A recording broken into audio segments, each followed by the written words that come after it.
Good evening. Welcome and thank you for being here this evening. As we commence, I ask that you please silence your electronic devices and refrain from creating any disruptive sounds. I would like to invite Pastor Sherman Dumas from the All Nations Worship Assembly to lead us in tonight's invocation, and Amir Soto following Pastor Dumas from the Warm Springs Elementary School to lead us in the Pledge of Allegiance. We can all stand, please. Let's pray. Father, thank you for this amazing opportunity you've given us today to gather, to stand in your name as it relates to the city of San Bernardino. Today, Father, we pray for your will to be done, your kingdom to come in San Bernardino as it is in heaven. We thank you for the unity of our city today. We pray, Father, as we move forward, Lord, that there be no division among us.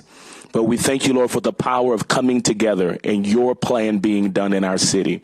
We thank you for our mayor and our council today. And we pray, Father, that your hand would be upon them in wisdom, knowledge, and understanding. Father, this is your city. You love San Bernardino. And we thank you for your perfect will being done and nothing less. In Jesus' name we pray. Amen.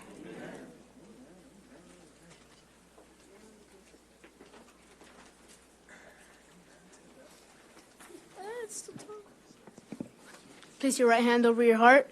Ready, begin.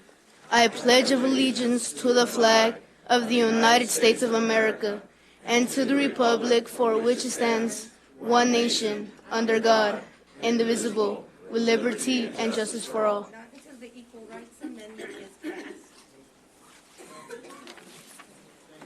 Thank you very much, Pastor Dumas. Thank you, Amir. Amir is in the 6th grade at Warm Springs Elementary, and we thank you. Now I'd like to ask the city attorney for the report out of closed session. Mr. Sines, is there anything to report? No reportable action, Mayor. Very good.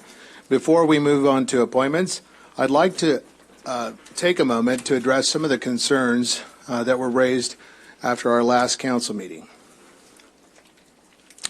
It's very important that we have a sense of civility amongst our council members in our council meetings. And I want to implore our council to please respect each other and to respect the very fluid thought here in our community. We all have passionate points of views, and we also represent our elected wards that have elected you. And so I want to encourage you to freely express those, but also to respect each other. I'm asking that all council members tonight have a 3-minute council member time limit. And in order to ensure that each council member has an equal opportunity to be heard on each agenda item, I'd like to ask the city attorney to please prepare a proposed rule to set a limit of 3 minutes on each council member to speak during the discussion period for an agenda item. Thank you. Moving on to appointments.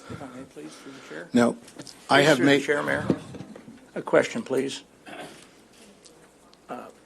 May I speak? I'm very concerned at what I've just heard, and I would ask or remind my colleagues as well as the mayor and others in this room that this, I'm appalled, frankly, to think, and I want further detail on how I'm going to be, or any of us are going to be limited to a 3-minute rule. I don't think that that is going to pass muster with this council at all, but I'm also concerned that that the mayor is doing this without the knowledge or input from his council. And I remind everybody that this is the council meeting. This is not the mayor's meeting. This is a council of 7 elected officials and the mayor, who is elected to preside, but not control or oversee or make the rules, that the rules will be set by the council. And so I would wholly disagree with what has just been directed to the city attorney to come up with a 3-minute rule for council members. I would first wonder, number one, is that a 3-minute rule once a night, or on every item, or on just some items, or what? Again, I'm really asking the city manager and my colleagues that we have a workshop post haste, as soon as that can be done, in order to discuss some of the rules and some of the protocols that we, as a new council, with two new members and a new mayor, how we conduct ourselves, and that it be done in a collective manner with us all working out those types of rules. So I vehemently disagree with what has just been proposed Very as a good. 3-minute rule. Thank you, Mr. Charette. Moving on to appointments, I've made several appointments of council members to various regional boards. Our city has allotted a number of positions on these regional commissions on a variety of boards, and that vote on very important issues affecting here our local community. Some of these boards are Omnitrans, Metrolink, and I will ask the city clerk to record those appointments. May I have a motion to make the appointment on item number 1?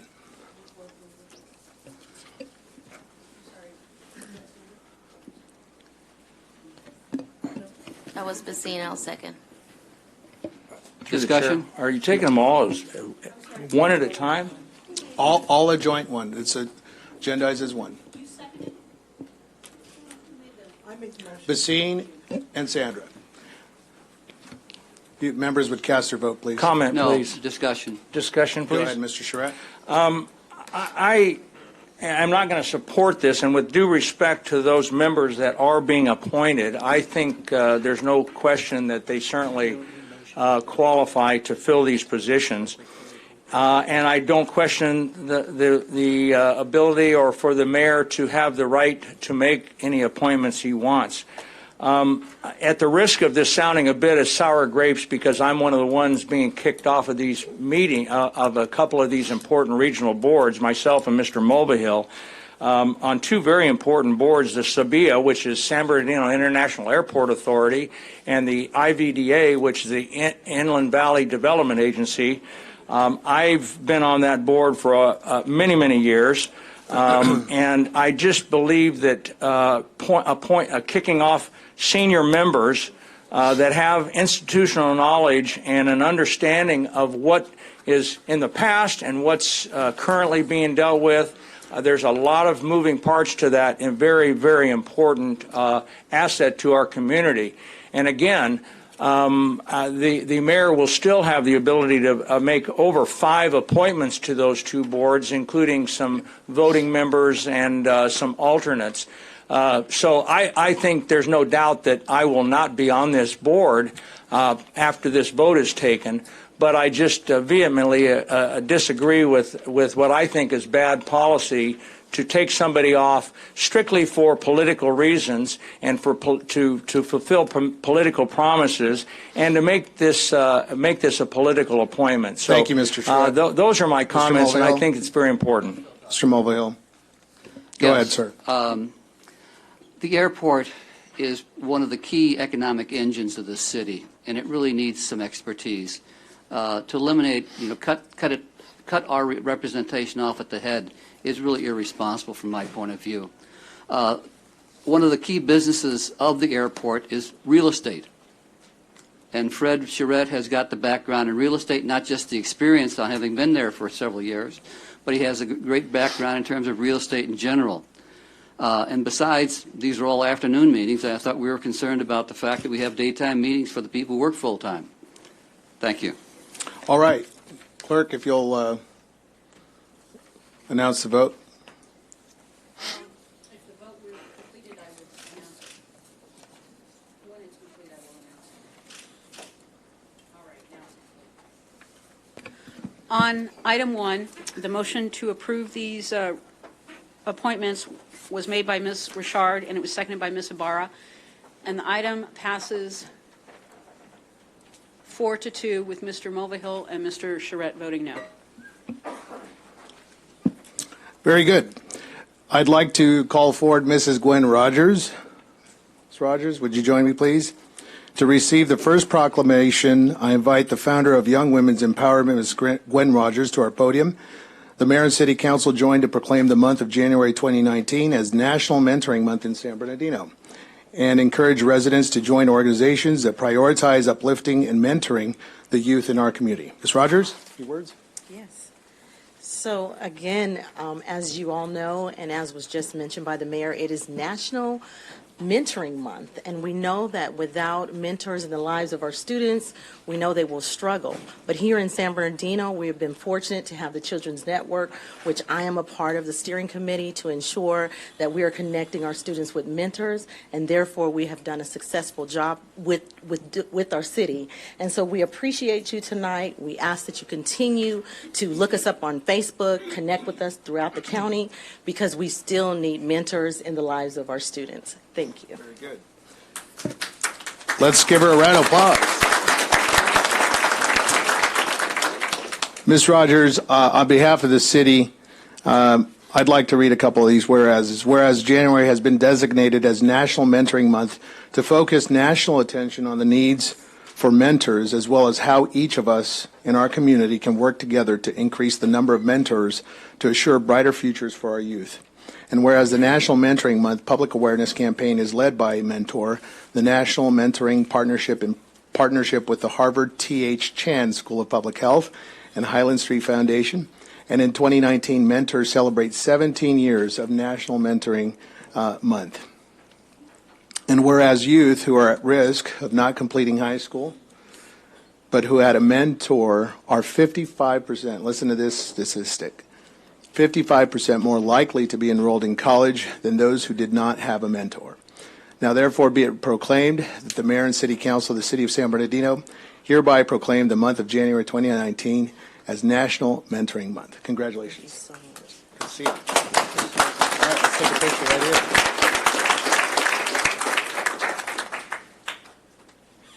Very good. Thank you. Thank you. The next presentation is from the Mayor and Council proclaiming January 20th to 26th as National School Choice Week.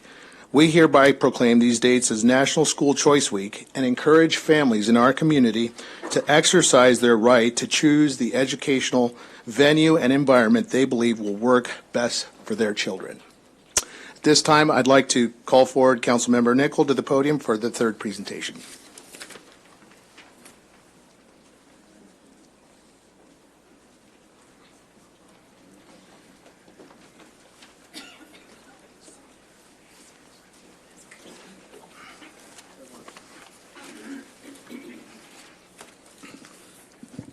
One of the great honors that we have as council members is to recognize the exceptional youth in our community. And tonight is no different. We get to recognize a great rising young leader in our community from Cajon High School, Mr. Raymond Ryder. If you could please join me here at the podium.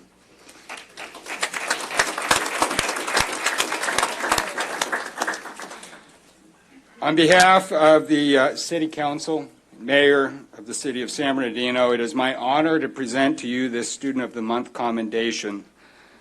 Again, to you, Raymond Ryder from Cajon High School, in recognition of outstanding student leadership and commitment to excellence, presented this 16th day of January 2019. Congratulations, sir. Thank you, sir.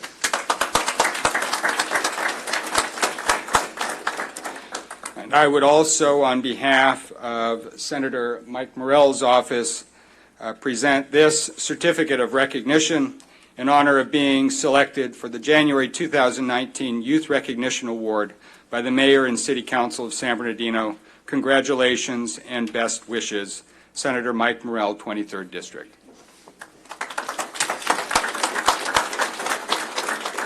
And with that, I would like to invite a representative from our Assembly Member Eloise Gomez-Reyes, Mr. Del Fry. Thank you. Man, let's just say you're going home with a lot of certificates today. But again, on behalf of the California State Assembly, on behalf of our Assembly Member Eloise Reyes, we also want to give you another certificate for not only being a cowboy at Cajon High School, which my little brother goes there as well, but you also were vouched for from Dr. Margaret Hill, which is a huge accomplishment by itself. So again, congratulations.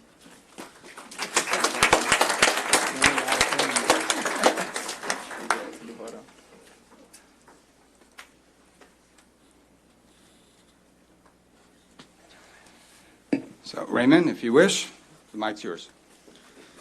Not only will I like to thank the mayor and city council, but I'd like to send an appreciation to my school and my family for the support and pushing me to strive forward to get where I'm at today. Thank you.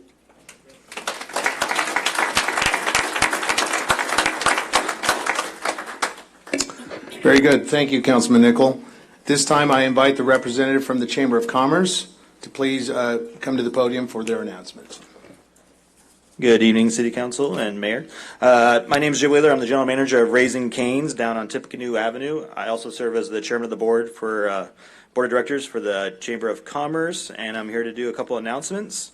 But before I begin, many of you asked have asked about the condition of our Chamber President, Judy Penman, so I'll give you a quick short progress report on her. Judy suffered a brain abscess, which was drained, and they are treating the infection with massive amounts of antibiotics. She will be moved to Ballard Rehabilitation Hospital near the end of the week, and will definitely want visitors at that time. Please call first during the day so we can make sure she's not in a therapy session. The family thanks you for your continued prayers for recovery and ability to leave Ballard walking again. Judy is doing remarkably well, and her spirits are high. For the announcements, on next Tuesday, January 22nd at 5:30, the San Bernardino City Unified School District Board meeting takes place at Indian Springs High School. Please call 381-1245 for more information. Wednesday the 23rd, at our weekly Wednesday morning coffee clutch, our guest speaker will be Dana Robinson of Southern California Edison, who will be talking about upcoming changes to their rates. The chamber is located at 546 West 6th Street, opposite the Norman Feldheim Library. Please call 885-7515 for more details. The following Wednesday, Josh Monzon of State Senator Mike Morrell's office will be talking about the legislative process, and Colin Strange of the Chamber will be talking about the Chamber Governmental Affairs Committee, the work that this committee does, and the results this committee's actions have had over the past year. While it is a little more over a month away, please mark your calendars for the Chamber Installation of Officers Luncheon to take place on Thursday, February 28th at the Arrowhead Country Club at 11 o'clock, where our keynote speaker will be the Honorable John Valvidia. So mark your calendars. Thank you for your time, and I hope everyone has a great Martin Luther King Day. We will be closed that day, so don't try to get some Raising Cane's that day. So thank you. Thank you. Thank you, Chamber of Commerce. We are very appreciative of the efforts of our Chamber President. I was at her bedside at noon today and enjoyed spending my few moments with her, and she is doing remarkably well, and so we send her our love, and she is our business partner, and we appreciate what she's done for our community.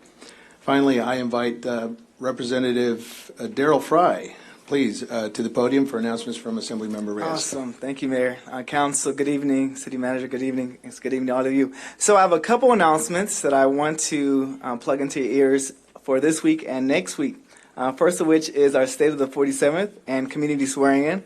This is going to be this Friday at San Bernardino Valley College, and we're going to have a very special guest doing the swearing-in portion for our Assembly member as she's entering into her second term in office. So I do invite you.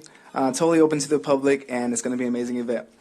Second of which is our Homeless Advocates Rally. So we're calling anybody and everybody that has a passion to eliminate homelessness in our community to come out and rally with us, because as we all know, the point in time count is the 24th, next Thursday, and that's essentially an early morning, 6 to 10, where we go around, we survey the homeless people so that we can push and push and push for more funding from federal and state dollars to help us out, right?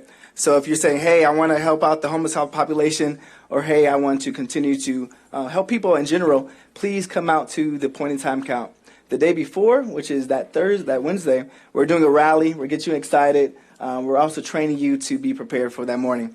So do encourage you to come out. Flyers will be here on your left. And yeah, we'll see you next week and this week as well. Thank you. Thank you. Thank you. I now invite members of our public who wish to speak to submit a speaker slip to the city clerk.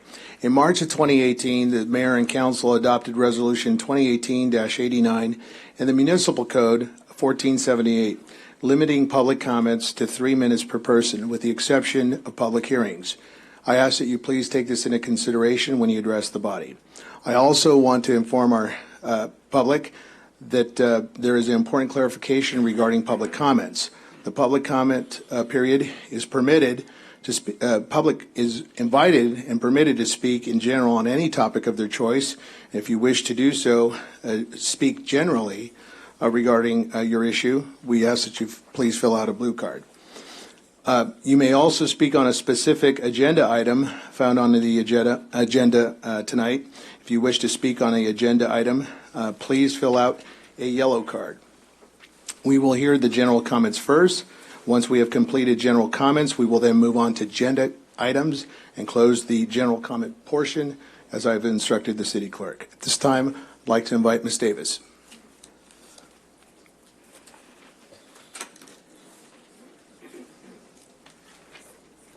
Good evening, Mayor and City Council.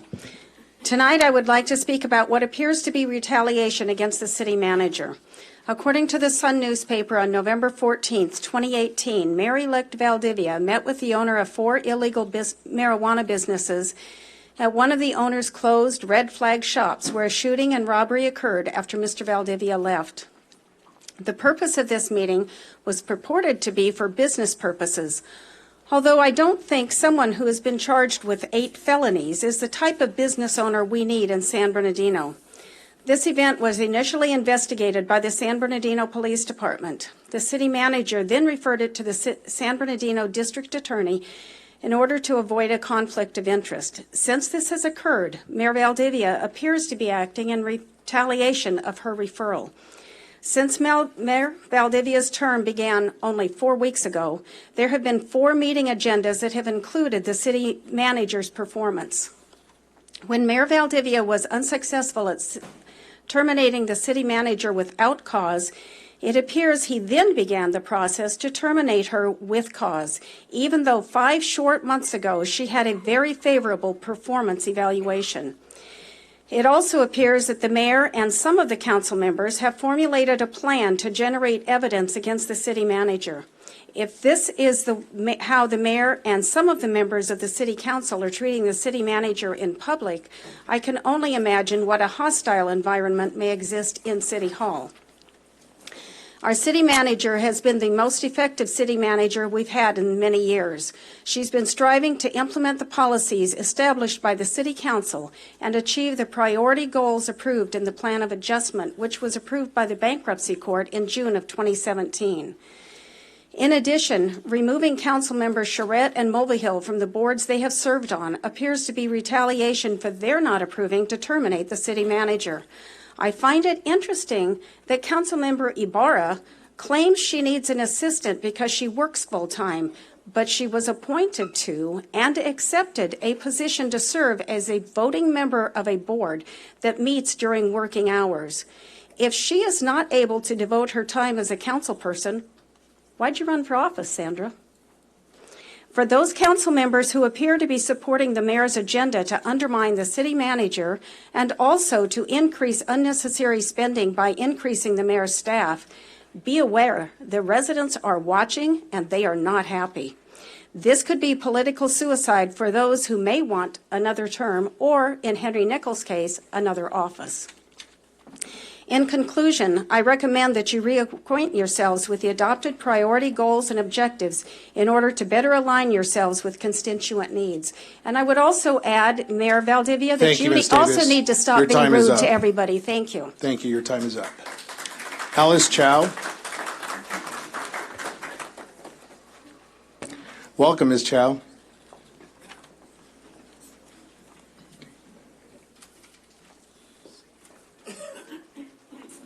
Good evening, Mayor, council members. Hello, my name is Alice Chow. I'm a teacher in the school district and with the San Bernardino Animal Care Organization.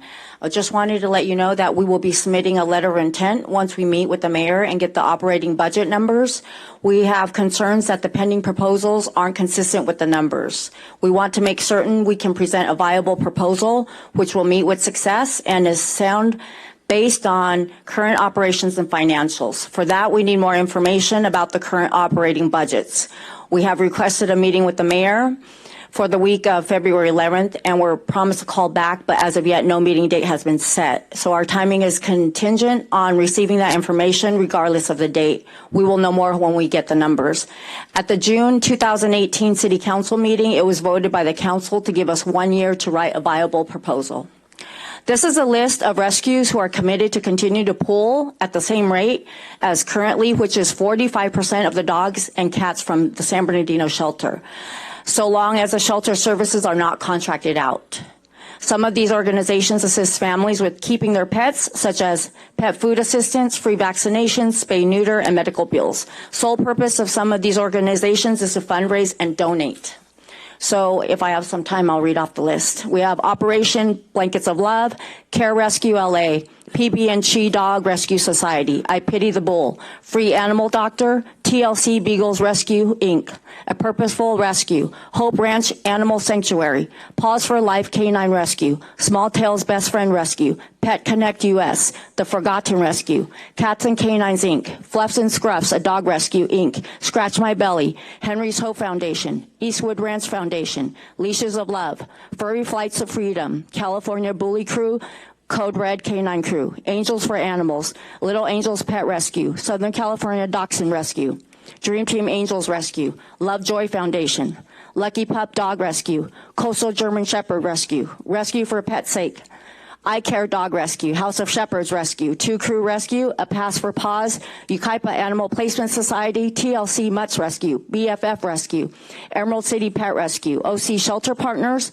Precious Pals Pet Rescue, Priceless Pets Pet Rescue, Arts and Paws Animal Rescue, Labradors and Friends, The Rescue Dog, Dream Animal Rescue, Friends for Life, Meows Rescue, Love for Your Feral Felines, Rescue Fairies, Cat Angel Network, Red Dofa is Redlands Friends of Shelter Animals, Daisy's Hope Foundation, and Zazzy Cats.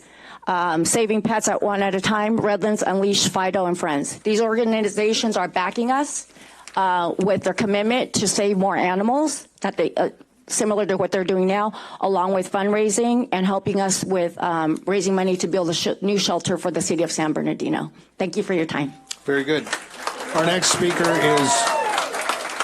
speaker is Alberta Vanetz, followed by Robert Porter and Amelia Lopez.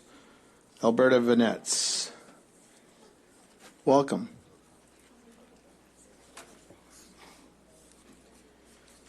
Good evening, Mayor and Council. My name is Alberta Vanetz. I am a resident and also I volunteer at the shelter. The current San Bernardino City Animal Shelter has not received any shelter improvements since the police department took over. Now the police department and city officials are stating that too many repairs need to be done. So instead of repairs, the city manager wants to outsource the shelter services to Riverside. Why did the police department do nothing for the shelter in the past 7 years? Volunteers have offered to bring in licensed electricians and contractors to do repairs for free and raise funds to buy the necessary supplies at no cost to the city. Offers have been declined by the city. Why? Why didn't any city officials act on this and work out a solution where donors could help the city shelter? The shelter can be repaired, and according to Captain Green, there is between $600,000 and $700,000 in the shelter improvement funds now. This is an estimate of repairs to be done to the shelter that would put the shelter up to standards and codes so that the shelter can run efficiently and humanely for the animals for up to 5 years. The estimate is $480.18. with an additional 20% prevailing wage that can be provided upon request. The San Bernardino Animal Care Organization has offered to partner with the city to fundraise money to build a new shelter to give the city. If we can do shelter repairs during the time, we can use the existing shelter while the new shelter is built. While the organization fundraises and seeks grants to build a new shelter over the next 3 to 5 years. Thank you. Thank you. Robert Porter. Mr. Porter. Followed by Amelia Lopez. Welcome. Mayor, Council, good people. I love to see this many good people in here. Always great. Love to see you every single meeting. Please, and stay till the end. Personally came up here to do a little thanking. I'd like to thank Councilwoman Ibarra. She has been very forthcoming with making sure that everyone knows what's going on in this city, right? And then slowly but surely, I also see the city of San Bernardino account and Mr. Mayor Valdivia's account putting more stuff on social media too, which I love. Thank you so much for putting that up there. Sometimes in the past, I felt like we weren't informed enough. And now I feel like we're really getting informed. So you're doing a great job. Thank you very much. Mr. Sanchez, I heard that you may be coming on my show, the I Love San Bernardino County radio show. Thank you so much. You can come on there and help inform us a little bit more. We do appreciate you all. I'm going to step back and wait and see what happens. Give you guys a chance. I was told 5 years ago, don't be a gadfly. Don't come in here and cause opposition. Don't come in here and complain all the time. Give us a chance. So I did. I came in here and I did a lot of history speeches, which history is really important. And all of a sudden, they just, I started doing things that I didn't agree with, so I had to get back into it. But I didn't start out right the first meeting, second meeting, third meeting, fourth meeting. Give them a chance, please, please. And please consider involving history in as many things as you can. Like if you could go to a couple historical society meetings with us, you could find out where we're going to focus historical information, and maybe we can get more of it out there. And thank you all very much for giving me a chance to speak. Thank you, Amelia Lopez. Followed by Roger Henderson. Good evening, everybody. My name is Amelia Lopez. I am president of the Neighborhood Association Council of San Bernardino.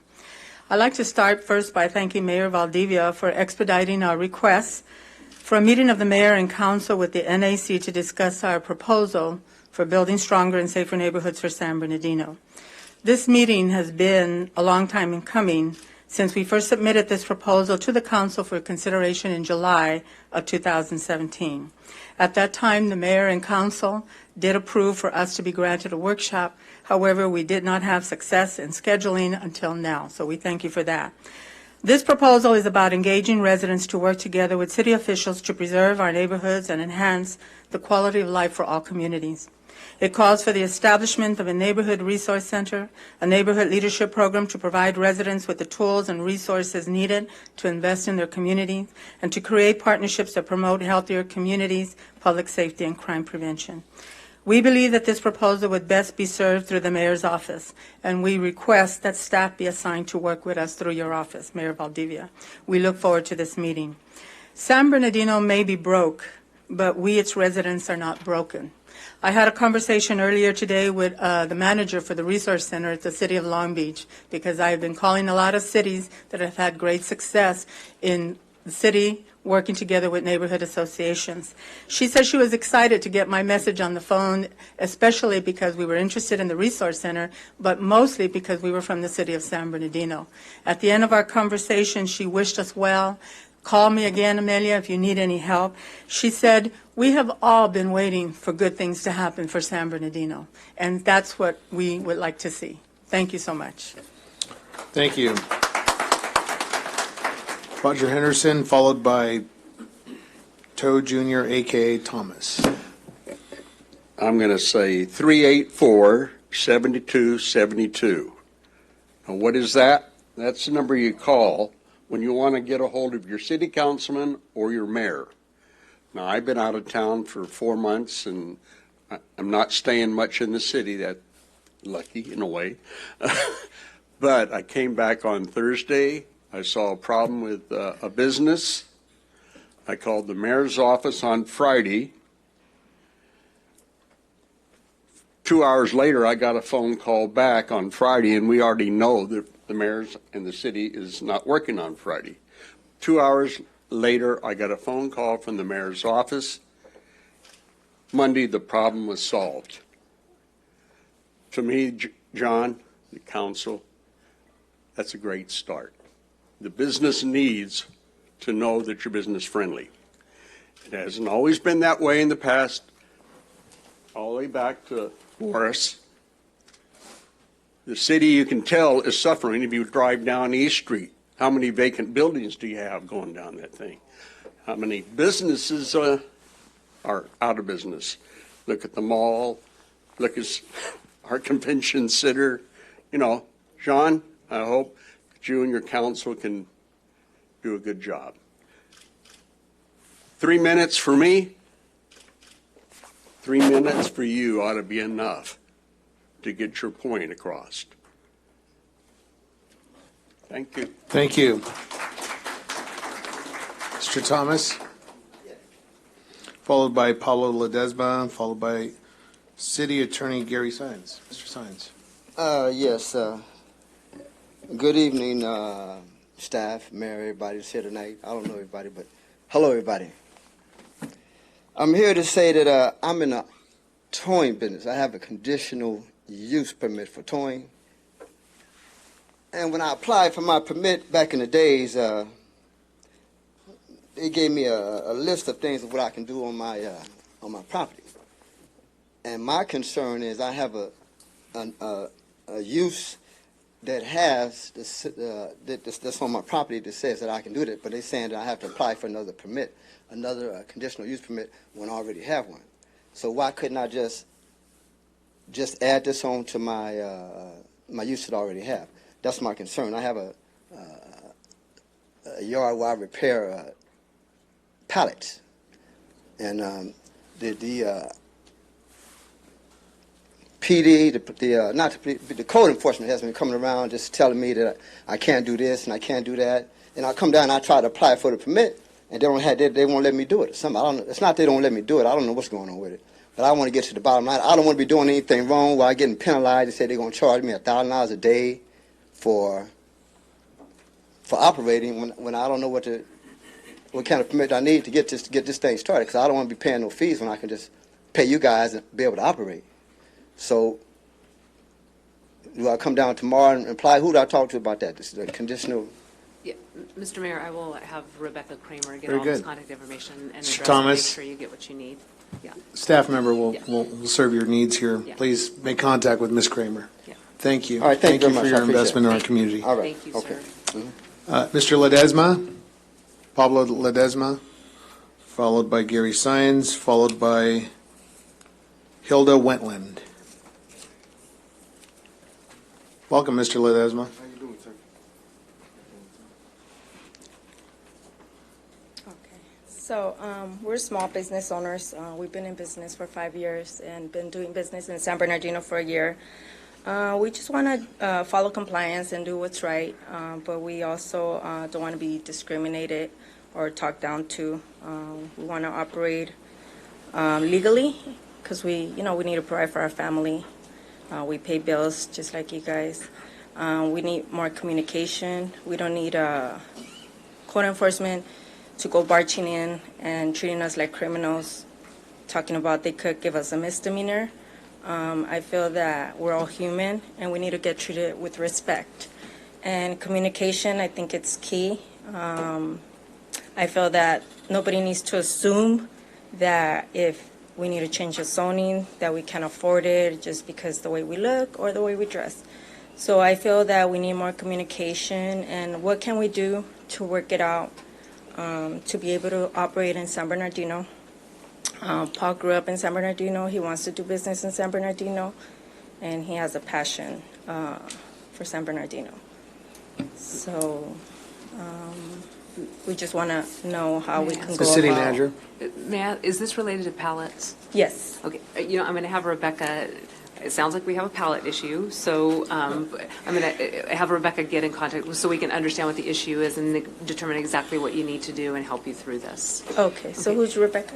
I think she just took the other gentleman outside, but I'm going to have her but she's being pointed out to you now, and then we'll get all of your information. Ms. Ledesma, I want to assure you, you always have an open door policy with the mayor's office, and we appreciate your investment in our community. We're going to get to the bottom of it, and we appreciate your investment in our community. Thank you. Thank you. We appreciate it.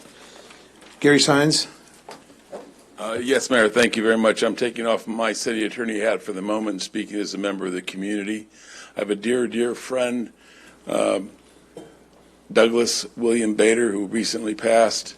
I'm here to express my condolences for his family and his loved ones. He was a dear friend of mine. I've known him since I was a teenager. We were fraternity brothers, and he lived right next door to me at the time he passed. I'm a close friend as well of his brother Rob. I'm very saddened by this. He was an outstanding member of the community. He and his brothers were associated with the ownership of Crest Chevrolet, as a lot of people know. I bought my last 4 cars from him. And he was a wonderful and outstanding member of our community. So I'm here to express my condolences to his families and to the loss of the entire community of a great citizen. And it's going to be a big loss. I'm going to miss him very much. So I wanted to make that announcement publicly. Thank you, Mayor and public. Thank you, Mr. Sines. Hilda Wentland, followed by Nerosha Peltier and Robin Logan. Good evening, Mayor. Yes, welcome. Council. I've been placing homeowners in San Bernardino since 1991, so I have 1,000 reasons to be here. I have 1,000 homeowners out there that keep reaching out to me for some reason about the house, the city that I sold them. I used to direct community services for the big church next to Loma Linda Hospital. I was director for community services, and we used to come to San Bernardino to clean up every weekend and to tutor and to do other things from the neighboring city. Then I discovered recently we are the Change San Bernardino, and not recently, but a few months back. And I showed up, and all I saw was that at 7 a.m., the founder is there right before 7 a.m., rain, shine, cold, and he's there. He doesn't tell people what to do, he leads. And they find 50 tires and 11 mattresses, and they clean them up every week. And they do this constantly every week. They just want to clean up the city. And I don't know anything about the city mayor, the city attorney, or about politics, but I do know about real estate. And it seems to me like sometimes code enforcement is all over the city, like the previous guest spoke, or the previous member. They're citing him for some ballot issues somewhere across town. And it looks to me like they're all over the city, except where they need to be. If a father doesn't have electricity, gas, or food in his house, but he comes through every night, goes through the side of the house, straight to the backyard, and when his family says, "Where's the food and where's the electricity?" he says, "That's okay, folks, I'm working on a garden here for you." That's what code enforcement is doing. They're in the outskirts of the city, harassing. I am sorry, I don't know who code enforcement is, but they're harassing these business people in the outskirts of the city where 9th and Waterman and Baseline is falling apart. They're homeless in every corner. There's trash all over the city. And they're giving tickets to people who are trying to do some business now, something. And the reason that I did come finally is because code enforcement is crossing the line. And some of the speakers here tonight, and this is not Washington. This is a city. So we need to not cross the line and harass people. And basically, it's abuse, what they're doing. So I suggest that code enforcement shows up on Waterman and Baseline tomorrow. I'll be there, and I'll help you clean up. But they need to show up at the right place, not be planting a garden in the back. Thank you. Thank you, Ms. Wetland. Nerosha Peltier, followed by Robin Logan, followed by James Penman. Welcome, Nerosha. Hello, how are you? Hi, my name is Robin Logan, and to be very honest with you, we don't live here. We are not from San Bernardino. I think I've driven through this city a few times, but we have been blessed with an opportunity to help the city in the area of the San Bernardino Animal Shelter. And because of our passion for the love we have for the animal world, I will say that we spent some time at the shelter today, and to be honest with you, it wasn't as bad as what I thought it was going to be, to be completely honest. There's been a lot of negative press over the shelter. The protest last month really raised our awareness not knowing that that was a situation. And since then, we've been spending some time going back now 4 years, 5 years. It's been a long battle, but we want to be part of the solution. We strongly believe that the shelter needs to stay in San Bernardino, and we are willing, with donors and funders and, for lack of a better word, Hollywood money, to come in and actually help do something about it. But it needs to stay in the city of San Bernardino. We don't want it to go somewhere else. We don't want it to shut it down. We're in strong support of the San Bernardino Animal Alliance with Ms. Chow. We believe that that organization and the list of people that she rattled off here so eloquently have the best animals' best interest, but because of the network that's already in place, not, you know what I'm saying, not shuttling out to other ways. So that's where we're coming from, and we really, in your effort, new to this position, and we've been paying attention to you, Mr. Valdivia. We really want to see that action take place. Go ahead, Rochelle. And knowing that you are an animal lover and you love animals and you want to help, we want to help you. And I have the funds and the means to be able to do that for the infrastructure of the shelter, long as, again, it stays in San Bernardino, along with, what's the name of the other organization with the...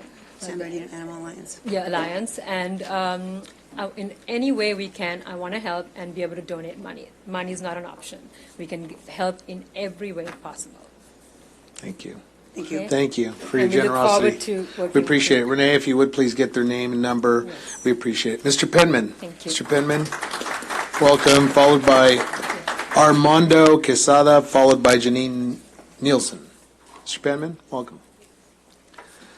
Thank you, Mr. Mayor. James Penman, 221 East Marshall Boulevard, San Bernardino. I'm here tonight at the direction of my wife, Judy Penman, who wanted to be here herself in her capacity as a native of San Bernardino, a resident, a voter, not in her official capacity, to give support to our mayor, Mr. Valdivia. Mrs. Penman has been very concerned at the tenor of some of the recent council meetings since Mr. Valdivia took office. While we have heard for a long time people saying that they should support the code of conduct and so forth, she was shocked to hear one certain council member who has been a proponent of that speaking out of turn, not stopping to speak when the mayor asked him to, the mayor having to gavel him down. She was further shocked when, in her mind, when her opinion, I can say this properly, well, somewhat reflects on me too, but I'll say it anyway, when she heard two old, white, gray-haired men attack two young, vibrant council members, Mr. Sanchez and Ms. Ibarra, in a manner that she felt was reminiscent of ethnic bias and, in the case of Ms. Ibarra, gender bias.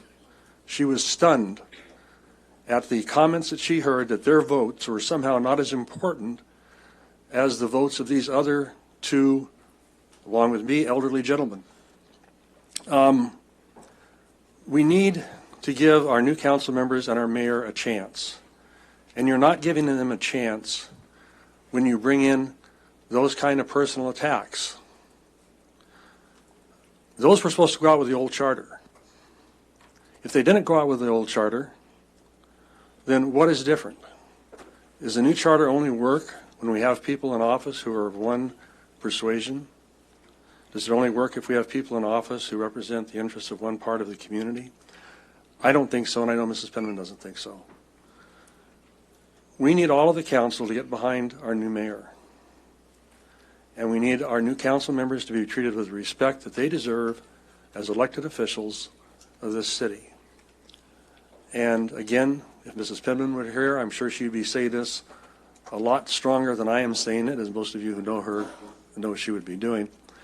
But with all due respect, all these attacks I've been hearing tonight and have heard past weeks on Mr. Valdivia, elections have consequences.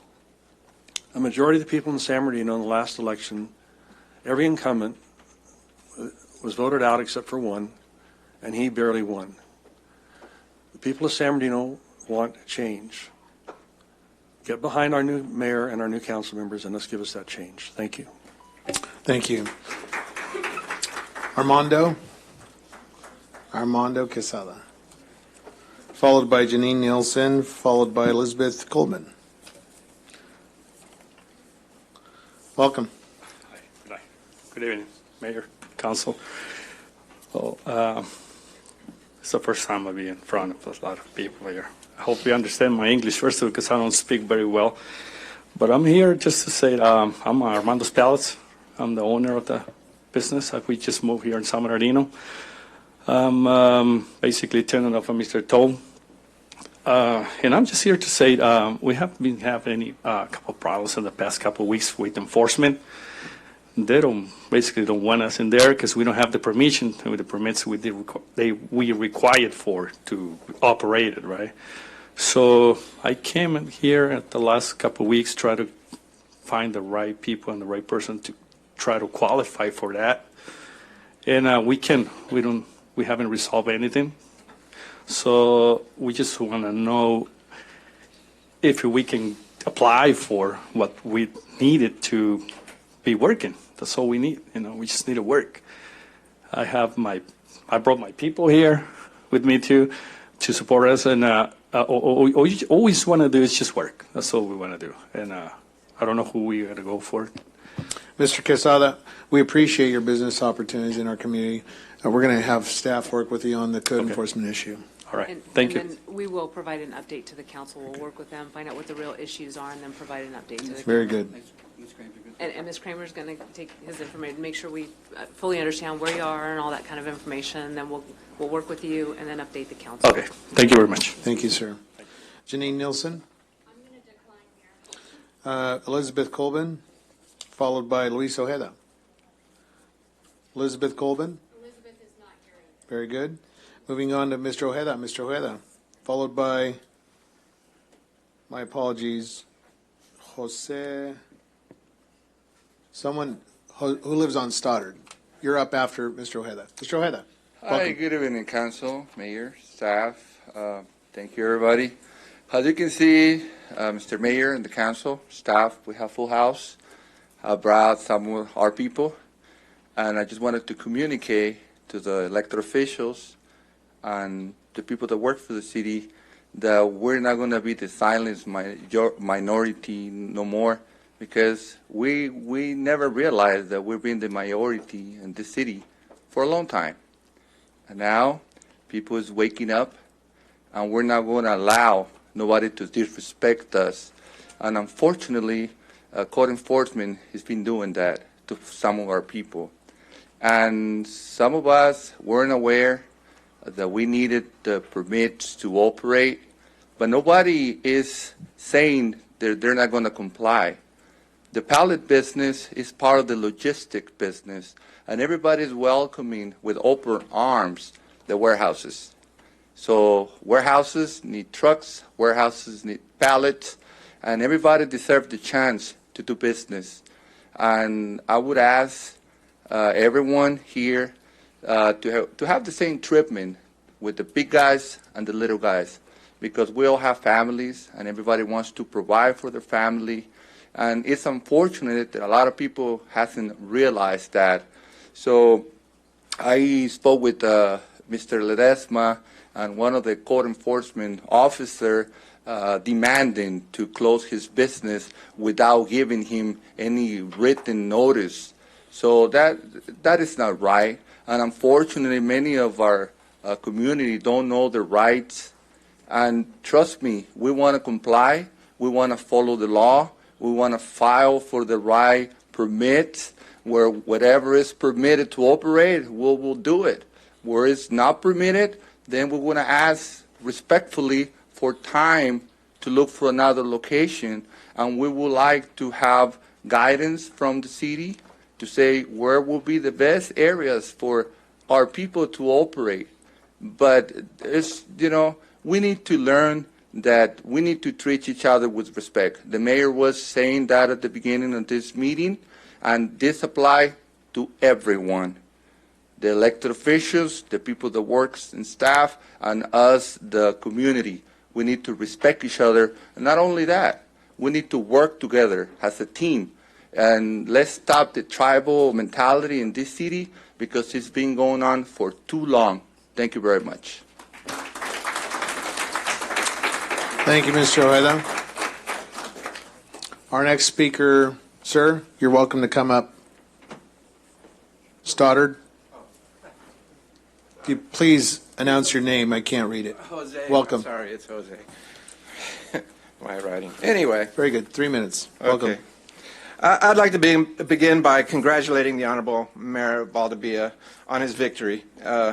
We were all pulling for him, and many thanks to Chairman Schrey for not running opposed, because then it would have been a truly difficult race and longer than 3 minutes, of course. Anyway, Mayor Villa has been has a long history of hustling for this town, so he deserves our respect. I can remember back when he was pushing for the Route 66 car shows as a great race, and that's what the city is about. From the cruisers who were all about cruise control, making our streets shop friendly so the businesses could thrive, and the big Chacon I was speaking with Lopez at his casino in the casino. Reminded me of how the lowriders are also about cars, keeping them low to the ground with adjustable hydraulic suspensions, making them more aerodynamic in the way of the Indian, which is a symbol right on our county's logo. So with his support, maybe this will even turn into lowrider town. Anyway, and kudos to Mayor Villa for having the ball to stand up against the demolition of the Carousel Mall, because besides being a classic car town, it's also a city of classy buildings. So it's good to have a leader with the wisdom to build upon things. And by the way, Villa means by way of, and the V is pronounced as a B in Mexican, so Valdivia can be translated to by way of ball or party. So we really should move this party into the City Hall ballroom, because there's nothing wrong with that building either. And so it's nice to create an atmosphere where all citizens can share their great ideas for the future of Bernardino. And we can take the idea of building a carousel parking lot a lot more seriously to help display the great car shows, as well as make our skyline more beautiful. And so I'd like to also share with our new district manager, Sanchez, of the First Ward, a better plan for our Central Lake Park as a flourishing green garden where shop owners can go blow off stress, and sidewalk vendors can work freely with nice pedal boats in the lake to help keep the water moving clean, and a simple treehouse playground on the island, maybe sponsored by our friends at the Castaway Restaurant at the top of East Street. Make it a friendly park where a mother can keep an eye on her kids while taking them out to play. I've also talked to my district manager about turning the inactive gravesite on 28th and D into a dog park, boneyard, by simply adding a doggy bag dispensary so we can even keep the dogs happy. And I know there's a lot of people here who want to keep the dogs happy. So anyway, from the largest county in the world, the capital city of the largest county in the world, Viva Mayor Villa. Mayor Valdivia, pardon me. Viva Mayor Valdivia. Sir, thank you. Thank you. Mr. Santos, Roberto Santos, followed by Sadie Delgado, Chris Egger.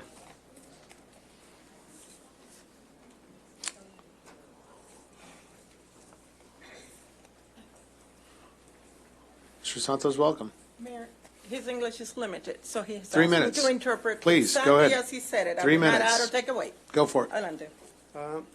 Solo quería hablar sobre, tenemos un negocio igual de pallets, y yo soy el encargado del negocio de una persona que aquí está. Okay. I just wanted to tell you that we have a business. It's a pallet business. I am in charge of the business of the person who actually the owner is here with us. La primera vez llegó la joven a hablarnos sobre que no pudimos trabajar ahí. En ese momento yo no estaba, nada más estaba alguien más que me ayuda. Era más o menos unos 10 trabajadores que estaban en el momento. There were 10 workmen at the time, and the code enforcement showed up. The lady, I wasn't there at the time when she showed up. Y los chavos me hablaron al ratito que había llegado una muchacha de la ciudad y que les dijo que no podían trabajar ahí y que por favor se fueran, que si no, ella regresaba un rato más y si no se iban, que iba a traer a los bomberos. Normalmente siempre se usa que los traigan. Entonces y después dijo que iban a traer a la DEA y Migración, ICE. Okay, so the people call me, the workers call me, and they said that the lady was there. She told them to leave immediately, and if they were not to leave, she was going to bring the DEA and ICE. Yo me sorprendió, estoy encargado sobre ellos y les dije que no se asustaran, ellos vienen por otra razón, digo, tal vez le van a dejar un ticket. Al rato llegué con ellos, ya no estaban ni uno, se fueron todos, pues obvio se asustaron la mayoría. Of course they were all scared. I told them not to be scared because I was in charge of them and they did not need to fear. However, when I came back, they were all gone because out of fear for either ICE or DEA. A los 8 días volvió a llegar la misma persona y ahí estaba yo. Y los muchachos le dijeron que yo era el encargado, que podía hablar con ella. Y empecé a hablar con ella, igual alguien más me atravesó un poco. Y me dijo que si yo era el encargado, dije que sí, que el dueño no estaba por el momento. Entonces me dijo que me iba a dejar un papel, que no podíamos estar ya más, que ya nos había advertido y estaba ella muy enojada que porque nadie se había salido. Entonces le dije yo que para podernos salir no tenemos un puesto un puesto pequeño de tacos. Mayor, as she came back eight days later, she asked me, at the time I told them I was in charge, and she told me that she was upset that no one had left. I told her that we needed time to leave, and could she give us a ticket, that it wasn't a taco stand, that we could just pick up and go. Me volvió a decir que Thank you, sir. Your time is up. Thank you. And then she mentioned she will take immigration to send Ms. Miller? immigration. But we will, Rebecca's going to get all the contact information so that we can follow up and understand really what's going on and provide some assistance. Very good. Thank you. Sadie Delgado, followed by Chris Egger, followed by Jose Amaro. Hello. Hi. Hi, Welcome. I'm also here for the pallet business. We own a pallet business. My dad involved me in the pallet business. Are you Sadie? Yes, I'm Sadie. Welcome. I'm 25, and he told me, let's do this business. We're going to help people get employed, and we're going to be employed. So I was like, okay, let's do it. Then we found out that we had to have permits that we are trying to get, and we want to get, and we want to help people get jobs, and we want to keep our jobs. That's it. We just want our permits. We want to work, and we want to stop being harassed by the law enforcement because they do talk to us aggressively, and they want us to stop immediately what we're doing when there's a lot of people involved, and it's not possible. And that's it. Thank you. Thank you, Ms. Delgado. Chris Egger, welcome. Thank you. Mr. Mayor, members of the City Council, city staff, and to the public safety leadership here tonight and the officers in the room. It's not lost on me that I'm here tonight speaking about permits. But truthfully, I want to say I've never felt like I've stood on more common ground with this council. I think out of the bankruptcy, I like to visit once a year to discuss cannabis permits or an election, or both, right? But in this particular instance, I can feel like we have that common ground now that there's newly elected energy here on the dais. Once again, John, congratulations on your victory. It was a very hard-fought and hard-won victory. And it's really a clarion call for change in this community post-bankruptcy. I know Henry and Fred and everybody to the degree that I've met over the years sees that vision coming forward. The reason we're here tonight is I represent now Canna's Partners as Director of Public Affairs, and we're looking to become a professional business constituent here in the community in the near future. So I wanted to toss some relevant considerations out from our perspective. You know, like you all, there was a vote in the past election that really solidified the city and the city staff's vision for what needed to happen with our regulation process in the cannabis industry. We've, gratefully complied with the application process. We've gotten to the third phase at this point, and that third phase has gotten us initial state approval. So we've been vetted by the state now in their licensing program. And I've heard the clarion call from John, and I've heard the clarion call from really everyone in unison from the city, which is that economic progress, community benefit, moving forward. We want to play a small role in that. We know we won't be the definitive role in this community, but we really do believe we'll be a positive, a force in moving into the future as you can build upon the success that we plan to have here. We're invested at 2211. Two things that we would casually ask, we do it transparently. We asked also through council is helping shepherd our application, is that we be able to start issuing, our our build-out permits towards our final interview. It's our investment, our passing the final interview of the stage 4 process of your, process, we understand, but we really are losing momentum right now in a competitive market space where we really believe that by being able to start doing some of our tenant improvements earlier as opposed to later, and we'd love, John, if there's any way we can meet with your office to discuss that, and Andrea's office as well. Just the fact of the permits for construction, just traditional construction, not operation at all. And then, of course, we hope that we can point out that we are the one distribution license applicant that I believe is included in the packet that, of all the applicants for various uses. You have said you want no more than 5 of any use, and you'd like to varietize all the uses so you could learn and study from that. And so as the sole one, maybe we are an exception to a rule that we could be a beta part of this, so that as we move through this process of our tenant improvements at 2211 Hunts Lane, that we can also, get to a point of starting to bring benefit to this community as we so choose to. Now, I know you have a lot to work with tonight, and I really do appreciate it. And to the New Energy, Mr. Mayor, council members, thank you so much. Have a great night. Thank you, sir. Jose Amato, followed by Carmel Rowe, followed by Barbara Babcock. Jose? All right, moving on to Carmel Rowe. Ms. Rowe, followed by Barbara Babcock.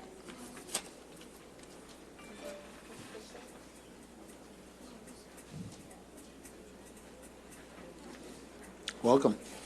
Hi. So I just wanted to come up here once again and reiterate, let's just all give peace a chance.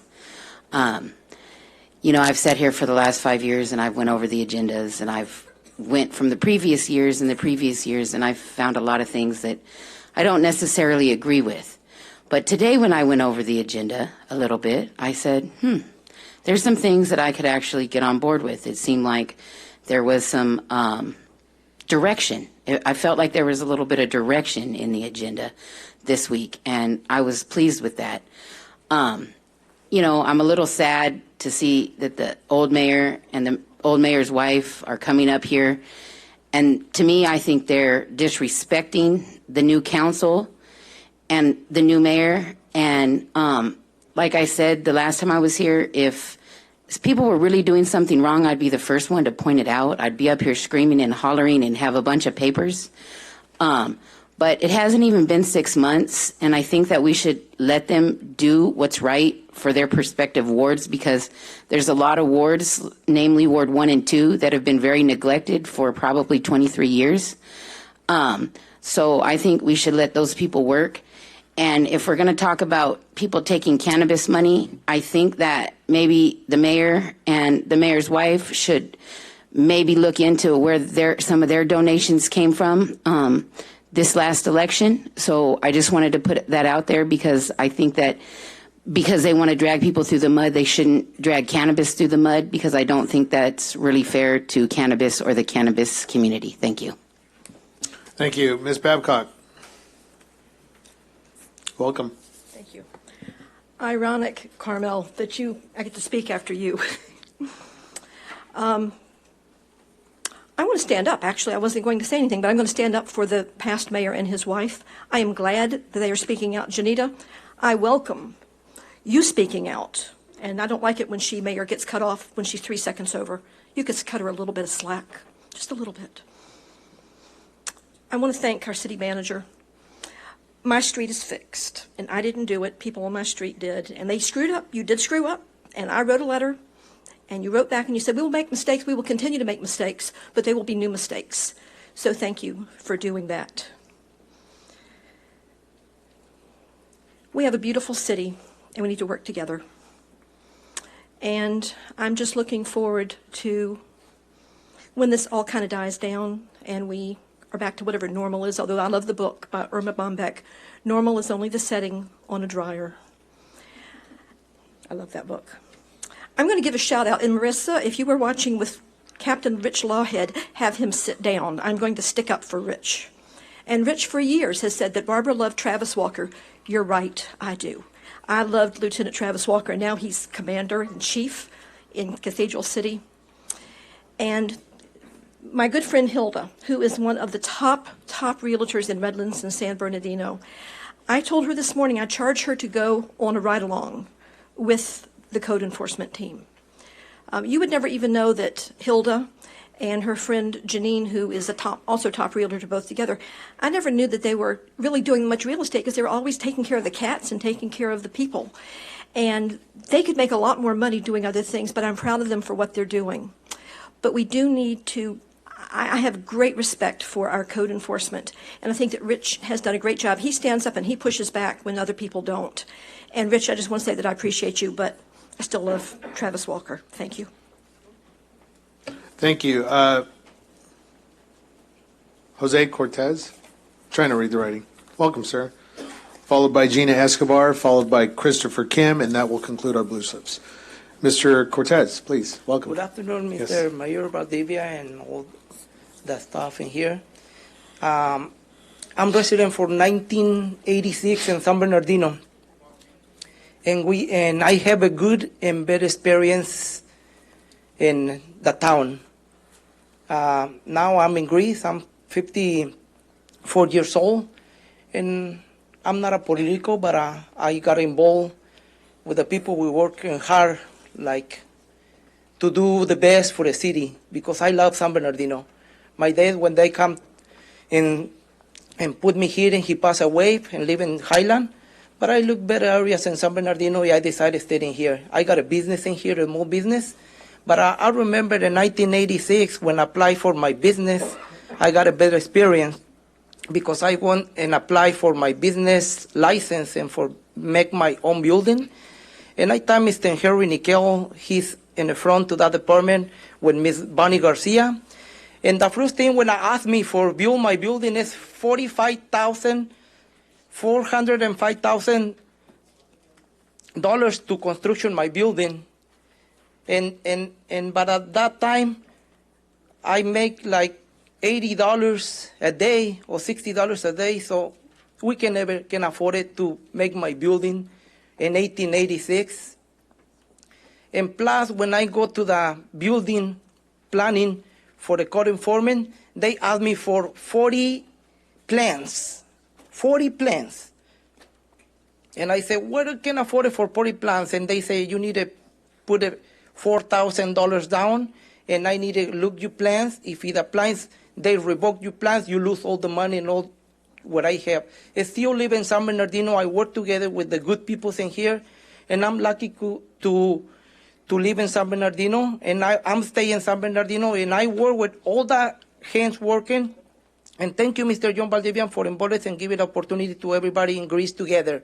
And I'll be here to work with everybody together and change San Bernardino together. Like my president in Mexico, they change right now, and I got to go see that change in San Bernardino too. Thank you. Thank you, Mr. Cortez.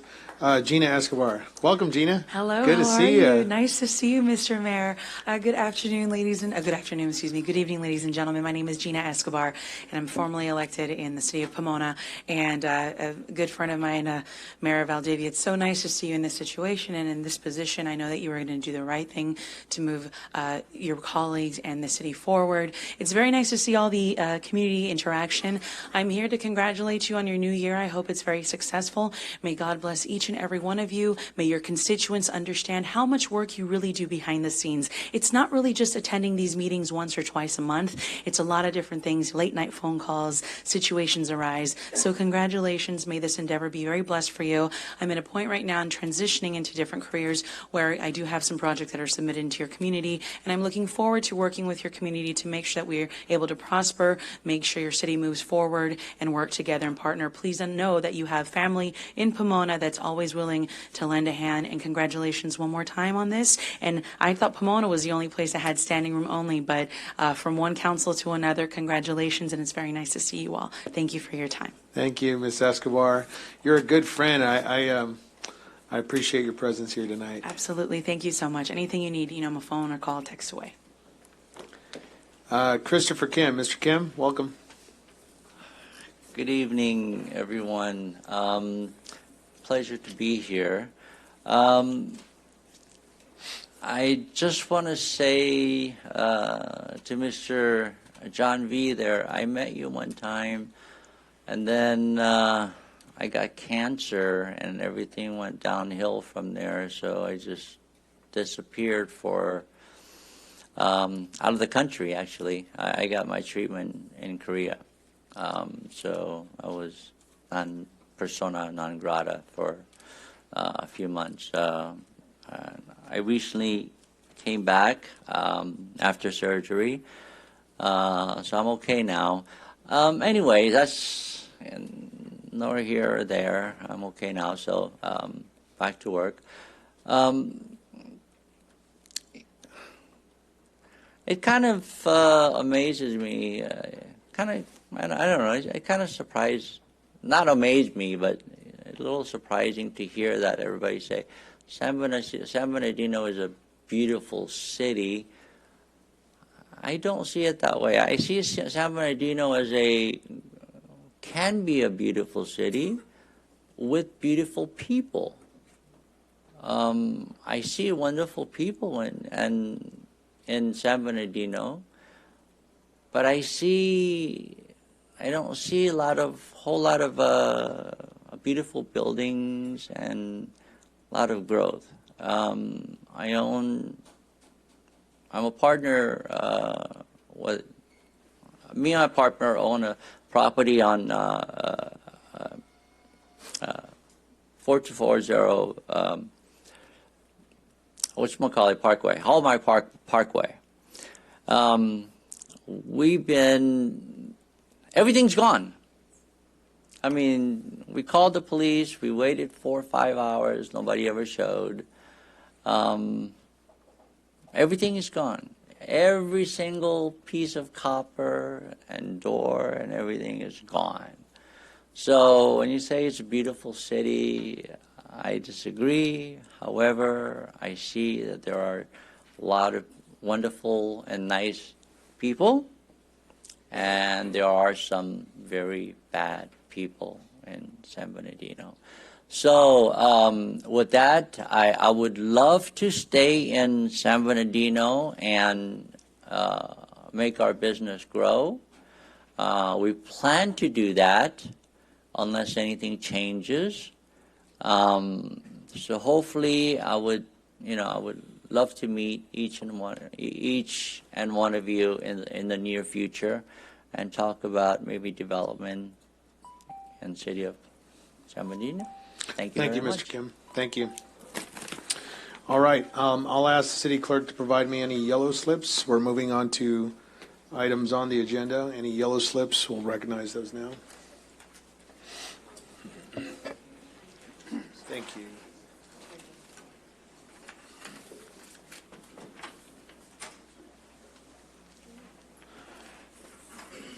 Our first speaker, these are for items on the agenda. Shirley Harlan. Item number 17. Harlan, welcome. Item 17 is a staff report from the Animal Control Commission. I've been at many of the meetings, and when you look at that report, this is not really their report. It's the staff's report. They've had difficulties meeting. One of the items I'd like you to look at that's in that report, it says $18 million is the expected amount for a new shelter. That I have the plans for that, and I talked to the company that did them a couple years ago. That plan was for 30 to 40,000 square feet. It was a plan to produce a facility that would last 50 years. Now, you also heard today, you heard from Alice, the list of people in the region, because they're not all in San Bernardino, in the region here that deal with animals. And what I've tried to communicate is that the situation since those plans were made 2 years ago, that we don't understand what is happening in the region. We need to study the region and see what different people are doing with the animals, because maybe we don't need that large for 50 years. Maybe we have to think in a different aspect at this time. And I hope that you will take that 18 million out, because we really don't know and have a plan for the region as to what really needs to be the size to continue the shelter here in San Bernardino. The other thing I want to raise when you read that report is that we could not get approval for the suggestions of fundraising. You heard that we don't expect the city to be building a shelter. It's going to be us, the residents, that get the fundraising. And fundraising was not considerable in the word viable that is in that report.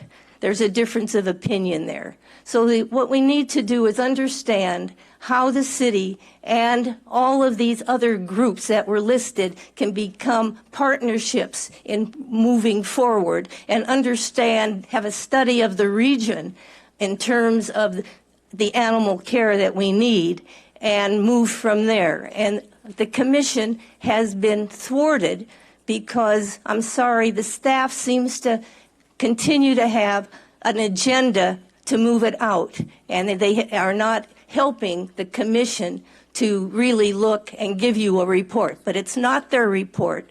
They say they'll continue to look at it. So what you have is a staff report. Thank you, Ms. Harlan. Catherine Boeck, followed by Mike Hartley, followed by Luis Ojeda.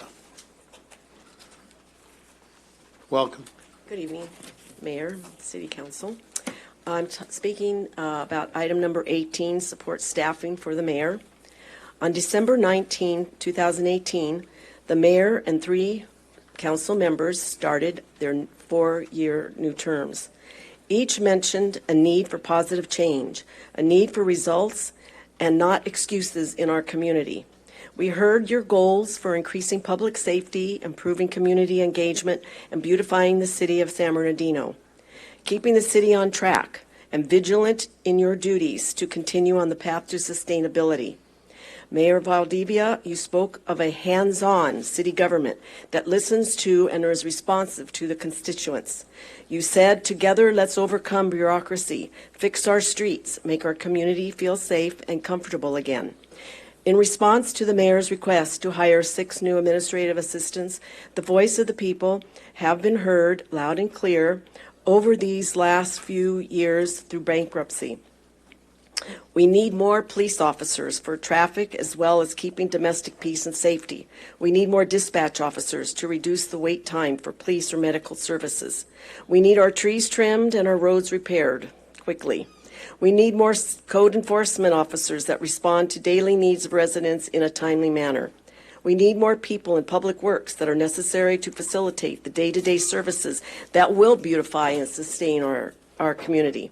What we don't need at this time are more costly administrative assistants that would simply duplicate the work that belonged to the mayor and the city council members, as the city already has established boards, commissions, and citizen advisory committees that should also be responsive to the mayor's needs in making better informed decisions. Thank you. Mike Hartley, followed by Luis Ojeda, followed by Aaron Cox. Mr. Hartley? Mike Hartley? Mr. Ojeda? Welcome. Item number 18. Thank you. Well, I already spoke about this, and I'm in disagreement with hiring 6 new people, especially after we just had an election, November 6th, and the mayor and some of the council members were on campaign mode for 2 years. And I'm sure that you and our council members heard the community loud and clear. What are the needs? And everybody knows what are the needs, because I spoke to several people about this issue, and I said, well, let's say you get your 6 field reps. They come to you and say, well, we spoke with the constituents, and these are the issues, Mr. Mayor.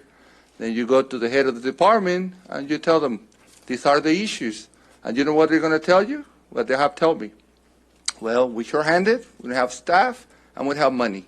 And then, what would you say to the residents? What they already know.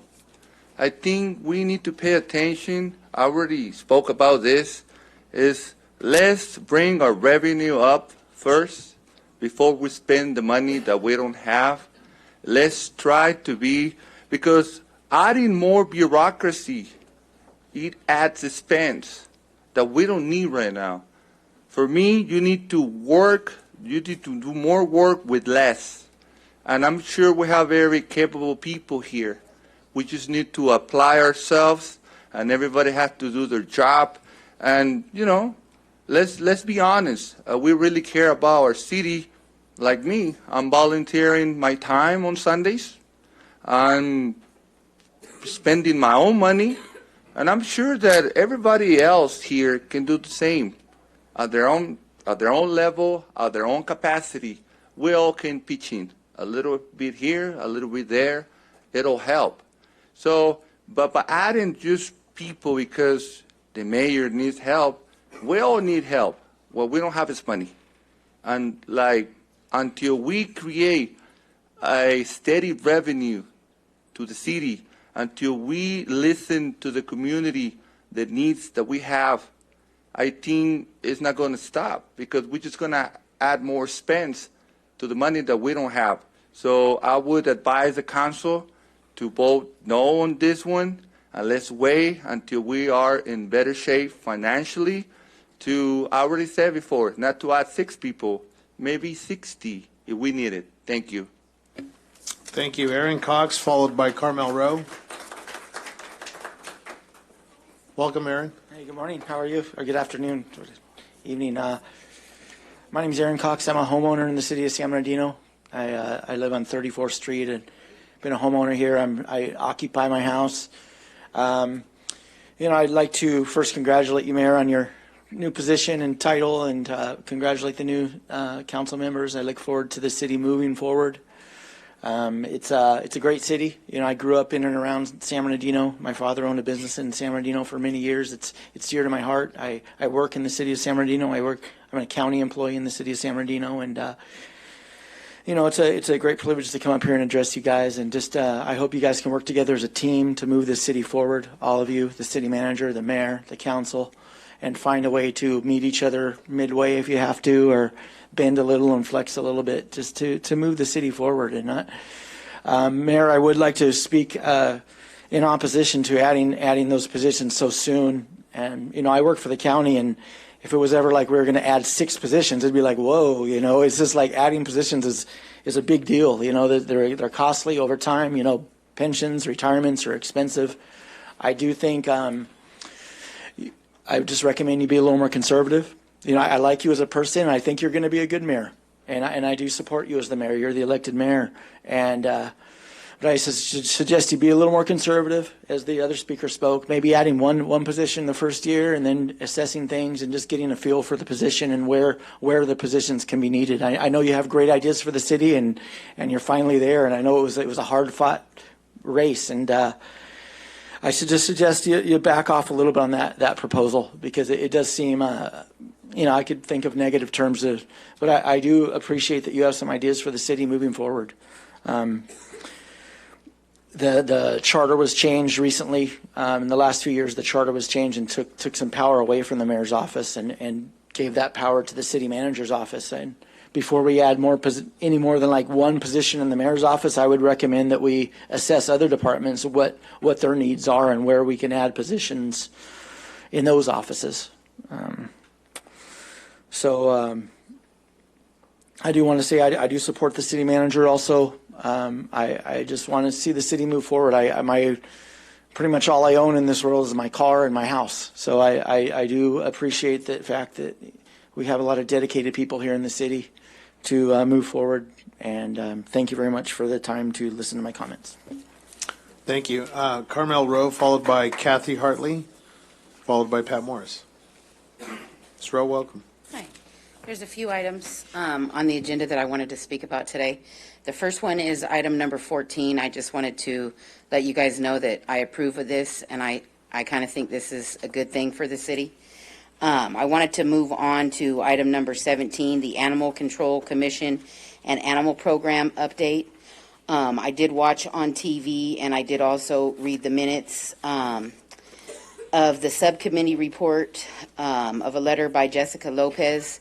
When I watched the meeting, and it seemed to me that person put forth a proposal to maybe take 30% of the dogs, the adoptable dogs, out of the city of San Bernardino, and we would pay them $150 to take these dogs, which leaves 70% of the unadoptable dogs. Well, the shelters come in right now and take 45% of the unadoptable dogs, and they don't charge us anything. They pay us $10 for their shots.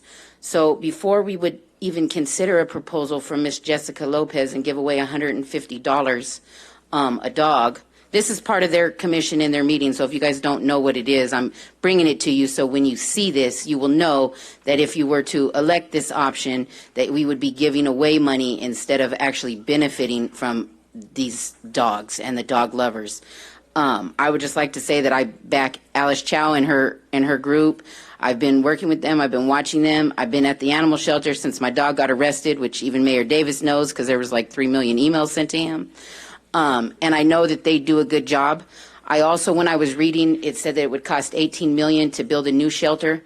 And my thing is, maybe you guys could move into the Lowe's building, spend $3 million, and then we don't have that vacant building there. And it's kind of, bus friendly over there, and it might get rid of some of the riffraff. And so on that, I wanted to say that. I also wanted to say we have like $600,000 to refurbish the animal shelter, and I'd like to make sure that all that money does go towards the animals instead of towards other things in this city. I'd then like to move on to item number 18 about the mayor's office. And when I read it, I thought it was 5 positions. Now I'm hearing it's 6, but maybe I'm wrong. The city manager, she's the second highest paid in the city, and I think she makes like $329,000 a year. I'd be willing to do that job for under $10,000 a month with all the medical benefits, and they'd free up, $220,000 a year. I'd also like to say that, we have government officials that don't make that kind of money, and the animal shelter is very upset, and it seems to me that the city manager hasn't been meeting their requirements, and other people are upset in the city about different things. So maybe we should think about some things. And then westbound communication, I think that the work seems good, but I think that we should not renew their contract. Thank you. Kathy Hartley, followed by Pat Morris. Ms. Hartley, welcome. Thank you. Good evening. I live in San Bernardino in the Nina neighborhood, and I'm speaking about 18. I'm not in favor of hiring 5, 6 additional people as support staff for the mayor and council. I have respect for you all. I hope that this can become a cohesive unit and that people can learn to work together. But I think that the last council and mayor managed to get by with a certain amount of support staff, and I think that it's reasonable to ask that you continue to do that also. I know the council and mayor's positions are very busy jobs. Council is considered part-time, but to me, it looks like a full-time job. You're working 7 days a week from what I see. I deal with Mr. Mulvihill, and I speak with Mr. Charette a lot, and a lot of that's on the weekends. Evenings, that's when I get emails. Not only do you have the council, but you have your regional boards. Those meet during the day. I hope that people, and I'm not pointing fingers, but I hope that when someone would run for a council position, that they would realize the time that it takes to read these agenda packets, to go to these board meetings, to think thoughtfully about how they're going to be able to vote on things and research. So I think that, if you went in with this with eyes open, you can make do with the staff that you have.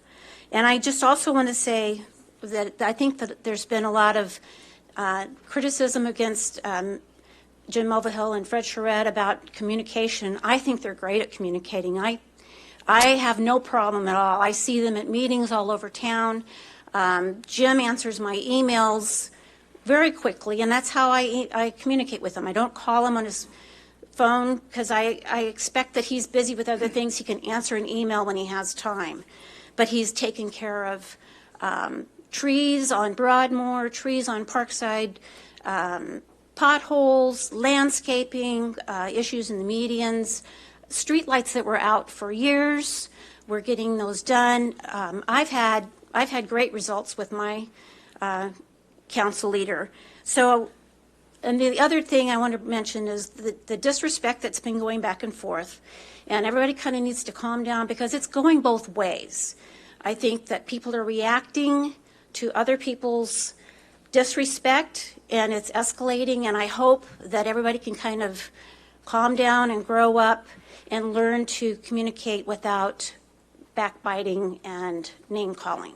Thank you. Thank you. Pat Morris, followed by Mike Hartley. Mr. Mayor, members of the Common Council, I'm here to speak on item 18, the proposed staffing level for the office of the mayor, or in the alternative, a robust staffing up of all the political offices for both mayor and Common Council members. I know that you've all reviewed in the agenda the city manager's historical data on staffing up the mayor's office over the last decade.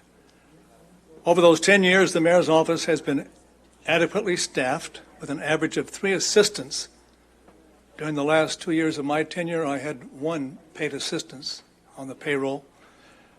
And the city council has had for some time the services of 4 budgeted assistants.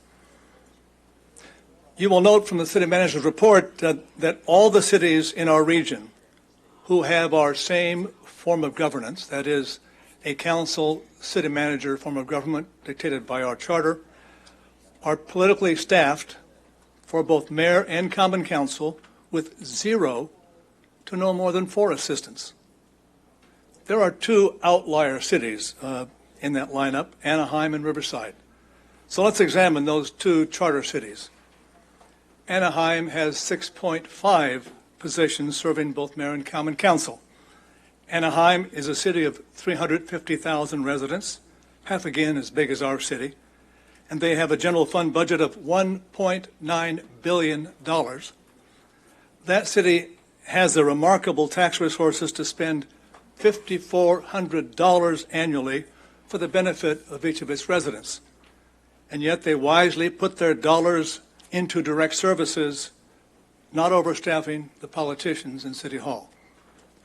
Riverside is the real outlier here, with 6 assistants to the mayor's office and an assistant for each council member. Like Anaheim, Riverside is almost half again the size of our city, 327,000 residents, and an annual general fund of $250 million, more than twice the tax resources of our city. They have the resources to spend close to $800 annually for the benefit of its citizens.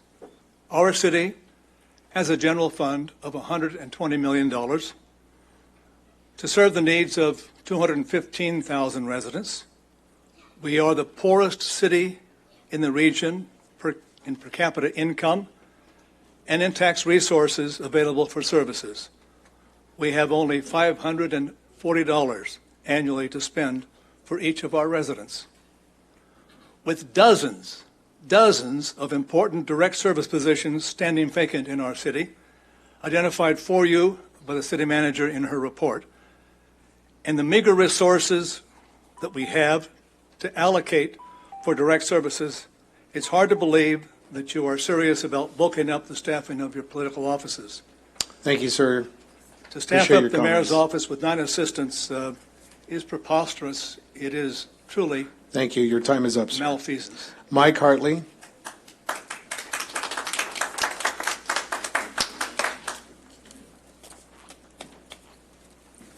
Hello, Mayor, Council. First thing I want to say is $18 million for the shelter. That's a crock. I mean, for God's sakes, I'll do it for 6, all right? Unless you've already made up your minds. Get off that subject. I have no problem with Jim and Fred, except the only problem is you guys are white. And white may not be right for San Bernardino anymore. As far as code, ignorance is no excuse for the law. If people are up here complaining about code, I've got the opposite complaint. I say we don't have enough code enforcement officers to do what we need to do to help clean up this city. And I don't know what all these people came up here for complaining. I'd like to see some of their problems where they say they got harassed. I'd like to see pictures of where they think they got harassed. I don't believe they did. And if they did, maybe it's because they're so short-handed that they're short with people. I got to tell you, Councilwoman Ibarra, when you hear of all your constituents complaining, I'm thinking that most of those complaints could be code enforcement, where they can't get code enforcement out to your area or to because they've got too much on their plate. And Mayor Valdivia, if you seriously did watch you walked 62 square miles of this city, then obviously you see all the problems that we have in the city of San Bernardino, and we need code. That's the only people who are going to fix it. So I can't see hiring a bunch of staff for your office who are just going to pick up the phone and answer to people that they can't fix the problems because they're all complaints about the city. That's all I have to say. Thank you. Chris Egger, followed by Kerry Davis.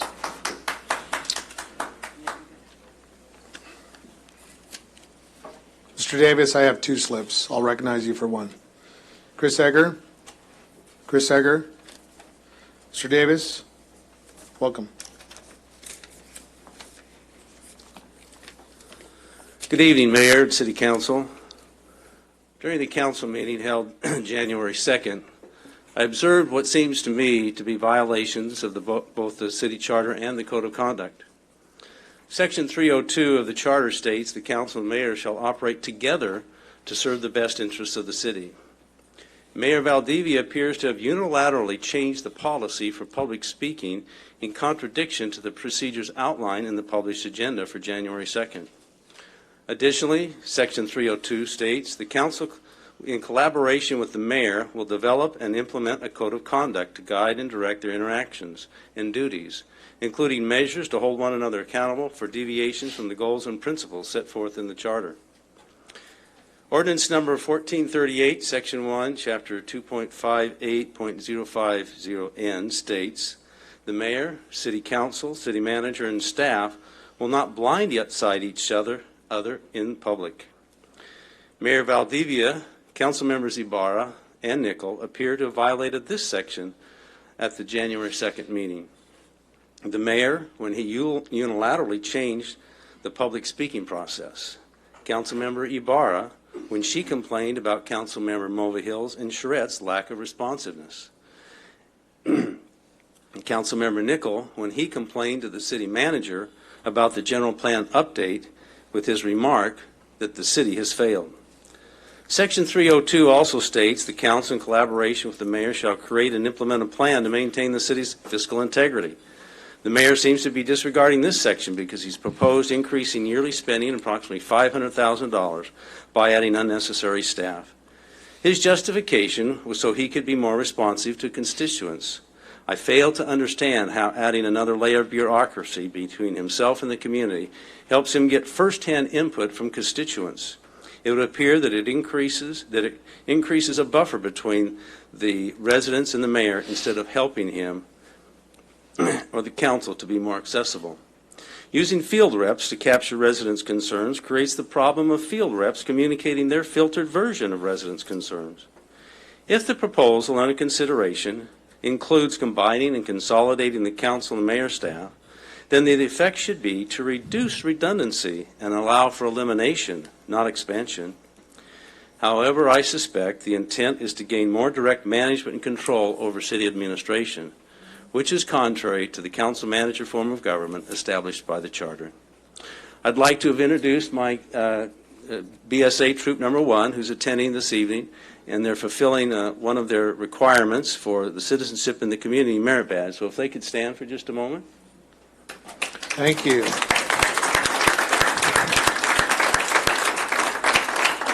I thank their patience for being here. This has been a long meeting for them. I'd also like to express my best wishes for the speedy recovery of Judy Penman. Sorry to hear about her ailment. Thank you. Our next speaker is Jim Penman, followed by Tom Utman. Welcome.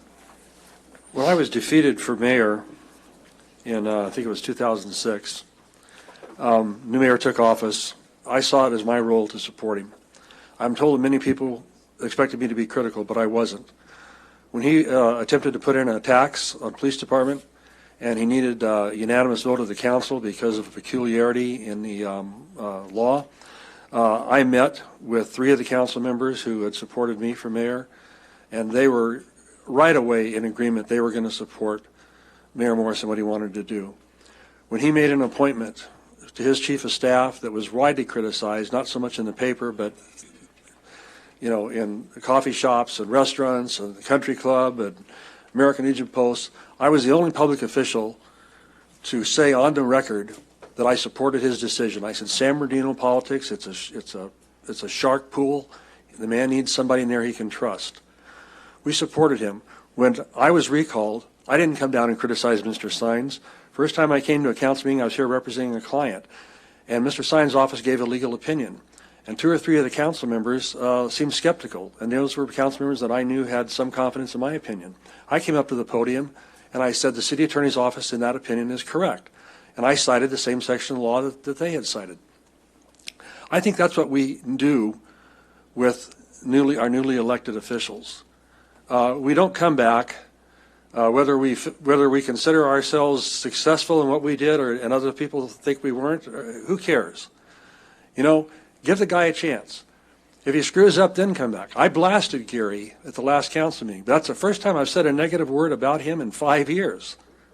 I came down and spoke in favor of his budget when some of the people who had been my supporters were critical of it. Yes, they're going to make mistakes. Maybe it's not the best idea to add 9 new people. I don't know. But, as one previous speaker said, this isn't Washington, D.C. Give the man a chance. We did that for all of our former mayors. I certainly did that for my successor. Ralph Prince, the man I defeated for city attorney, he didn't come down here and criticize me. He just stayed away. I'm sure he didn't like what I was doing, but he had enough class not to come down here in my first 2 months in office and berate me for trying to do something that he didn't think was the way to go. Give the man a chance. In a year, if it doesn't work, you don't put him back in the budget. And by the way, this thing has been hijacked. It started out as a proposal for the mayor's staff, not for the mayor and council. This is supposed to be the mayor's staff. The council may need additional staff. I don't know. But that's something that ought to be decided separately and independently. We need to get behind our new mayor, regardless of our position. I've done it. You should do it. That's the history of San Bernardino. We've always gotten behind our newly elected officials. Thank you. Thank you. Tom Utman. Mr. Utman. Sir, your item number 20. Yes, sir. Thank you for your investment in our community. Please, 3 minutes. Go ahead. Well, thank you, Mayor. Congratulations, and City Council. Should I speak? Well, do you desire to speak now, or would you I'll like wait. to? I'll wait. Okay, very Sure. good. All right. You bet. Thank you, sir. All right. Moving on, we thank our public for their comments and interest in our community. I apologize. I did receive an email from a resident in the ward. Would you like to read it, or Yes. would you like to just submit it to the city clerk? I was asked to read it, and I'm going to go ahead and read it. Is that all right? All right, thank you. This is from Virginia Marquez in the First Ward. I'm here in spirit briefly discuss agenda item number 18 and my reason for opposing it. The proposed position on the 8th floor are not needed. When I read the agenda staff report, I nearly fell off my chair and asked myself where the funding would come from. But most importantly, why? The cost of these positions is irresponsible and irrational. If I had a wish list, I would invest the proposed funding in other departments, such as overtime for police officers to patrol our streets and respond to our 911 calls in a timely manner. Increase the number of code enforcement officers to deal with old, open cases which go back many years. Expand our quality of life team to include 7 days a week and deal with illegal encampments and the homeless. Expanding our parks and rec, library hours. Increase the number of staff from the city manager's office, as currently personnel in that department work 7 days a week to coordinate with other departments. And the list goes on and on. There's an old city with so many needs. Please be mindful that we have exited bankruptcy recently, and we have to be wise and prudent with our precious resources, and I learned to prioritize and utilize effective time management skills. Any misstep would be catastrophic and would be facing the possibility of insolvency again. I believe that bankruptcy court would not be forgiving a second time. The bankruptcy was a very painful process, and at the end of the day, residents suffered because of mismanagement and past mistakes. I'm asking all of you to look at our past, present, and into the future of our city and dismiss immediate gratification. The constituents should be your number one priority. As a shareholders, we deserve to reside in a world-class city. Thank you, Mr. Sanchez. Mr. Mulvihill. I have a statement to read from Ms. Jean Kennedy, resident of 7th Ward. It is with great fascination that I have watched some of our newly elected city officials feel that they need extra help with their jobs. The mayor feels he needs 6 more positions to help him do his job, and a council person who feels they need an assistant because they work full-time at another job. If any apologies are in order, it is to the people of San Bernardino, because we've been fooled by electing people who don't think they can do their jobs without wanting to increase the city payroll, including benefits and pension liability. It shows these elected officials have no concern for fiscal responsibility. Time management skills are needed. Their time cannot be managed, then perhaps anyone who needs additional help may want to resign their elected position. Mind you, this happened in less than 2 weeks from being sworn in. Is this really what the voters signed up by electing these people? I wonder if the people of Bell, California thought about this kind of spending when they elected their officials. We all know how that turned out. We should have a healthy vigilance about cronyism. I hate to think that our city would be wrought with political paybacks like the days of the Gang of Four. We can never allow that to happen again. I did not see any election mailers from our new mayor when he was running saying that when he was elected mayor, the first thing he was going to do was to hire 6 more people for his staff. But yet that is what he wants to do. While it may be tabled for now, I suspect it is not gone. It is a harbinger of things to come. Please, prove me wrong.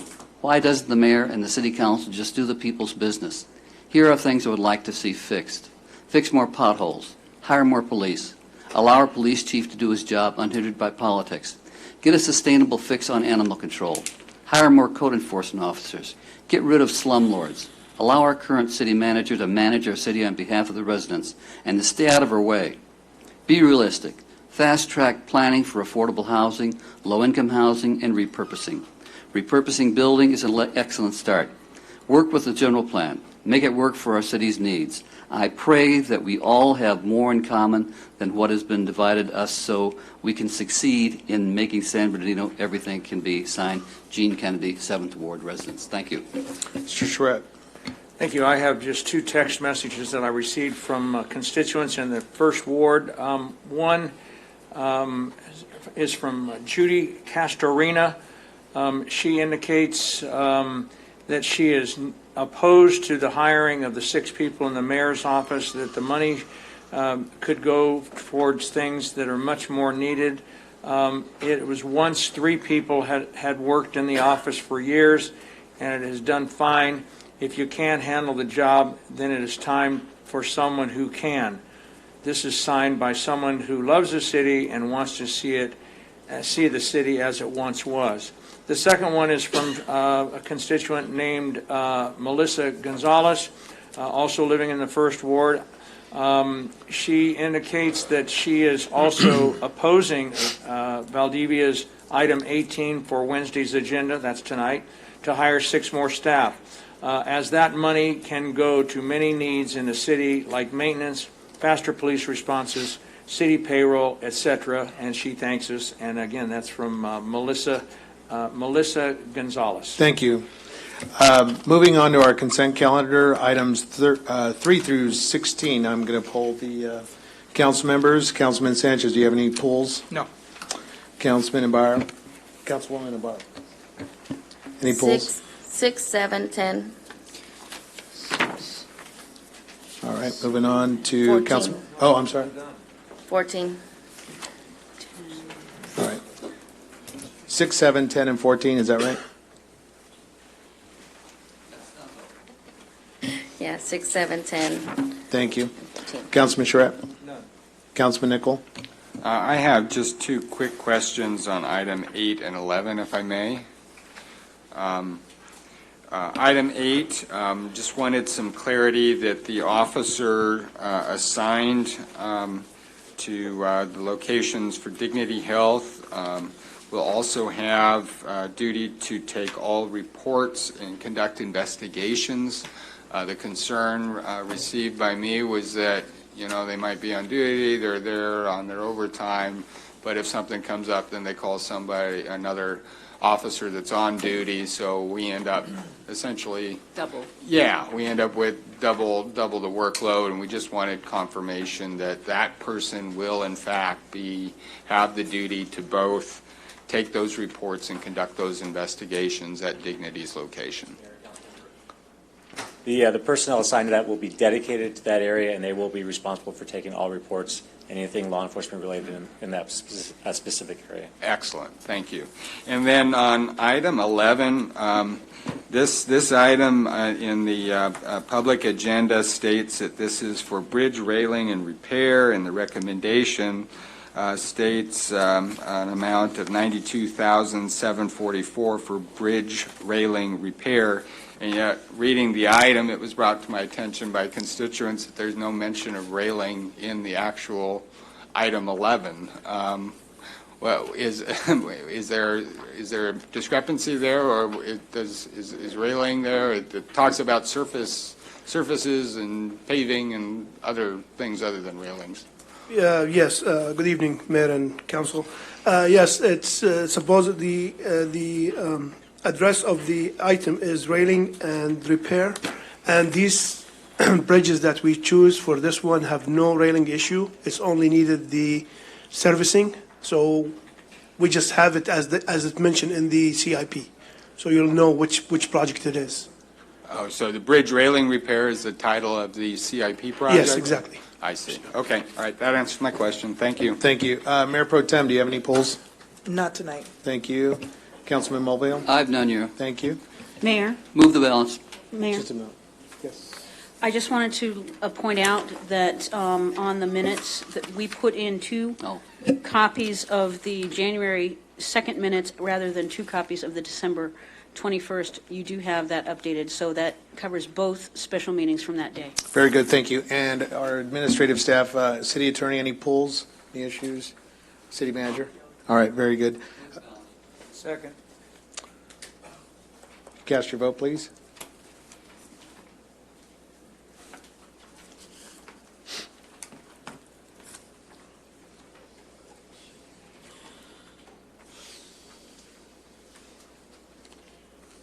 On the consent calendar, the motion to approve is made by Mr. Mulvihill, the second by Mr. Charette, and the item passes 6-0. Thank you. Item number 6 has been pulled by Councilmember Ibarra. City Council approval of commercial and payroll checks. Councilmember Ibarra. Just some items that the constituents had questions on. I know I saw this happening, but the page 21, Angela's waterproofing and restoration, I saw that work being done. For those who weren't aware, $216,000. They were fixing the parking structure on the top floor to make sure that it's waterproof so the water doesn't go down. That's the clarification on that one. Best Krieger, I'm assuming this is the monthly retainer. Same page for the month of December, perhaps, on this one. We did ask, I remember asking if we can just put the month so we know what month they were, since last month we had 2 retainers on the list. That's all on the Best and Krieger. Page 22, Cal Stripe, there's a $54,900 charge. traffic stripping and pave marking, the month of November. Do we know what streets those were on? Can provide that detail. I apologize. Okay. You know, if you ask me in advance, I can make sure that I'm prepared. But we do, when we input these into the system, the bill actually itemizes where we're doing the repair work, so we can provide that one to you. Okay. Once again, these are questions raised by the constituents. We had here on page 22, California Landscape and Design, $372,000 for them. That's for Seacom Lake and Paris Hill Park, also in the months of October, November. I believe we have an item for landscaping, if I'm not mistaken, correct? That's correct. Okay, so it's this California Landscape, they're done, or are we going to get the other group doing the landscaping?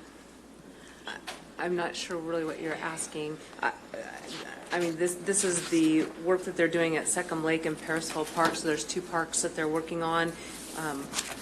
I mean, if you're asking what the status of those projects is, we can certainly bring that back. Okay, I'll touch base with you on Yeah. that one. Okay. Because again, we'll be able, when we look at the bills, we know what remainder of work is still to be done. Got it. Do we know, I don't know if this was mentioned last time, page 24, Ronak Desai, what kind of consulting they're providing to us? She provides accounting services. Okay.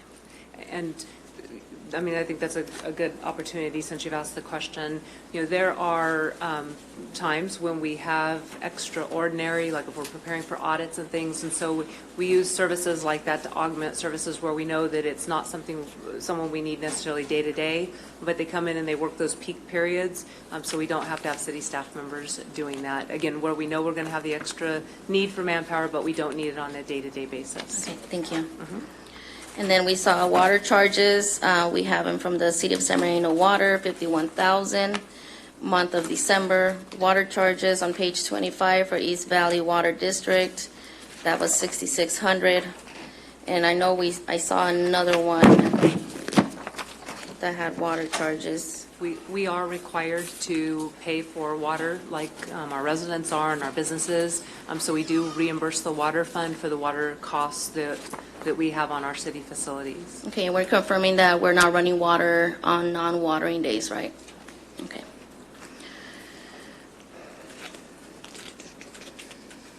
Just bear with me real quick, you guys.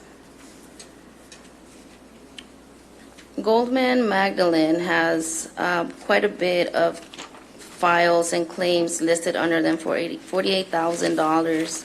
It's almost 3 pages, 3 pages worth, ranging from back 2014, 15, 2011, 12, 13.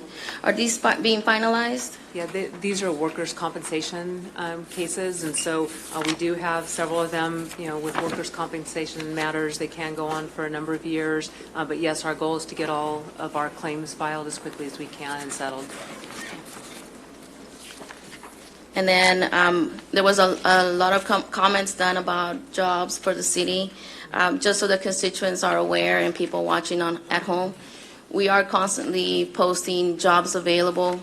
PD, we have openings for our PD as well. They are being listed, however, they're not getting filled. So that could answer some of the concerns that people were saying about getting the tree trims, the potholes filled, and staffing. We are promoting the jobs, and we are paying for those services to announce them. And then I believe that might be it, but let me confirm. Thank you. May I have a motion to pass the remainder of the consent? Was that 3 minutes? Is that all, Councilmember? No, I wanted to ask, page 35, Mr. Charette, please. Page 35, Stratton Yoka Carlson, that's almost $900,000. Again, that is for the months of August, September, October, November. Yes, that is correct. That's microphones. Oh, there it is. Yes, that is correct. That represents payments since the month of August. The monthly amount is continuing to drop as the month of November was in the 154,000 range. When we were in the middle of the bankruptcy, we were expending in the area of about $5 million a year to our bankruptcy counsel. Now it's down to about 150 a month. There is a considerable amount of work that still needs to be done. I meet regularly with Paul Glassman of Stradling to discuss our bankruptcy proceedings and to strategize relative thereto. And I review their billings whenever they come in before they get paid. In our case, there is still a lot, and in most all municipal bankruptcies, as I understand, there is a lot of work to be done post-confirmation. That's the case with San Bernardino as it is with most others. During the time of these invoices, August to November, the city brought 8 omnibus objections to claims. Each of those involved about 15 claims, and those were all granted and discharging the city's obligations with respect to those claims, all at great value. Some of those claims involve significant bodily injury and and several alleged wrongful death cases that were ultimately discharged by the bankruptcy court. I recall Judge Jury frequently indicating that the city of San Bernardino's bankruptcy case was moving along readily and timely and reasonably given the complications involved in our case. And she was, in fact, commented favorably that the city was moving along at a pace that was faster than she had anticipated given the circumstances of our bankruptcy. In many cases, these cases linger on. For example, the Stockton plan was confirmed in 2015. That case is still open, and there's still substantial activity in the case. There's also substantial activity in the Detroit case, and its plan was confirmed in 2014. The Vallejo plan was confirmed in 2008, and the case was just closed. The Orange County plan was confirmed in 1996, and that case was just closed last year as examples of the kinds of activities that continue. I have asked Paul Glassman, and he has agreed that he will be here next month, during the month of February, both in closed session and open, to give a full report. Well, a confidential report in closed session and answer any questions that council have, and then an additional report in open session that will not have the sensitivity of some of the confidential issues that we can only discuss in a closed session. But he plans on giving a full status report, lay out a time frame and expectations that everybody can expect that will be followed through the conclusion of our bankruptcy. We are, in fact, out of bankruptcy. The plan has been confirmed. The effective date has come and gone on the 7th July of 17. These lingering issues are involving claims and people who continue to try to litigate to penetrate through the benefits that we've achieved in the bankruptcy.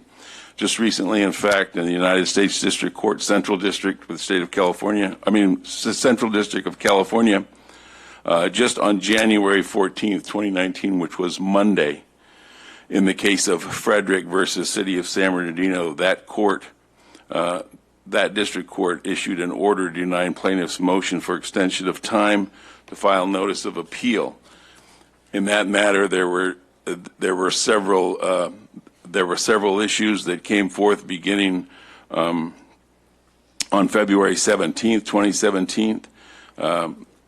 Well, no, let me go back a little bit. On July 3rd of 2018, the city and the officer involved in that officer-involved shooting case filed a request for dismissal of the action in the district court. On August 23rd of 2018, the court ordered dismissal of plaintiff's claim with prejudice. On September 17th of 2018, the plaintiff moved to reopen her case. On October 17th, the court denied the motion to reopen. On December 5th, the plaintiff requested time be extended for the time to appeal that denial to reopen the claim.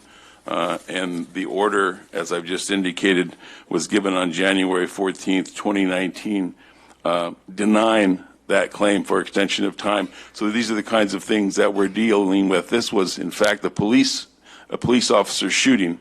Those cases, as you know, involved millions, oftentimes tens of millions of dollars. So we're utilizing the bankruptcy confirmation order, and specifically the indemnification, the injunction against indemnification that protects us and our city further from these tens of millions of dollars liabilities.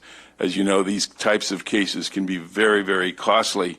Recently, there was a verdict from a jury in a police officer shooting by a local attorney who had several cases, by the way, pending against San Bernardino. I think he had 4 or 5 cases pending, which we were able to settle for a combined total of less than $1 million. In this verdict recently, within the last 2 years, I believe, probably more like within the last year, the jury verdict came back in excess of $30 million. So these are the types of verdicts and judgments and oftentimes settlements that cities are facing now. So we need to squeeze every ounce of benefit that we can out of our bankruptcy case, and thus the continued amount and the continued expenses, which seem exorbitant, but when compared with what we're saving in respect to the liability and squeezing out the benefits of the bankruptcy, this is money very well spent. But you will hear further from Paul Glassman with respect to those bankruptcy issues, and I hope you're ready to ask him questions that you may have at that time. But I think he'll satisfy both the council and the public with respect to why this continued activity is beneficial for the city. Thank you. Mr. Sines, are you suggesting then the item will be added to closed session in February? Well, yes, it'll be on the closed session, the bankruptcy report and status. We intend to put it on open session as well for a full report to the public, again, on those items that are not of a confidential nature. Very, very good. So that would be our directive and issue, that we have it on closed session for February. Thank you. I will let you know he has indicated one of the 2 meetings. I think he's leaning toward the second in February. But very good. Thank you. All right. Thank Sbarra? you. Yes, one more item. Chipper truck rental on page 33 and the chipper rental on page 36. Can we elaborate on the chipper truck rental and the chipper rental? Anybody? Our staff? This has been rented by our operations and maintenance division. It allows us to be able to really focus on the tree removal, which was what we proposed as part of our last budget, that we focus on risk dead trees. So this is allowing us to be able to more efficiently and effectively remove those trees and deal with them. Okay, so that's additional to what already West Coast Arborist has, right? Correct. Yeah, that was. But it is within our current approved budget. It's not additional costs. Okay, thank you. That's it for me. And just if Trish could clarify, and I'm sorry, Trish, but I want to make sure that I'm correct. And it's for use by city employees, because we do have city employees trimming the trees. West Coast has their own equipment, so Correct. We're not renting equipment for West Coast. This is for our own staff, internal staff. Okay, so our staff rented from West Coast a chipper rental on page 36. From West Coast? West Coast Arborist is listed on page 36 for a chipper rental. Oh, that is part of the contract too. They also do that as well. Yes. Sorry. Yes. Thank you. Thank you. May I have a motion to pass item number 6? All right. If you cast your vote, please. City Clerk will announce the results. On item 6, the motion to approve is made by Mr. Charette, the second by Mr. Mulvihill, and the item passes 6-0. Thank you. Item number 2, pulled by Councilmember Ibarra. City Council approval, item number 7, City Council approval of draft minutes. Councilmember Ibarra. This one's fairly easy, actually. From Ms. Kathy Rainbold on the, I believe, January, hold on. Typo? I have my notes. Yeah, I saw just that her too. first name. It says KTHI, page 66. And then you also already told the city clerk we're missing the 10 a.m. council meeting for December 21st. That's it. Very good. May I have a motion to pass number 7? Is there a second? I'll second. Cast your vote, please.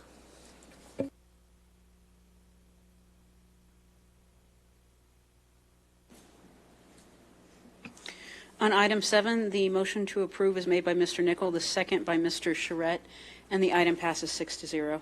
Thank you. Moving on to item number 10 on the consent calendar, the First Amendment to the Spicer Consulting Group Agreement. Councilmember Barr pulled it. Councilmember? This is the one that I was trying to get to with the landscaping. So Spicer Consulting, what landscaping will they be doing?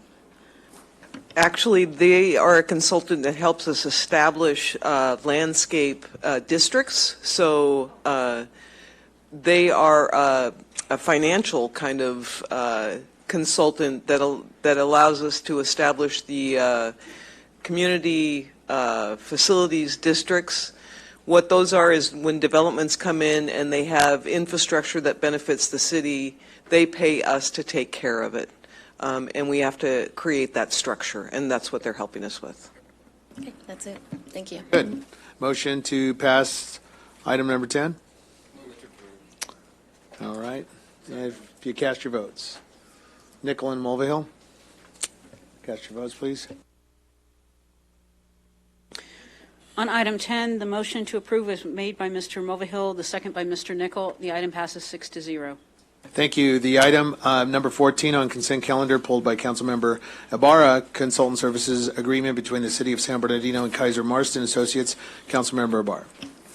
I think this is wonderful that we're bringing in Kaiser Marston Associates. I've heard good stuff about them. But also, is it possible to also work in collaboration with the CDBG ad hoc when we're looking at the HUD projects that were pending and how do we get them to move forward? Okay, that was my only question. Very good. May I have a motion to pass item number 14 by Nichol and Councilman Mulvihill. Cast your vote, please. Item 14. On item 14, the motion to approve is made by Mr. Nichol, the second by Mr. Mulvihill. The item passes 6-0. Very good. Moving on to our staff report segment of our council agenda. As your mayor, I made several commitments to the community that I intend on keeping. Moving forward, I'll explain how each council agenda item we discuss aligns with the priorities of bringing growth, business, safety, and development to our community. The first item is item number 17, the Animal Control Commission and Animal Control Program Update. This aligns with my goals of safety and growth for our community. We will ensure that limited resources are most effectively used and that our community isn't plagued with loose animals. Ms. City Manager. Mayor, members of the council, some time ago we did, I believe it was in June of last year, brought a report to you because of concerns with the animal shelter. It is a very old facility, and much like many of you, I love my furry friends, and I have at least 16 legs in my house. And so, again, we're concerned about the animals. We're concerned about the working conditions of the employees that work there and the patrons that come to the shelter. So the council had requested that we look at various options. About June of last year, we brought an option before you, and the council requested that we work with the commission to explore other options and return for a mid-year report, which is the reason why we're here this evening, with a full report on potential options in June of this year. So again, we're here for the interim report. I want to take just one moment before Captain Green speaks. We do have limited resources, and there have been limitations on the resources available to the animal control program in the shelter. I am proud, though, of the work that Captain Green and Lieutenant McCumber have done within the resources we have available to try to do the best that we can there. But we do recognize that we have significant limitations, and there's still, like so many other areas of the city, there's still a lot of work that remains to be done. So with that, Captain Green's going to talk about the city staff initiated changes, and then I believe you have commissioners who will be here this evening to talk about the work that the commission has been undertaking. Captain? Okay, good evening, Mayor and Council. So I first have an update from the Commission relative to funding that has been identified that could be used toward potential shelter construction. The Commission has worked with staff for the last 6 months, and two items of potential funding, one definitive and one potential, have been identified. The first is approximately $642,000 that currently sits in the Animal Shelter Improvement Fund, which could be used specifically for shelter construction or construction of a new facility. Additionally, we have identified approximately $140,000 in potential grant opportunities that can be used specifically for shelter infrastructure, and that is contingent on those grants being awarded in full. The Commission has additionally expressed their intent to continue evaluating this issue and looking for additional funding sources. Additionally, staff has continued over the past several months to try to address a number of issues at the shelter to try to make the improvements that we can within the resources that we do have.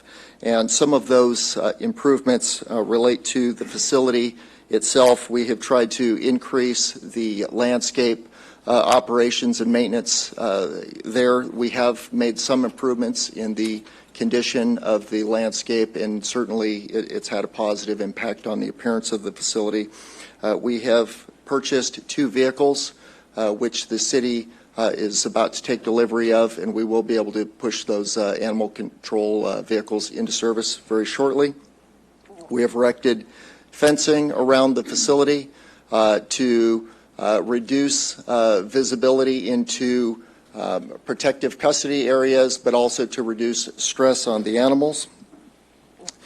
We have constructed custom drain covers to address a notice that we received from the state earlier this year that the shelter was out of compliance with certain conditions relative to disease control. We've constructed special drain covers to mitigate that issue, and we are still continuing to work on a vapor barrier solution to satisfy the notice that we received from the state. Relative to staffing levels and staffing level improvements, we have hired 1 additional animal control officer, 4 full-time shelter attendants, and 3 part-time shelter attendants.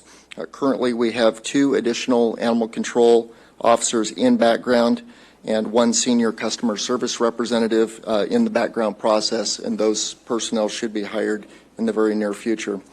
We're continuing to work on our volunteer program to try to revamp that program so that we are in alignment with best practices relative to how volunteers are recruited, vetted, trained, and utilized at the shelter. We're also working to mitigate some of the spread of disease within the kennels and cross-contamination by eliminating the use of some temporary bedding materials that had been used in the past to get the animals off the ground. But what we found was that the beds that were being used created other issues by clogging up our drains, creating choke hazards for the animals when the bed fabrics were chewed on, and then also harboring various diseases that can negatively impact the animals. We're continuing to accept blankets at the shelter, and when the temperatures drop below 50 degrees, we have a protocol in place to place blankets in the shelters, make them available to the animals. However, we do have for all of the shelter's faults, one thing that does work particularly well at the shelter is our geothermal heating system. We have a geothermal heating system in the floors, which keep the floors, even in cold weather, keep the floors at a constant temperature ranging between 75 and 85 degrees. So only in the most extreme cold temperatures do we utilize the blankets. We are continuing to evaluate our euthanasia practices. We're working with other shelter officials from neighboring jurisdictions to make sure that we are consistent with best practices and that we're keeping those numbers to an absolute minimum. So those are kind of the highlights, and then with that I can answer any questions you may have. Thank you. As many of you know, I recently took a tour and visited the shelter myself to evaluate the conditions there at our city animal shelter. My immediate concern and apprehension was to make sure that our animals were being cared for in a proper manner. I'm happy to report that the animals are staying warm and dry during the winter weather that we are experiencing in these past weeks. However, I was appalled and shocked at the overall condition of our shelter. The building is over 50 years old and has not been maintained adequately. Most of the electrical code is not fit for service. There are not adequate environmental controls to prevent the disease spread and spread of outbreaks. Our animals and employees, frankly, deserve better than what we currently have. I want to sincerely send my deep appreciation to our Animal Control Commission for their hard work, our city staff that man the animal shelter. The public has spoken very loud and clear on this issue, and they want changes at the shelter today, not tomorrow, not sometime later. They want it today. We have to do the right thing for the safety and comfort of our animals. I'd like to see certainly a new facility opened up in our community with partnership in a nonprofit organization that can help with these pet adoptions. Ultimately, I would like to see a new local or regional shelter to service the needs of our animals for our communities. A new shelter is going to take time, and it will take lots of money to build our new shelter, money that we currently do not have. So with that, I'd like to request the city manager for our February council meeting agendize solutions to the crisis at the animal shelter, including a temporary shelter, including the consideration of a temporary shelter contract for adequate housing for our animals, as well as a proposal to enter a joint partnership with a nonprofit organization for local rescue center. At this time, are there any council comments? Councilman Nichol? Yeah, I received a number of constituent comments on this item. In addition to the options laid out by the mayor, I believe we already have, but I'd like to just confirm with the city manager if you could refresh my memory. Have we approached the county of San Bernardino? What options or lack thereof exist with the county?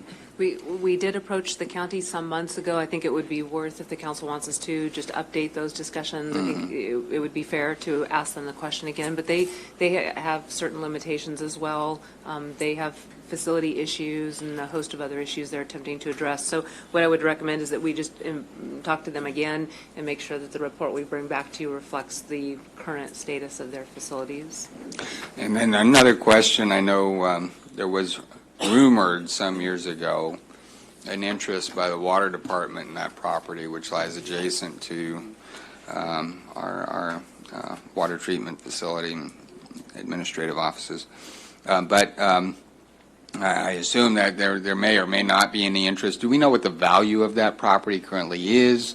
If we were to sell it, would that give us some proceeds potentially toward acquiring another property? Is there any interest in that property potentially? You know, the water department, and I will speak to Miguel Guerrero again about this. You know, the water department has invested in a host of facilities. We have talked about the idea that ultimately the water department administrative staff would like to rejoin the city staff at City Hall, and that really goes to the idea that we want to change our planning system so that people can go in and they have kind of the one-stop shop. So you have water, fire, all the other different agencies. So they do have a need for some facilities, but I think they've addressed a lot of their service-related issues. So again, we will explore that with them and just make sure that we have current information, and we can probably get a evaluation on our property. We haven't done that in some time, just so the council again has an understanding of what that might look like in terms of the financial impacts. Yeah, and then I think there was a lot of sticker shock with that $18 million figure for an animal shelter. I assume that would be all new construction. Some of the comments I've received is, could we in theory acquire another existing building? Is there something, could we potentially modify an existing? I mean, we've got a city full of vacant buildings. It would seem that there could potentially be the option of acquiring at a fairly reasonable price a vacant building that could potentially, with some modification, provide better facilities. So not sure if that's something, as opposed to investing into a building that clearly is showing its age and showing some issues. In terms of the price tag, remember that, we, and Captain Green can kind of walk through this again, but remember some time ago you'd asked, what would be a rough order of a cost estimate. So it was never intended to be, we would need to go out and bid that. So we use some standards that are used for construction of shelters. So there are some guidelines that we can use for that type of construction. But it would really depend on what it was we were looking for in terms of a facility. So that really is not a number that, it's really for discussion purposes. We know it's a lot. So if the council wanted to walk down that path, we would want to go out and really engage someone to make sure we have a very good cost estimate. There are some models that rely on modification of existing facilities.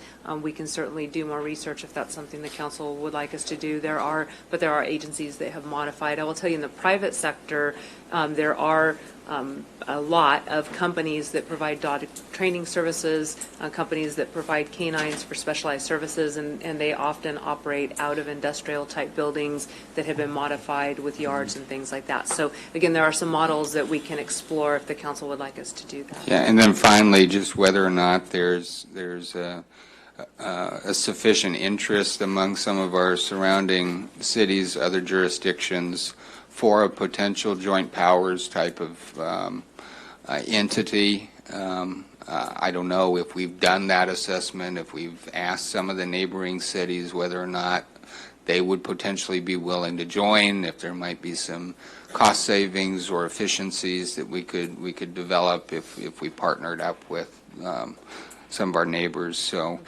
just a lot of constituent concern that clearly animal control has significant dimensions to public health and safety, as well as the well-being of animals. And so it is something that's important, but obviously it's something that I think we need to consider as many options as we possibly can before we finally make a final decision on this. Thank you, Councilman. Councilman Schrepp. Thank you.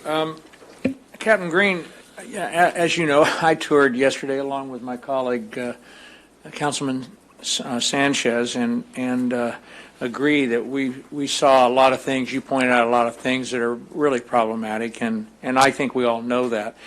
I think my concern is the numbers, and Andrea's done a pretty good job just now of kind of recapping that there are many options. But could you kind of share with me, share with us what you shared with me about what Riverside did, and to Councilman Nichols' point about regionalization and or partnering, how we have looked into that, and a lot of the surrounding cities that we might want to partner with, as according to you, have already decided to contract out and have made those. And can you tell me about how Riverside made that decision, and how somebody that comes up to the counter and says, you want $18 million, I'll do it for $6 million, why that probably won't fly, because it isn't just putting up 4 walls and a roof and some air conditioning and heating. There are state regulations and requirements that we must follow. And as was shared with all the council, I think recently, there was one built in Corona that has been problematic because they did not follow a lot of the state requirements, and they're having to put Band-Aids on it and or go back and fix some things. So it isn't just a matter of building a building or maybe moving into an existing building. It's much like, again, not our call, but the state's call, and health and safety. It's largely like building, a medical facility. Sure. Am I not correct? You are correct. And so there's 2 prongs to your question there, and I'll address both. So first, to the cost of an animal shelter. So keep in mind that, our shelter is over 50 years old, and 50 years ago, when animal shelters were constructed, there were different standards and expectations from the public on how animals were cared for. So public expectations have changed over the years, and with that, industry standards have developed. Industry standards mostly driven by the large national and international humane organizations. And so the modern standards for a shelter, when you look at the needs and the requirements to construct a shelter in a fashion that mitigates the diseases and the problems that come with housing unhealthy animals on an industrial scale, they're on par with constructing a hospital or constructing a jail. It's not like building a home. They're very healthy or very pricey construction costs. I know that a lot of people have struggled with the cost estimates, and they look at the local pet shop or maybe a small nonprofit type of rescue shelter, and they think, why can't we just find a local empty building and put some kennels in there?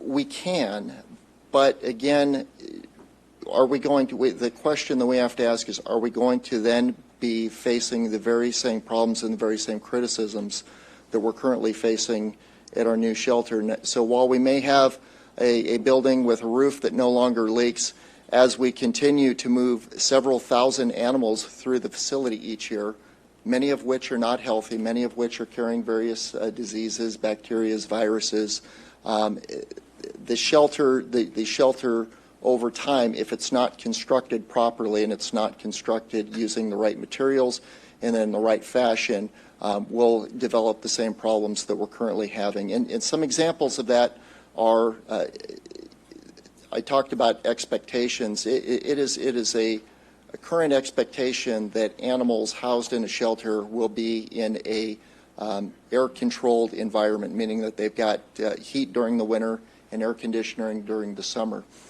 So that is certainly a factor. But then when you keep animals in a confined space like that, then that contributes to the spread of disease. So then you have to have an air exchanger. So for example, the Riverside facility has an air exchanger in their HVAC system. It's about a $5 million system by itself. And it fully exchanges the air within the building 14 times per hour. Those are the types of standards that are on par with expectations and industry standards today. So, and they drive costs up exponentially, and that's why the exorbitant price tag when you look at constructing a new shelter. And I'll talk a little bit about how we got there. So we have not had the benefit of bringing in an architect and a general contractor who specializes in shelters to give us a formal estimate. But what we have used is the instrument that's published by the United States, or the Humane Society of the United States, which allows you to plug in a variety of data points from your local animal care operation, and then it spits out a figure. And using their instrument, we came up with that ballpark $18 million figure. But then to try to validate that figure and figure out whether or not that was a left field figure or whether or not it was truly accurate, what we did was we looked at a variety of case studies from across California. So we looked at a variety of municipalities that have had to construct a shelter within the past 5 years. And we looked at their annual intake numbers, their populations, to see how they compared. And when we looked at comparative case studies, it tended to validate that 18 plus $1 million figure. So that's how we've arrived at that figure. As far as Riverside goes, one of the industry trends in animal care has been regionalization, and a large driver of that trend is these exorbitant costs that we're talking about right now. So as this trend has evolved, agencies like Riverside County, some agencies like Riverside County have kind of forecasted years out to figure out, where is this going to go? And Riverside predicted that regionalization would become more of a need in not just western Riverside County, but also western San Bernardino County. So they invested $32 million into their facility with the belief that over the long term, they would begin to serve more of the communities in western Riverside and western San Bernardino County. And that has actually manifested. They currently service the cities of Grand Terrace, Colton, Fontana, and now Rialto. So it has paid dividends for them, and those cities have all reported back to us in our research that they've been very happy with the service that they've gotten. Thank you. And all I want to say at this point is thank you for that. It's a big issue. It's a very important issue. Obviously, I think generally everyone is a pet lover and wants to see animals treated humanely and fairly, and we have a particular problem in this city for various reasons, and I think we're dealing with it as best we can at this time. But I just wanted to personally thank you and your staff for answering a lot of questions of mine yesterday upon that tour of the facility, and apologize for not being there sooner. No, that's quite all right. I was there a long time ago, and I don't see a big change, but I did gather more information, and you and your staff were very helpful in providing that information. Thank you very much. We welcome the tours, and we'd be happy to provide that for any of the council members. And just to go on the record, even staff acknowledges that it would really be ideal to have our own shelter here in town. If we could produce the kind of money that it would take to construct one, but given our research, our recommendations are based on what we have to work with. Excuse me for interrupting you, but along those lines, whatever we end up doing here, I think we all probably will agree that we're going to have some sort of presence here. Some sort of a satellite, if indeed we ended up in the region, out of here, we would at least have some sort of satellite facility in order to make it easier for our constituents, for our citizens of San Bernardino to drop off, pick up, reclaim, what have you. So it would be, and we would have the same kind of resources as far as the trucks that are out, the animal control officers that are out there. They would be assigned to our community, would be here like our own, and it could be a fairly easy transition, as I understand it. So again, a lot more to be determined. But and keep in mind, we have a lot of latitude in what that ends up looking like. If we form some partnership with a nonprofit and we want to have a local adoption center, what services that adoption center is going to provide, we drive Very good. that service. Thank you, Councilman Charette. Councilmember Barr. Good evening, Captain Green. Good evening. Finally get to talk to you. I love some of the ideas that were mentioned by our audience here. They mentioned the Lowe's building. Maybe we can look into the Lowe's building, what we can do to build a shelter there. But what I love the most is the collaboration with the nonprofits. This, to me, speaks volumes. I understand there's one letter of intent that has been submitted to the commissioners. Do we have a deadline for the other groups to submit theirs so that we can allow them an opportunity to also submit their proposal to us of how they can help us raise the funds to build a new shelter? The commission started formally accepting proposals in November and expressed that they wanted to have a variety of proposals to look at by the following month. They did only receive the one, but that has not been closed off. The commission can still accept proposals from any of the nonprofits that wish to express interest. Okay, and then the staff report has a little error on the discussion paragraph, page 416. It says that the commission's final meeting on the subject was held on November 14 with all commissioners in attendance. I believe Ward 1 is vacant. Ward 2, my commissioner was absent, and Ward 5, their commissioner was also absent at that meeting. But I did listen to the commissioners' meeting on December 12, and they raised a concern about not being sure that they were guided the right way of who to go to for funding. I do see the list of the possible options for grant funding options that we have. I counted about $250,000 if we apply for these grants.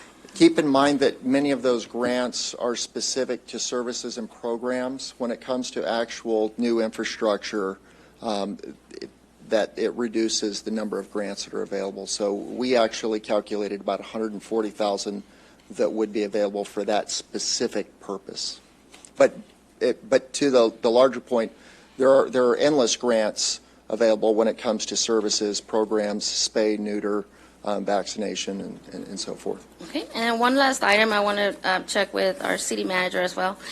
In 2017, our city council approved for up to 12 free adoption events per year. I believe last year we only had one, and that was towards the end of the year. Do we anticipate scheduling more free adoption events to help alleviate the animal shelter? We do. We had a very successful event in December, and we intend to build on that. But our program was really decimated this past year, and we're kind of in a rebuilding phase. So as we get the resources and the personnel, we absolutely intend to increase those events.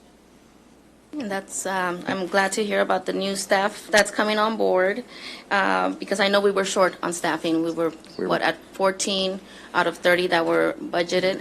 And then I love that you have the volunteer program, so if anybody's out there wants to be a volunteer, please visit our website and fill out the application. Highly encourage it. It's something nice to do for the community. A lot of these dogs are by themselves, and having that human contact is something. Another item is for the senior dogs. I was seeing online that that there's some groups that actually take senior dogs to senior centers, home centers, and we have some senior centers in the area. I think that would be something that we can start to bring in so they can visit our senior housing facilities. But thank you. That's all about. Thank you, Councilmember. Councilman Mulvihill. As this discussion was going on, I have to think that in the last 22 years, I've had 3 dogs. 2 were from the San Bernardino Animal Shelter, and the third was a rescue dog. But I think we have to be realistic in terms of the costs. There are some functions that the city used to provide that it can no longer provide because there simply is other priorities. Prop 13, among other things, slashed the city potential. You know, property taxes used to be the highest source of local government income. Well, now it's sales taxes, or actually for us it's a utility tax of all things, which shows you just how limited our resources are. We've had to cut loose some services, fire department, for example, simply because we could no longer provide those. In the case of our shelter, compared with, as you were mentioning, a regional shelter, Rialto, Colton, and Grand Terrace have all contracted with Riverside County. And Fontana, all Riverside County. How many people have been to Riverside County's facility? Anyone? I was there. Oh, you were there. I was there. I took slides. If everyone wants to see my slides, I went there unannounced, and I said I was from San Bernardino, and they said, "Oh, well, we're talking about contracting with it." And then I said, "Well, show me what you've got there." We don't have any vets. If we got a sick dog, we've got to take it to a vet. Riverside County has 3 vets on staff. They've got surgical facilities. They do spay and neuter on site. They have a clean reception area. Again, I could show this on the slides. It would be much better. But the point is, when animals, dogs or cats come in, they've got 3 bays in which there are washing facilities, and every animal comes in is washed, and it's assessed as far as clean. Do we have anything like that? No. We have a garden hose, maybe to rent it down. Our facility, if you care about animals, you wouldn't want to see them in our facility, as much as we try to do it. Riverside County has got 3 vets on staff, plus vet techs, plus interns from, what college was it? No, it's not RCC, it's another. But anyway, I talk about that in the slide presentation. They would promise us 7 vehicles. They've got 24 vehicles at Riverside County. They would promise us 7 vehicles. How many vehicles do we have? I believe 6 or 8 right now, but so many of them are in very poor essentially, condition. they would have 7 vehicles in our city to do this. You talk about cross-contamination, and you talk about the HVAC system. As you say, the air, they don't have chain links on their individual dog units. They've got glass doors. so there is no cross-contamination. And plus, between the rows, between the rows of cages on that side and that side, there's a wall to also prevent cross-contamination.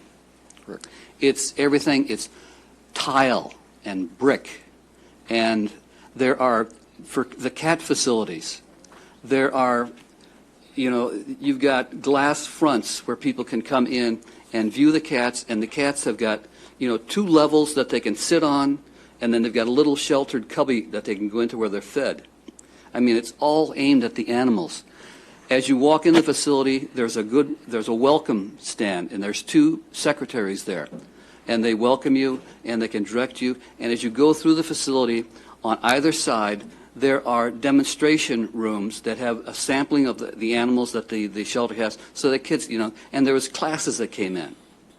And the kids were shown, the various kinds of, in fact, they've got community rooms where they hold workshops for Girl Scout troops and Boy Scout troops and community facilities and so forth, just set aside for, and for, there's no closing date. They are closed on, I guess, on weekends, Saturday, Sunday, but the point is they're still staffed. They've got drop-off doors that you can open up and put a dog or a cat in, and they check to provide any animal that's there with water and food until it opens up the next Monday. So it's 24 hours service that you can be provided there. Obviously, they spay and neuter general duty. It's accessible. From downtown City Hall, it takes 25 minutes to get to Van Buren and Limonite, where the facility is. It's easy to get to. It's all on either freeway or it's divided highway medians. Very easy traveling. So, from my point of view, and we talk about a regional facility, we do have a regional facility, and Riverside County has planned to be a regional facility. It's accessible. They can provide us with local drop-off if need be, but the point is they'll provide us with 7 trucks that will pick up animals, take animals to the homes, residents, whatever. The only problem is, don't people want to travel? If they care about their animals, don't they want to travel that 25 minutes? Is that all it is? Because if you care about animals, our shelter is not the place to put it. No, 15%, just like ours, just like ours. Yeah, I went to a rescue. I went to a benefit last March, in which there was several shelter rescue groups, and I sat at a table and I listened to this, and they're talking, 50% kill rate in Riverside and so forth, and we can partner with the city of San Bernardino. We do this. It was all stuff, just stuff, and just like this, we're going to have Hollywood come in. We heard about Cesar Millan. We heard about the San Manuels last time. We heard a lot of promises. None of it has panned out. We didn't vote to partner with anyone. If they wanted to take it over, we gave them a year to come up with it. So far, they say, well, we'll partner with you. From my point of view, $18 million, $12 million, we can use Riverside for less than we're paying for our inadequate facilities now. If we contract with Riverside, everything they can provide, we'd be paying less than we're paying for our inadequate facilities. So we'd be saving money. And we need money, as we're going to talk about in next time, we need money for code enforcement, for streets, for police, for dispatchers, all the way down the line. And, well, I think I've gone on long enough. You can talk about that if you want to, but the point, if you care for animals, Riverside County has got the facilities for you. Now, if you care about an animal, you'll get there. Thank you. Thank you, Councilman. All right. We appreciate our staff. We thank you for the report. Are there any other comments from council members who have not spoken? All right. Very good. Thank you. So we will return in February and address all these. We appreciate it. Yep. Thank you. An administrative item. Before we move on to our next agenda item, which is item number 18, I'd like to take up item number 19 first, so we'll hear from Westbound Communications. I have Mayor, some through the questions. chair. Hold on. I have some questions about our relationship with Westbound Communications that will have bearing and impact on the staffing proposal in item 18. Councilman Charette? Well, so that's your reason for changing this, because you think it relates to the item prior to it, item 18? In other words, you want to deal with item 19 first because it somehow relates to item 18. And generally, when we change things up, I mean, I know you have the prerogative of doing that, and we've done that many times, but there's generally a good, solid reason for it because of people maybe aren't able to attend, or they've been here too long, or whatever. We try to get things moving quickly. I don't see the need for it here, but that's up to you and Thank the you, council. Councilman. Madam City Manager, number 19. Number 19, Mayor, members of the council, you had requested that we include on an upcoming agenda a discussion about the city's agreement with Westbound Communications, receive an oral report on the services that are being provided. That item was scheduled for the last meeting. It was continued because of the late hour, but it was also fortuitous because Kelly Ambrosi and Carrie were not available at the last meeting, but they are available today. What I've asked them to do is to walk through the services that are being provided by Westbound Communications, and then we can spend some time talking about our current agreement with them. It is a multi-year agreement, so it's not a one-year term agreement, and again, answer the questions about the agreement itself and how it's structured, and then answer any questions the council has. On a day-to-day basis, Kelly is the person that we see here most often, so she's creating all the messaging with her team and is interacting with all the city staff members and elected officials as we try to get better information out to our community and change the city's image. So Kelly, I think, is going to present, and then Carrie is also available to answer questions. Great. Kelly? Okay. Thank you very much. Good evening, Mayor and Council. I'm Kelly Imbriani. I am with Westbound Communications, and as Andrea mentioned, have been serving as the project manager for this account since April. We are very happy to be here to share what we've been up to for the last 9 months, and we hope you enjoy the presentation. We have Chris Perez here, who is also a partner with Westbound Communications, and as you all know, Carrie Gilbreth is on the team as well, here to support us. Just to get started, wanted to just reiterate that our contract was previously voted by the mayor and council in April. That was a unanimous vote, and that basically brought us on for public relations services and also a rebranding project. This agreement is effective currently through June 2019, and then there's 3 optional one-year extensions thereafter. So what we want to do is kind of give you guys an update on what we've been doing. Everything that we do for the city is based on a communications goal and strategies that support that. This is done through research and through our local knowledge of the city. Basically, what we want to do through all communications for all of the city is to ultimately tell America's most inspiring renewal story. We are doing this through a number of different strategies. We want to make sure that we're providing thoughtful communication. We want to make sure that our storytelling is responsive. So we are showing the public that we're hearing what they're saying and we're responding to what they feel is important. We all know that San Bernardino is fighting a lot of challenges with misperceptions, a negative reputation. A lot of what we are doing now with our storytelling is to combat that and to change mindsets and to get people excited about the changes that are happening here in the city. And that is a reinvigoration of all of our collective effort to see the city do well. And everything we do is based on that. Also, everything that we do is based on well-defined objectives.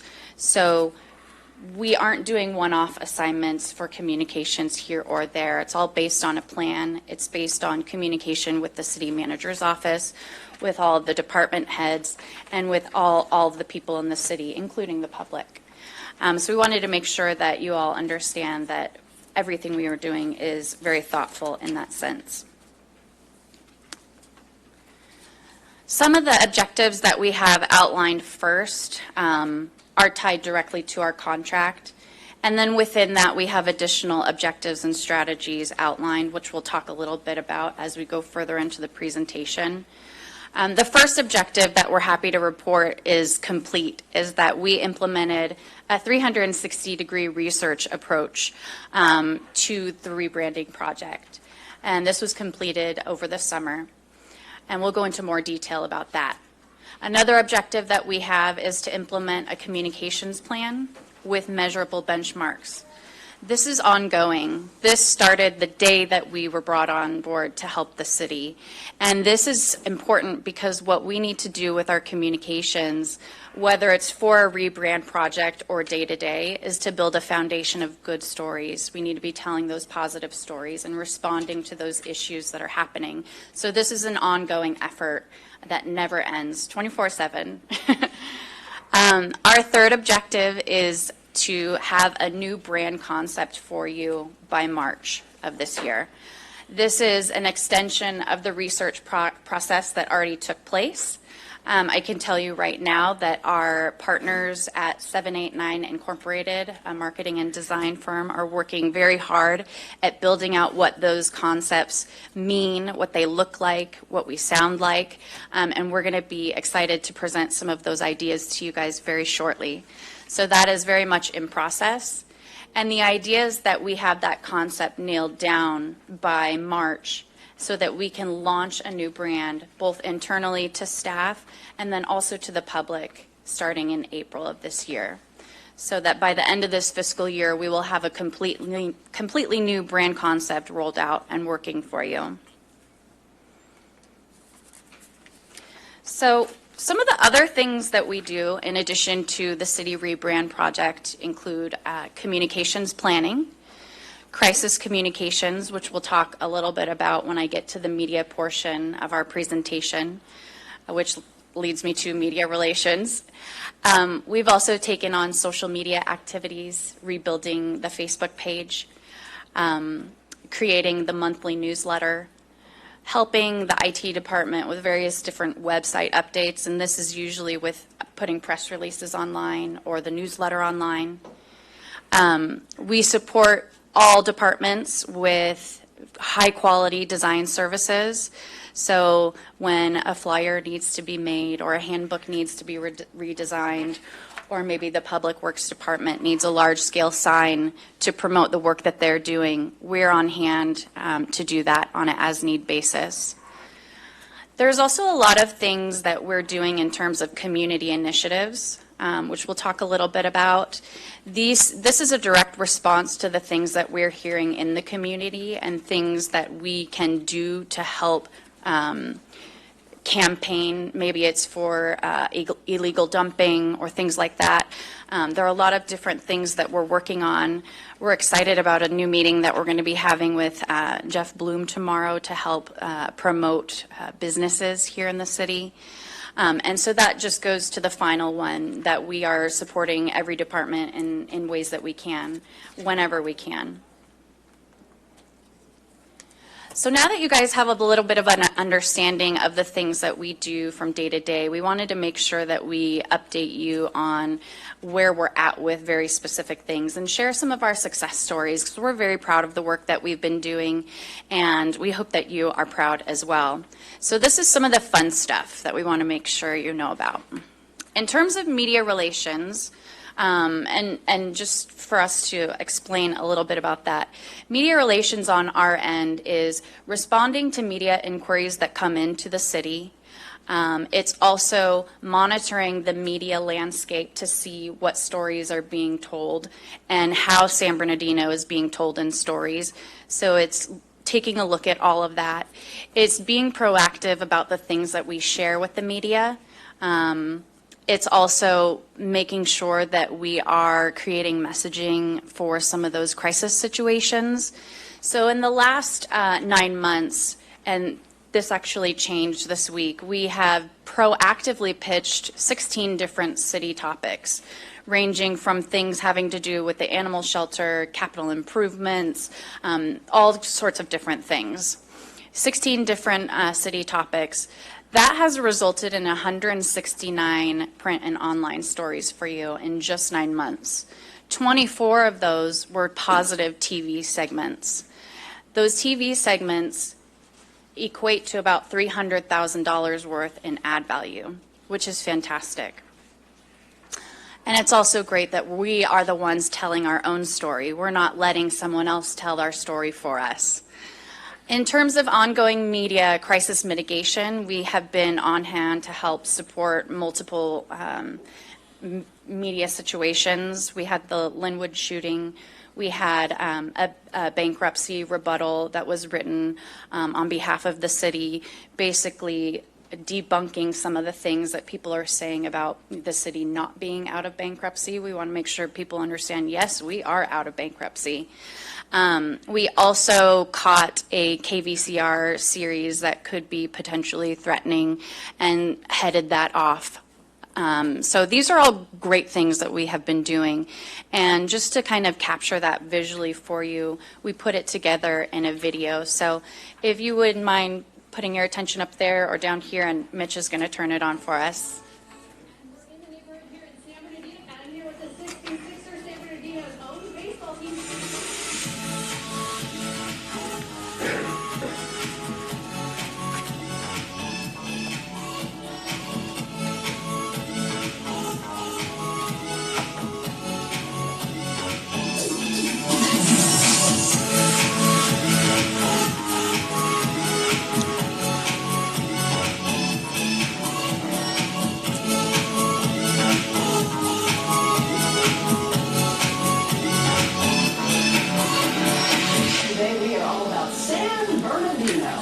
First, I want to talk to you about one of the big events here in San Bernardino.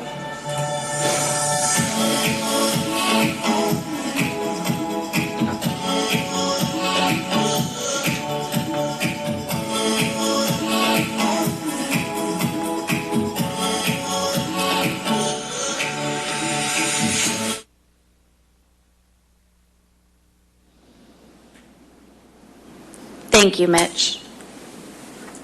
So that's just a little snapshot for you, fun video.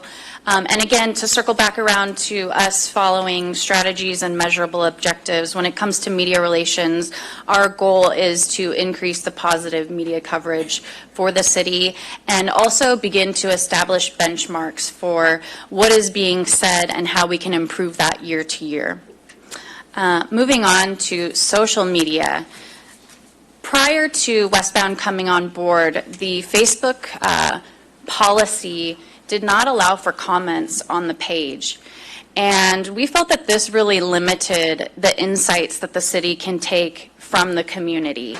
We learned so much about the wants and needs of the city from the community. And so the first thing that we did when we started supporting the social media for the city was to take that policy and revamp it to allow engagement and to allow comments to come in to our page.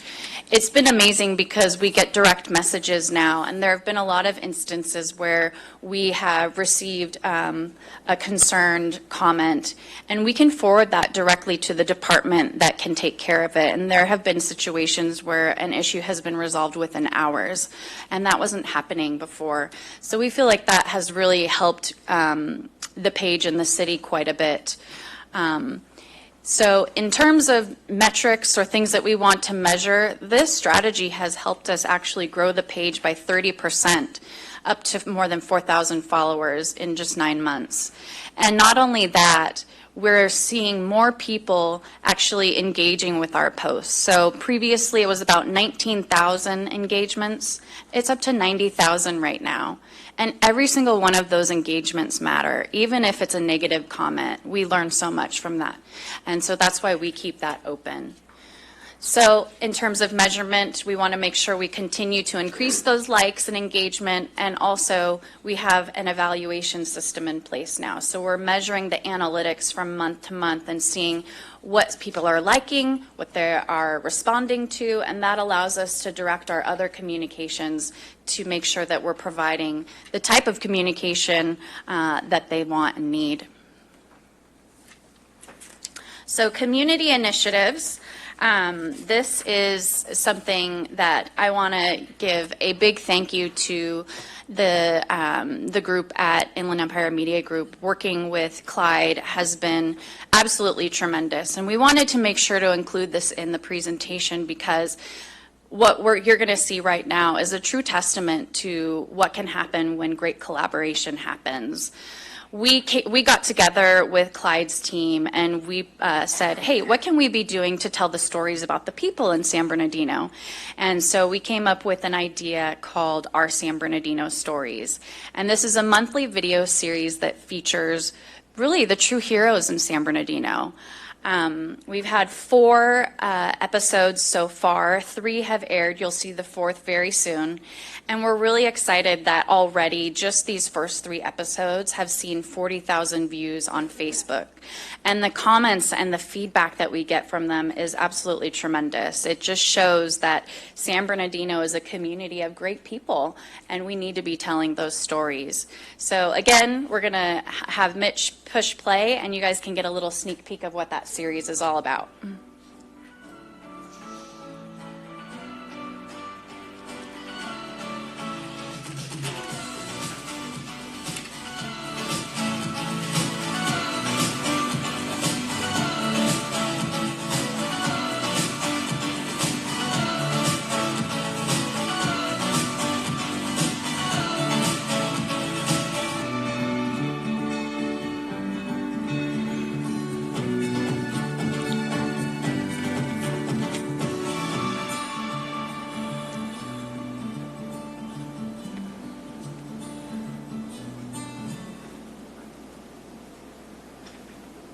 Thanks, Mitch. All right, and so the measurement for this is really a pilot series at this time. We're seeing early on that it's something that's working and that people like, so we plan to continue it. Another, did it fall asleep? Oh, there we go. Thank you. Okay. Another item that we wanted to discuss in terms of community initiatives, a couple of examples of great things that we have been doing this year. As a result of our research in the branding process, we had a focus group with all of our affiliate organizations in the area. This includes everybody from Cal State San Bernardino to San Bernardino Valley College, organizations that share our name and our area. And they had a resounding response to that, saying, we want to be active moving forward, and we want to make sure that we are working with you to solve San Bernardino's problems, to share resources. And so from that, what we have started is an affiliate advisory group, which will now start meeting on a bi-monthly basis with all of these folks coming to the table and seeing what we can do to make San Bernardino a better place. In addition to that, we've done things like responding to the call that Western Regionals is something that has been here in San Bernardino for so long, and it wasn't really getting as much attention as we wanted it to. And so what we did for Western Regionals is created a letter, a welcome letter on behalf of the city, and that letter was placed in every hotel room where our folks and visitors stayed during Western Regionals.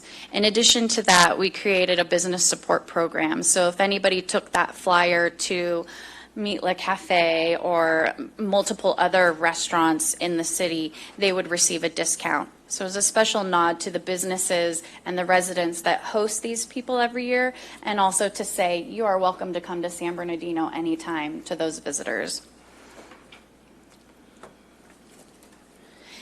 In terms of newsletters, the city has been doing newsletters for some time. Our approach was a revamped format that spotlights very specific things each month so that readers come to know what they can expect each month. And that is a spotlight on city employees, city residents, projects that matter, events that matter, and also businesses. In addition to that, the newsletter includes important things like the decisions that you all make here at the meetings. There are links to our Parks and Rec pages, and we promote all of the other things going going on in the city. But this was really important for us to make sure that, again, we're telling that story about the good things that are happening in San Bernardino. In terms of benchmarks, we wanted to improve the overall aesthetics, the efficiency of creating the newsletter, also the readability, and eventually we will have benchmarks to increase the readership as well. As I mentioned, we are on hand to provide on-call quality design. There are just a few examples up there on the screen of things that we've helped with, redesigning and writing some of the copy for the boards and commissions handbook, the mayor and council handbook, signage, flyers, things like that.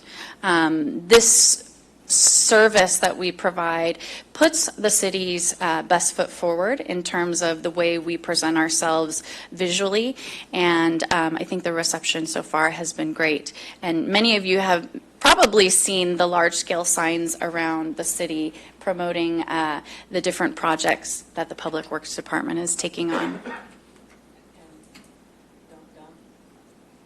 Oh, yeah.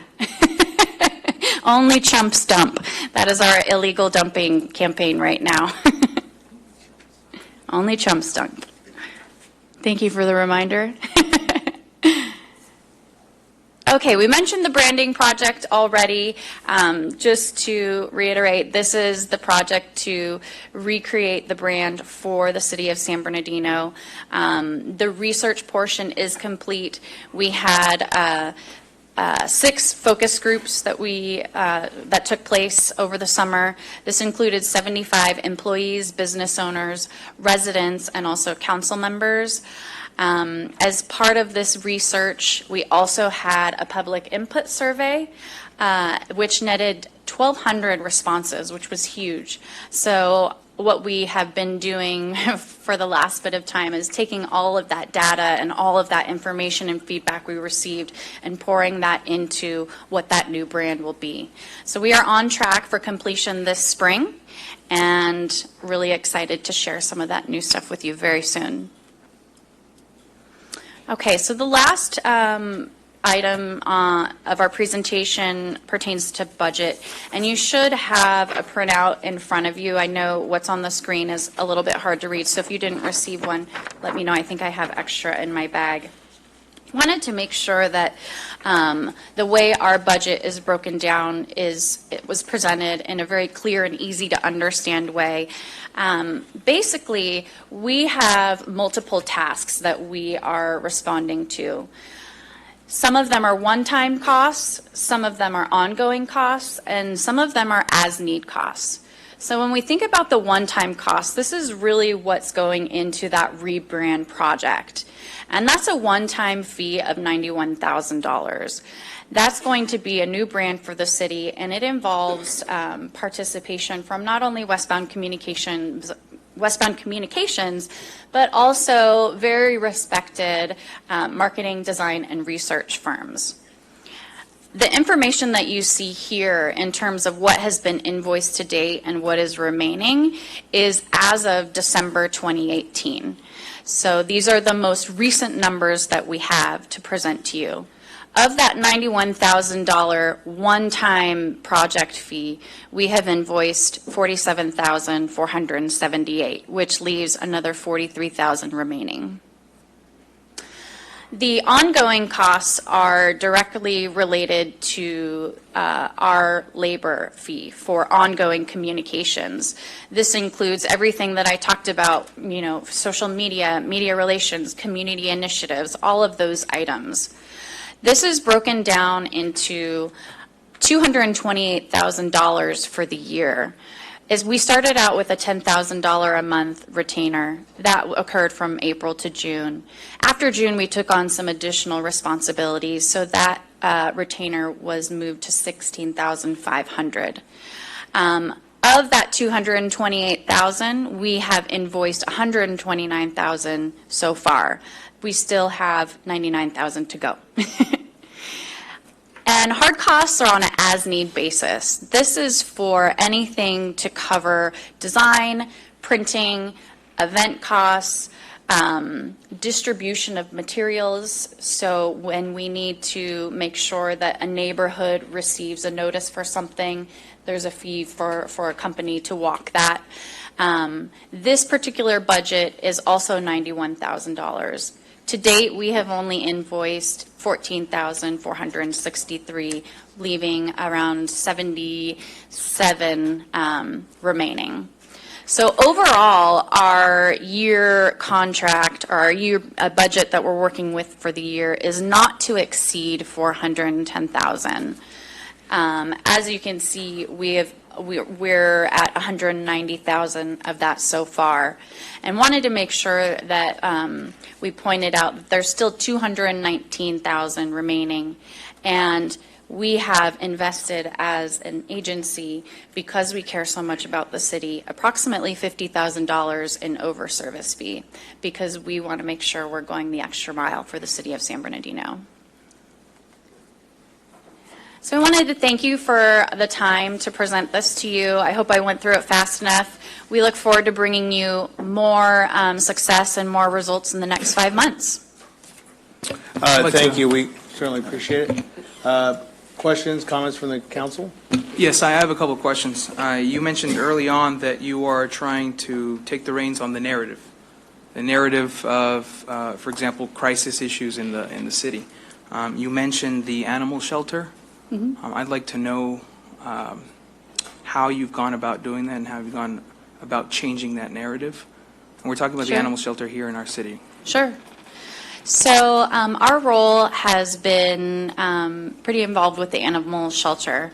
There was a release that was issued a few months ago that pointed out all of the things that had been updated at the shelter and the progress that the city was trying to make to continue to improve the situation at the shelter.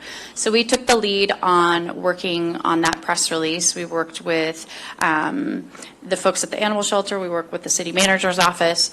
Our strategy for that was to create something and share it with the media and the public that address some of their specific concerns.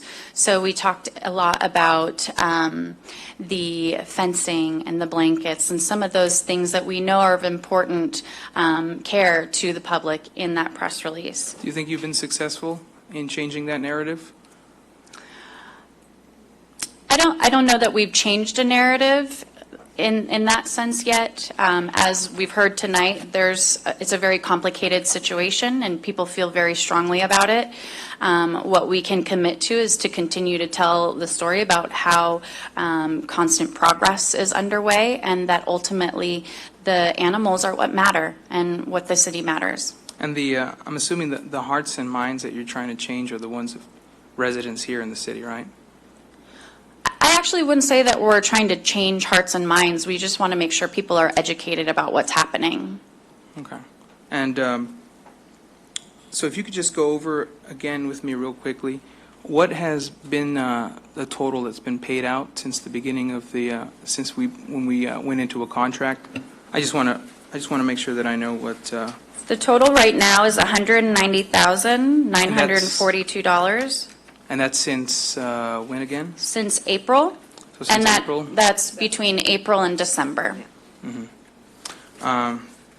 Well, I'm of the opinion that I've spoken with a lot of people in my part of town, and I don't think that this message is getting out to them. A lot of people feel just as disenfranchised because they may have this shiny newsletter that they receive, and I'm not even sure how they are. Any of these mailed out? Or is it just emailed electronically? They are emailed, they're posted online on our website, they're also posted on Facebook, and then we put them in various places throughout the city. So it's difficult to measure the readership of these newsletters that go out? Not when you look at the analytics online. So what does it look like right now? I would have to defer to the IT team for that. I don't have that information right now. I move that we actually terminate our contract with Westbound. I don't think that that this money is being well spent. We've given an opportunity, and it's not necessarily a reflection of your performance, the conditions that the city is undergoing. this is not the adequate response to tackle some of the real concerns that people have in this city. And I hope that we can move on this. I hope I can get a second. Thank you. There's a motion on the table to terminate the contract with Westbound Communications. Do I hear a second? Is there a second on the floor? Comment?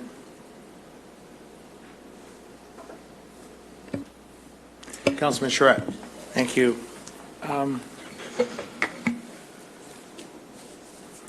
Actually, if anyone else would like to talk, I'd like to collect my thoughts a little bit further. Maybe Thank you. if I could just mention something. Sorry. The part of the discussion about the hard costs, one of our goals has been to mail this publication and actually an annual report out to all the residents. We were trying to make sure that we had money available. I mean, we would really like to expend that $76,000 with direct mail kind of things, but we were trying to get some of these other things done first. But our preference would always be to direct mail things out to the community. Councilman Mulvihill. Yeah, a couple of questions. You're going to have a rollout of the new brand in April. Can you give us a little hint of what you're thinking about? When you saying that there's something coming, what are we looking at? I wouldn't necessarily say I can give you a hint at this time. We did provide an update to the council in September that revealed some of the results of what that research looked like. And Give us some. What does the research show? Yeah, the research shows is that San Bernardino has great people, and the people here want to see this community do well. And they have big ideas for what the future of San Bernardino looks like. And they don't want to think about the past anymore. They want to move forward into the future.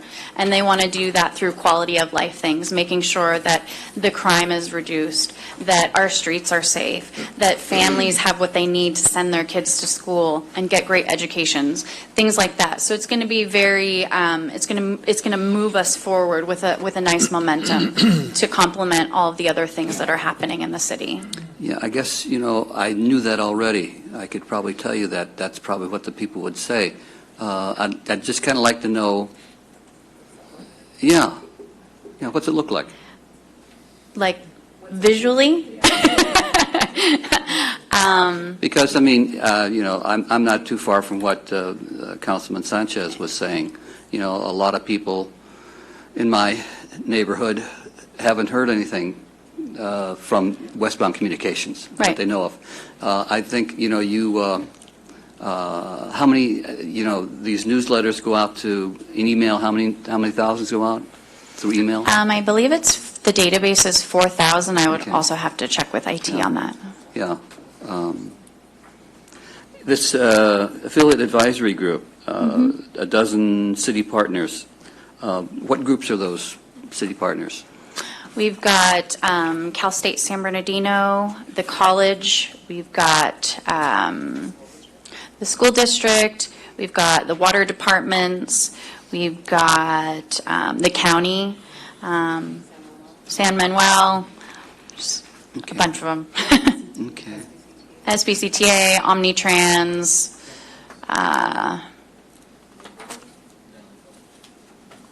putting me Chamber on of the Commerce? spot. Chamber of Commerce? The Chamber of Commerce is not involved right now, I don't believe. They've been invited. Okay, interesting. Are you saying they declined the offer? You say they've been invited? Is that right, the city manager? Turn on your mic, please. Function of it, maybe a scheduling thing. I think they attended the first meeting. I don't remember seeing them at the last meeting. I guess also, the image, I know San Bernardino has got a bad image. I talk to people in other cities, and I'm concerned. Do you have any response from people, Chambers of Commerce in Ontario or Rancho, or can you see any difference? Does the information go out to them? Obviously, you've got the city residents covered, or at least that's what you're focusing on. I'm concerned about how other jurisdictions view us, because these other jurisdictions seem to be doing quite well, Rialto, Fontana, and so forth, with attracting businesses and so forth. Are their opinions of San Bernardino changing? Do you have that kind of input? That's a great question, and that kind of input is very important. We know that we have some of those folks following us online. We haven't per se done any direct communication to them. I think, at some point in time, it would be wise to have some sort of a survey in which I'm not quite sure, you have sort of, agree very much or don't agree at all, and someplace in between. Sure. Have you heard about San Bernardino's, resurrection? Have you heard about this in San Bernardino? Have you heard about the things that are going on at the air base and so forth? I guess I'd like to see, do they, in these other jurisdictions, and I'm talking about chambers of commerce would be easy places to tap into. Yeah. Have they heard about San Bernardino and the fact that things are changing here in San Bernardino? Because it's not just the people within the city we're trying to attract business from elsewhere to come into San Bernardino. And it's not just us personally, but it's how the region looks upon us that we're really trying to reach out to. And so from my point of view, it's not just a local issue, it's a regional issue. Okay? Absolutely. Yep. Thank you. Councilmember Nickel. Yeah, a couple quick items. Your focus group, you said you have 75. I know at the county level, there's a real focus now on young professionals, attracting young professionals to the county, those that are getting priced out of LA and Orange County, that are looking for a place where they can afford, a place that will give them opportunities. And my concern is that at the end of this, we're paying a significant amount of money, close to $500,000, for branding. And as my colleague had mentioned, certainly it's important for us to understand the messaging that we need to engage in within our community. So obviously engaging our community members. Neighborhood associations, I didn't hear them mentioned. I think we've got good organizations within the community that are very active, very engaged, that I think can be a wealth of information in terms of things that are working, things that aren't working. So my question is, how were members of this focus group selected? You had 75 total members that you've identified. What does that process look like? And then I have one other quick follow-up question after that. Sure. And I just want to make sure to clarify before answering that. The branding cost was $91,000. That was just a portion of the $410,000, just to make sure that that's clear. To answer your question about the process that was taken for the research, there was an employee group that was solicited to participate, and we had a ton of comments that came in for that. We actually ended up doubling our employee group because there were so many staff members that wanted to participate. In terms of businesses, this group, focus group was provided to the Business Roundtable. The affiliate organization group was all of those organizations that we talked about that are in San Bernardino or in neighboring San Bernardino that share our name, share our commitment to see the city do well. And then the residents underwent a full process through the research firm that we worked with, through a number of calls and vetting process to make sure that we had residents that covered a diverse set of ethnicities, incomes, and ages. And so that's something that was implemented there. How many of those went, based on your research, what is the need for Spanish language communications in the community? That's a what great question. What component of our market really needs to be tailored to Spanish-speaking residents? Right. Well, we know that the demographic is around 70% Spanish speaking, so it's a huge part of what we're doing and considering in our communications. We have a fully bilingual person on our team that has an expertise in multicultural awareness. And what we're going to be doing is, well, what he has done already is communicate with some of those folks in Spanish. He's even provided some Facebook posts in Spanish. Materials will be developed in Spanish. It's absolutely top of mind for us. Yeah, because the county is now majority Latino. Mm-hmm. Mm-hmm. Majority. Yep. More than 50% in the county, and the city more so. So, yeah, and then also I think in terms of the external marketing, in terms of attracting those new residents, those new individuals, those young professionals, ensuring that there's some component of that focus group that includes those types of individuals. As I said, the county is really focused in on millennial professionals, making sure that we're also engaging that cohort and understanding how our messaging can be designed in such a way to really emphasize the benefits and the opportunities that exist here potentially for those individuals, because we're going to need them. Yeah. We're going to need them as we redevelop Carousel Mall. We're going to need them as we redevelop other parts of the city. And if we don't have our messaging tailored to that group, we're going to miss a huge opportunity. Thank you. Mayor Pro Tem Richard. Yes, thank you. I just have a couple of comments and a few questions. I don't want to repeat what my colleague said here because a lot of the things we all share. But one of the things, you showed the video, and I believe it was Channel 11 News or Channel 7? 7. Channel 7 News. So I know that the lady that that is on that channel, I saw the video, and she's a hometown hero, Yeah. and they do that all the time through that station. Mm-hmm. So how were you guys effective in that? How did you guys, how are you taking the claim for having something to do with that video? We have a great relationship with Leticia, and Carrie actually has a great relationship with her. And in conversations as colleagues and friends, she learned that we were now helping the city with communications. And so that opened up a conversation to what can we do to work together. And the Hometown Heroes came up in that conversation. What we did to help support that was work with her to actually secure all of the folks that were there for that morning of filming. So there were businesses there were hundreds of students there were local organizations there, nonprofits there, and so our team helped organize all of that. Okay. Mm-hmm. And then on your social media, you know, Sure. everybody is not on social media. Mm-hmm. So I was looking at your videos with our San Bernardino stories, and they do have a lot of views, but they don't have a lot of likes.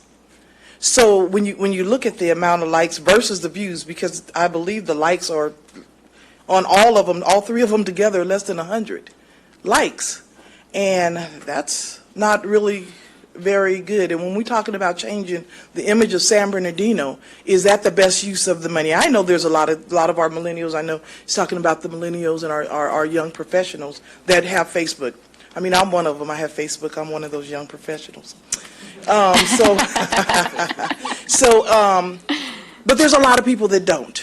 Right. And there's a lot of people that are viewing things that are happening in San Bernardino, not necessarily looking for the positive out of it, but looking for the negative out of it. And I know that I've seen, even since this contract has been written, more negative than positive.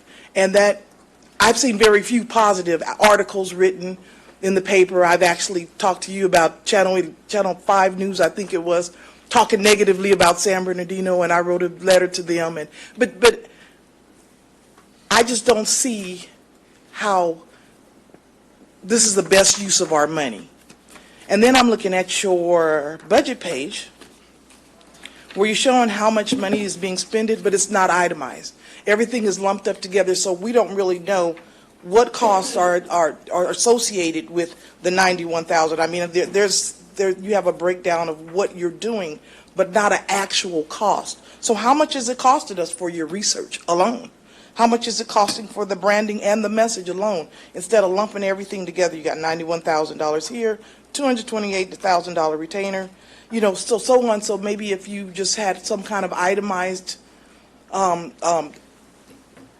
budget here that where we could see how much each of these individual things are costing the city, especially Okay. with putting stuff on social media is free. Well, except for the staff Well, time to create it. well, the yeah. staff and the creating, but. And what we can provide, remember, when the council approved this contract with them, Mhm. there were itemized amounts for the different components within the branding process, Mhm. so we can provide that to you, but it was a part of the contract that, and when we discussed it initially. Right, and but there is- actually how much was spent. Right, and their invoices do that as well, so we Okay. can provide that to you, so you can see exactly what was spent and what the components were. And it was amended into correct, yes. And can you tell us about the KVCR series that you blocked? Sure. So there was a series that was supposed to be a multi-part series about gang violence in San Bernardino that was running on KVCR. When we saw that it was going to be airing, we made some outreach to the folks at KVCR, the program director and the reporter that was basically producing that story. And we talked to them really to have a collaborative conversation about what it is that the story that they were telling. There was some incorrect information that was being told. They were using old data, and we didn't think that that fairly represented what was happening from here on out. And it just opened the door for us to be able to have that conversation with them to say, here's what we've done to improve things, here's what we're trying to do moving forward. What does a story like this and the way it's being presented serve anybody? It's not for any good. And so it opened the dialogue to that. Mm-hmm. Thank you. Councilmember Ibarra. Thank you for your presentation. Sure.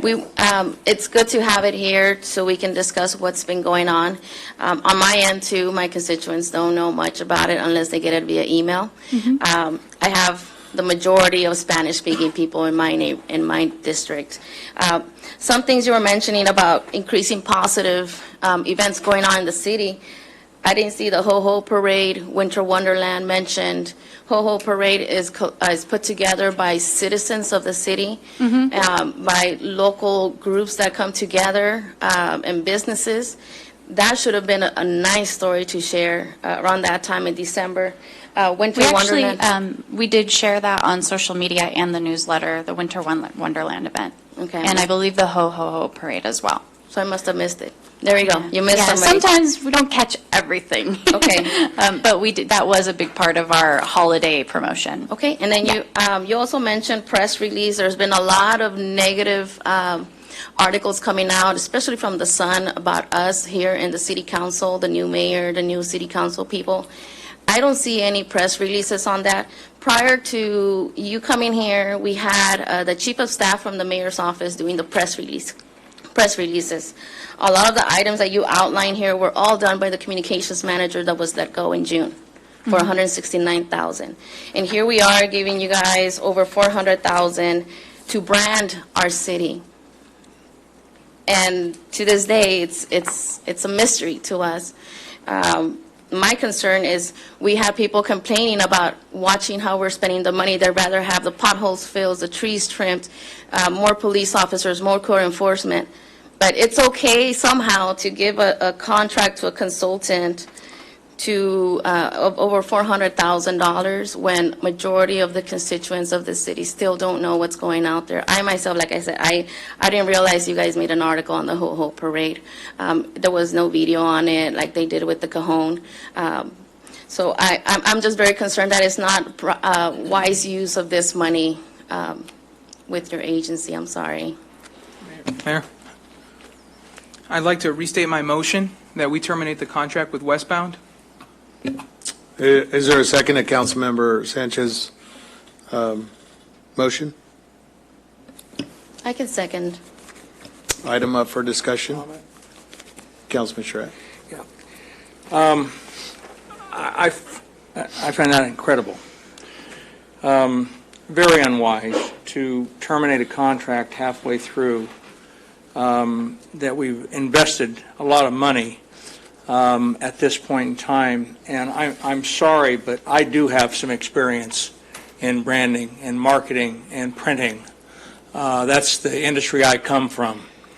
And I know that our small company, I'm not affiliated with it anymore, but my brother still runs it.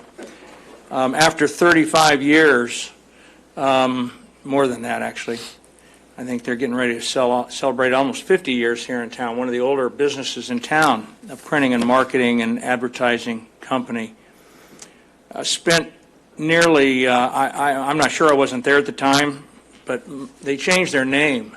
And just to change their name and materials and what have you on a small scale company, they spent nearly $40,000, proportionate to what we're talking about, $120 million general fund budget, a company probably in excess of probably on the market, the size of this city, the assets it has, would probably be a $500 million company, and that's probably, I'm probably off, give or take $100 million. So let's say I'm off $100 million, so it's only worth $400 million, and we're talking about $400,000 a year to have a positive image marketed, not to mention print media and other things that are going on.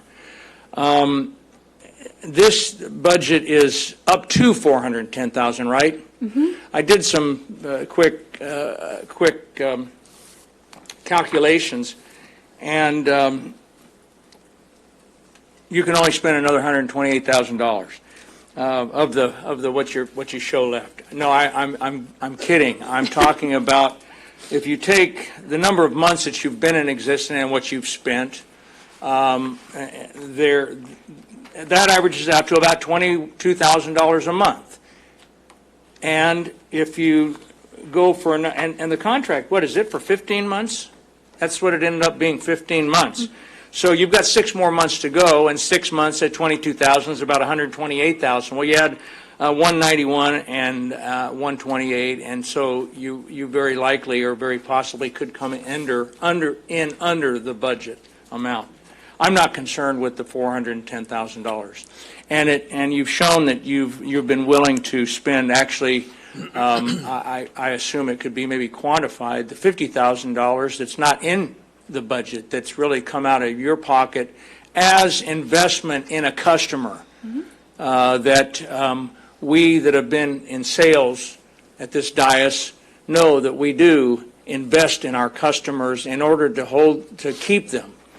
Can you speak to the budget going forward after the 15 months? Because we do have some one-time costs, so the budget will not be as much, or the expenditures will not be as much in subsequent years as we go forward. And this is a lot of things that get done, and there's a lot of expense that goes into getting the image changed. Mm-hmm. There is a culture as well.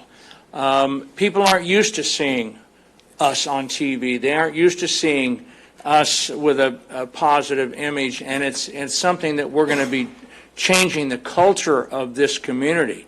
It's our responsibility to reach out to our community and make sure that they're aware of what's available, that the websites are available, that Twitter is available, that there are ways of them finding it. I have a real problem with, again, getting 9 months into a 15-month contracting and just cutting it off and ending it without at least getting through the first year and getting everything that we've contracted to do and see that come to fruition. Andrea, you're again, trying to talk. Well, just because I want to make sure that we're clear, it is a multi-year contract, so it's a 15-month contract. This was proposed as a way, the council, remember, directed that you wanted us to increase the communications within the community, you want us to begin to change our image and try to address the negative perceptions. This actually resulted in a cost savings. This originally had been in the city manager's office budget, and by contracting with Westbound, we recognized that we weren't able to keep up with the social media and all the other things that were occurring when we had one full-time person Where doing currently is it budgeted? Is it in your office? it was, the contract is now, but yes, originally it was a full-time employee in the office, and we contracted with Westbound to, and ultimately saved money. I think to your question, though, the retainer, given everything that they're doing in future years, really will be that about $16,000, $16,500 number. The $91,000 figure that you see there is what we've budgeted for printing and publication and design services. We did include that within their contract because they can more effectively manage those design services. So again, I think going forward, you're really referring to the $16,500 number. Right, and that was my point, I think, is that there'll be a lot of, quote, startup costs or costs that will eventually not have to be recurring. So again, I think we show very, very lack of responsibility in contracting with a firm that has provided a lot of services.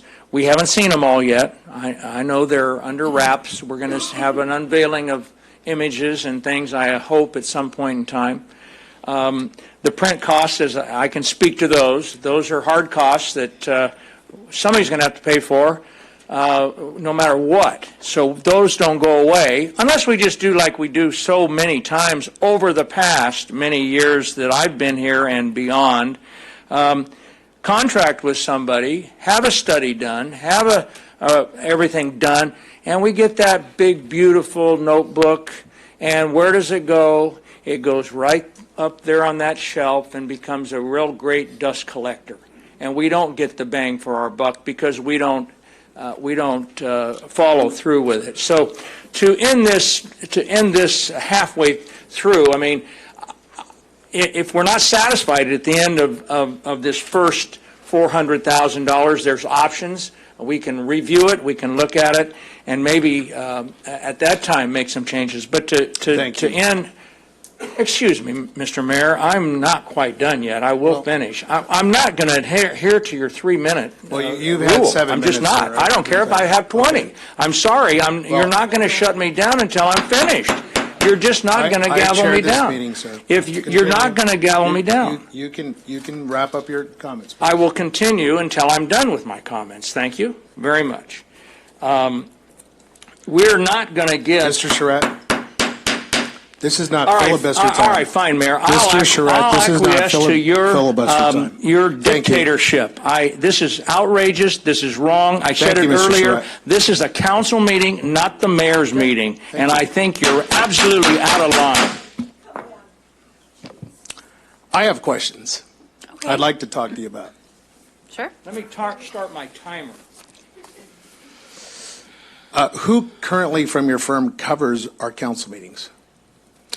We share that responsibility. We have someone either here or in person, or at times multiple people watching from home. Okay, and do you have an attendance record as to how many times you come and who comes? Do we have attendance records of that?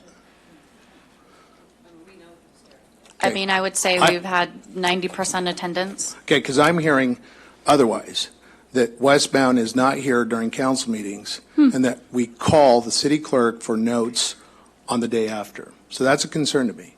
Be very candid with you. The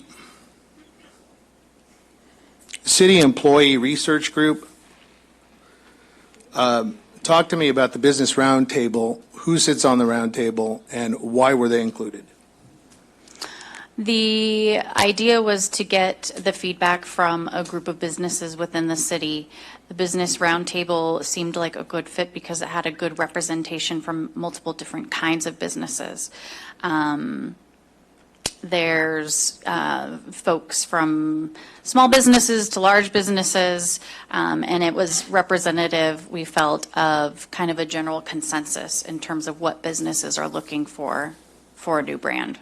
So my concerns are, you listed that you have cross-pollination with our city manager, which I understand, appreciate that.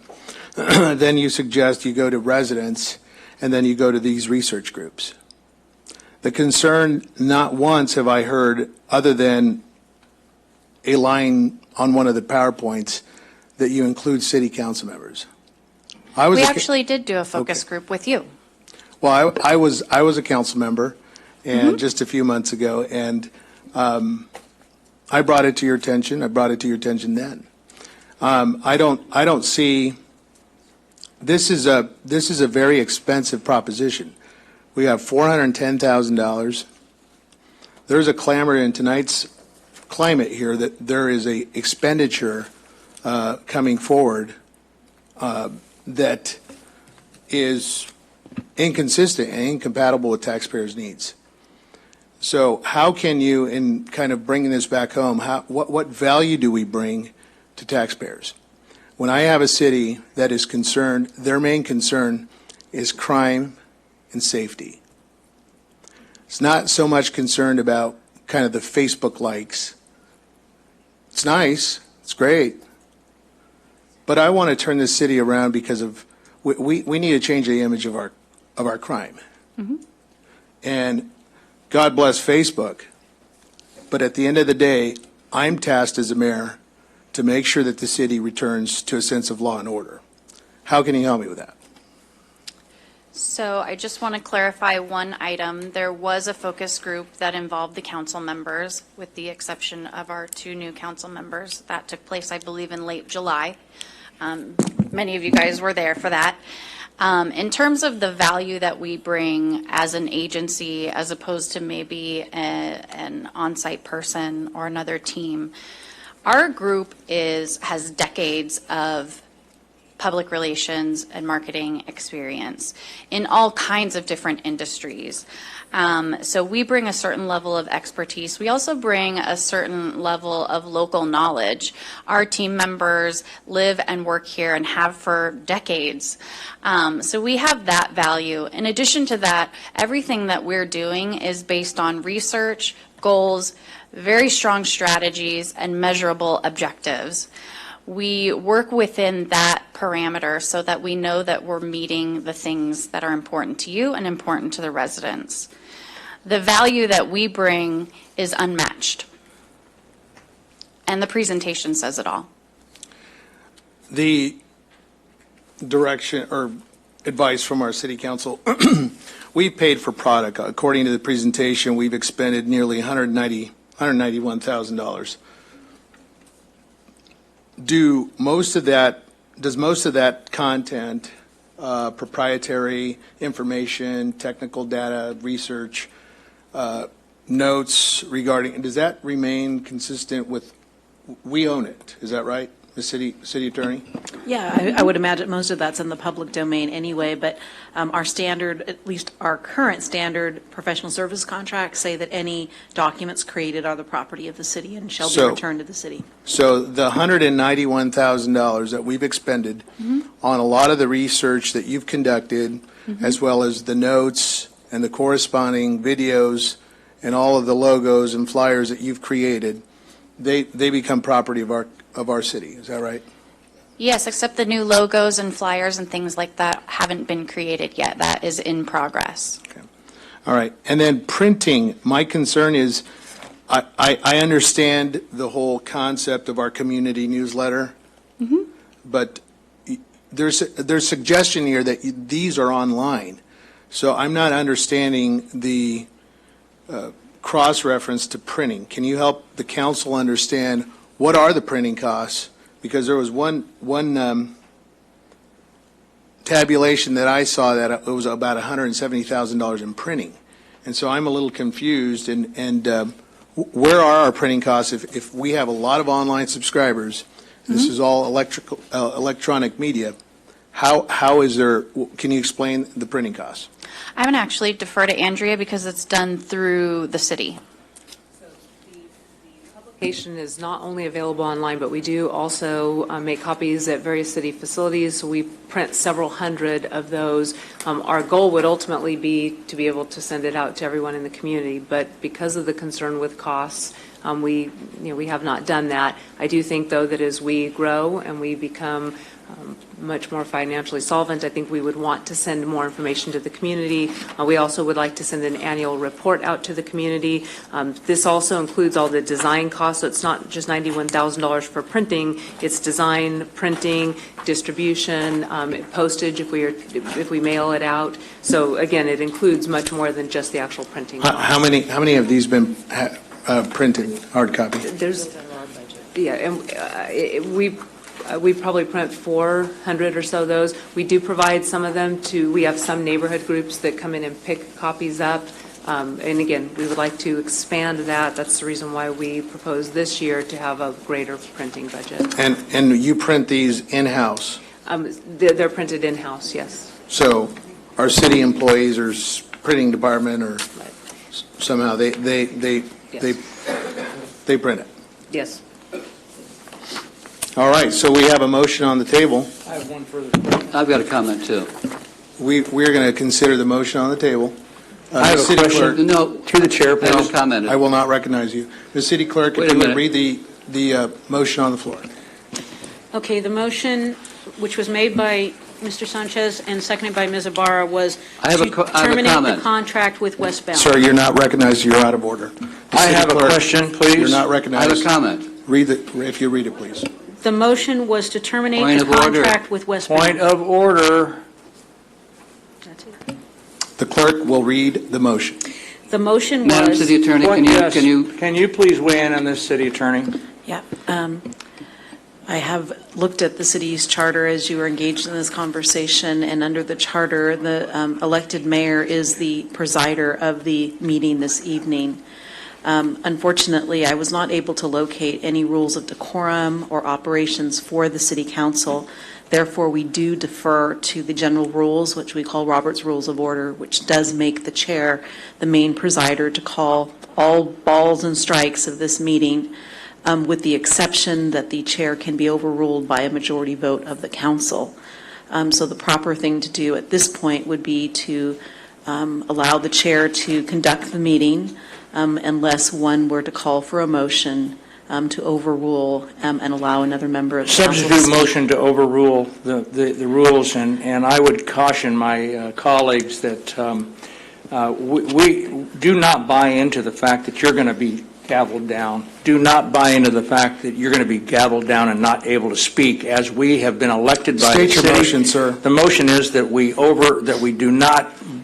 that you are not allowed to call the balls and strikes tonight. If that, maybe could use some help In the with that. in the specific context, you have a member of the council who wishes to be recognized to speak, and so the motion would be to recognize the member that wishes to speak. And that is my motion. Mr. Charette has made the motion. Is there a second? Second. Okay. Call for the question on the motion. I strongly encourage our council, we need to move and conduct business. Sir, you've had enough time. Mr. Charette, Mr. Mulvihill. I haven't made any comments regarding this topic. The motion, The as substitute is motion- to allow Mr. Charette to speak. It was made by Mr. Charette and seconded by Mr. Mulvihill. I'll do a... The motion was to recognize the council member who wished to speak. I also want to recognize this speak. Very good. The clerk will call the roll on the Thank you. substitute motion. Mr. Sanchez? No. Ms. Ibarra? No. Yes. Mr. Charette? Mr. Nichol? I wish to hear my fellow council members. Ms. Richard? Yes. And Mr. Mulvihill? Mr. Mulvihill, you're recognized for 3 minutes. I won't take 3 minutes. I think that they should be allowed to at least finish their contract. They've gotten halfway into this. Our city does have an image issue. I think they've heard a lot of comments regarding what our concerns are, and they should take that back and do a serious thinking about how they're going to be branding the city. but obviously to terminate the contract before we've seen what the instrument looks like, it would be ridiculous. Thank you very much. Thank you, Mr. Mulvihill. Mr. Charette, you're recognized for 3 minutes. Go. I support that, those sentiments, and I think we really need to take a hard look at this. My question, and I know it's not going to be answered, but I'd like to know why this item was pushed forward of item 18 and how it relates to item 18. I think I know, but I'd like to hear the mayor's reasoning and rationing for bringing this forward prior to the staffing issue that we're going to be talking about that is coming up. And that was, I think I'm okay to ask this question because it was changed by the mayor and given no real reason as to why this was changed up the sequence of it, but he did indicate that it somehow relates to item 18, and I'd like to know what that's about. Thank you, Mr. Charette. I stated my reason. We will go back to the motion on the floor, which is Councilman Sanchez and Sandra Ibarra have moved it to the floor now. Right. And the motion was made by Mr. Sanchez to terminate the contract with Westbound. If you would please cast your vote on termination of the contract.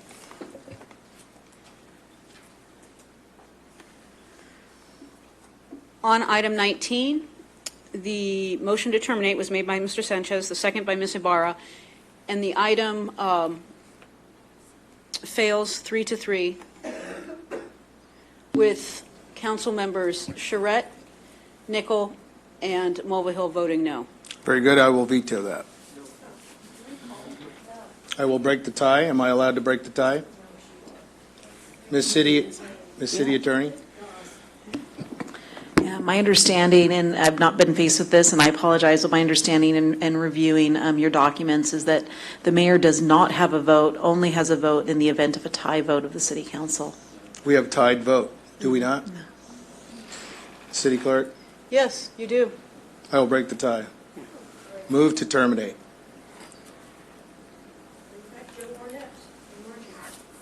We will take a 15-minute recess.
asking all of our council members, please, to return to their chairs.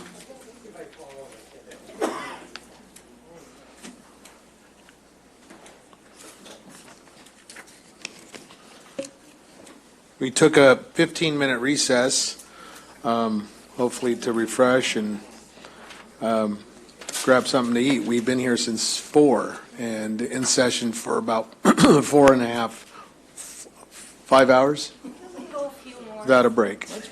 So let's go to item number 18, the support staffing for the city's legislative branch.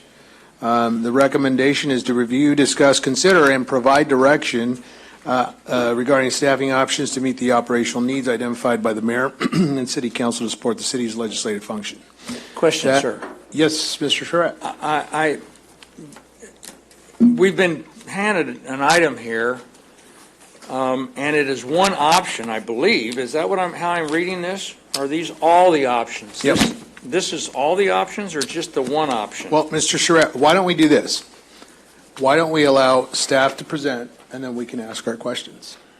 We've got a that's been here that has an item that's coming up. Why don't we take care of him? He's a businessman. What item? Mr. Ottman? Yeah, let's take care of him. If there's no objection, consensus here, all right.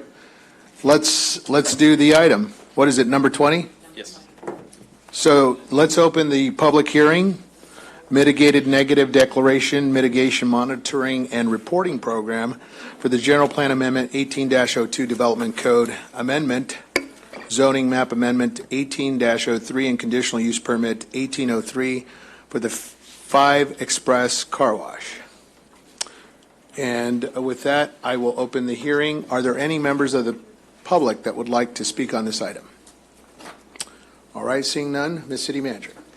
Mayor, members of the council, this is a recommendation that you take various planning commission actions to allow the development of this project. We have Travis Walker and Oliver Mojica here who will walk through the actions by the planning commission and what this project will entail. Thank you, City Manager, and thank you, Mayor and Council.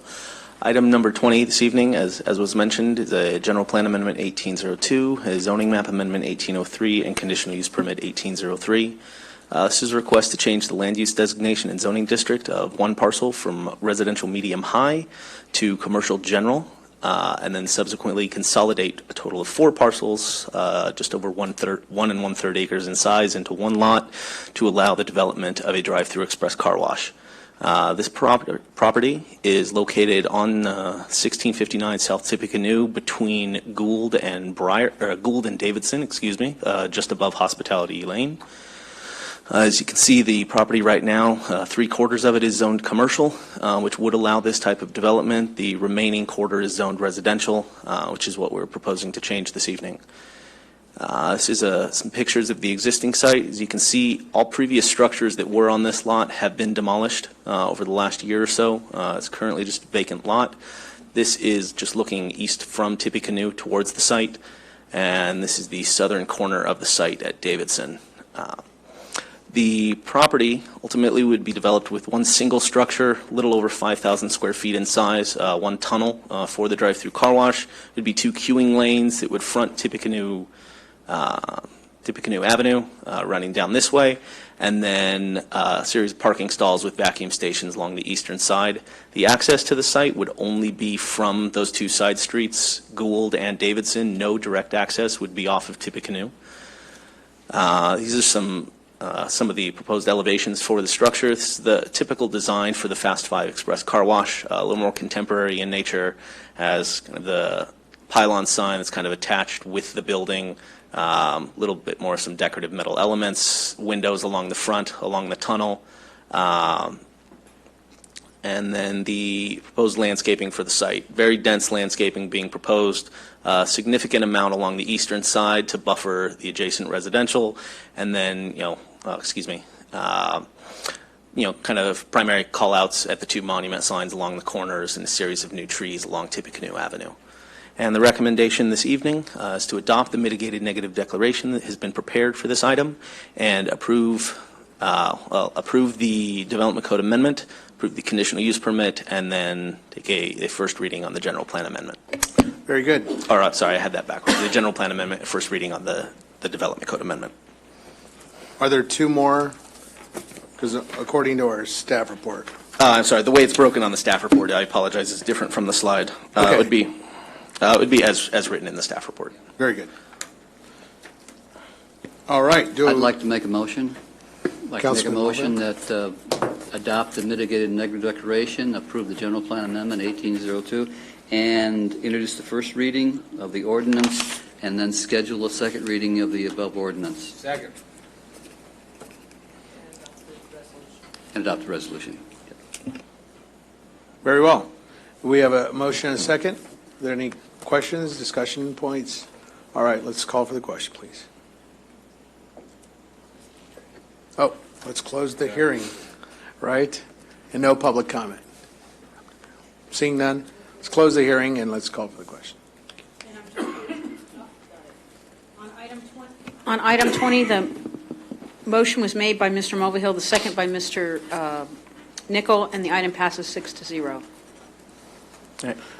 Thank you. Thank you. Mr. Upman, thank you for your investment in our community. We appreciate it, and congratulations. Thank you very much, Council, and we're looking forward to coming here and spending about $3.5–4 million in the city. So Thank you, sir. Thank you. Thank you. All right, back to item number 18, if we may. Support staffing for the city's legislative branch. So I will look to city manager.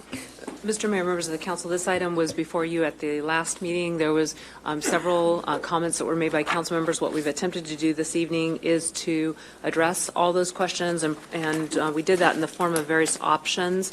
Again, we've attempted to answer every question. We did read or listen to the video a couple of times, but we've tried to provide various options for the mayor and city council's consideration this evening with respect to the legislative branch. Thank you, Ms. City Manager. Last week, the council considered a staffing for proposal to add a communications director to the mayor's office and some field representatives for our community base. Council members provided very good, valuable insight and comments and suggestions and feedback on the original proposal, which the city manager and my office have taken into serious consideration. The city manager has prepared a very extensive staff report, item number 18, which has been made available to the public. And in that report, it addresses many of the council's questions and the potential options. I've read her report, and I wish to thank her very much for her hard work. At this time, I'm going to ask my Chief of Staff, Bill Asaley, to present the revised staffing proposal. And with that, Mr. Asaley.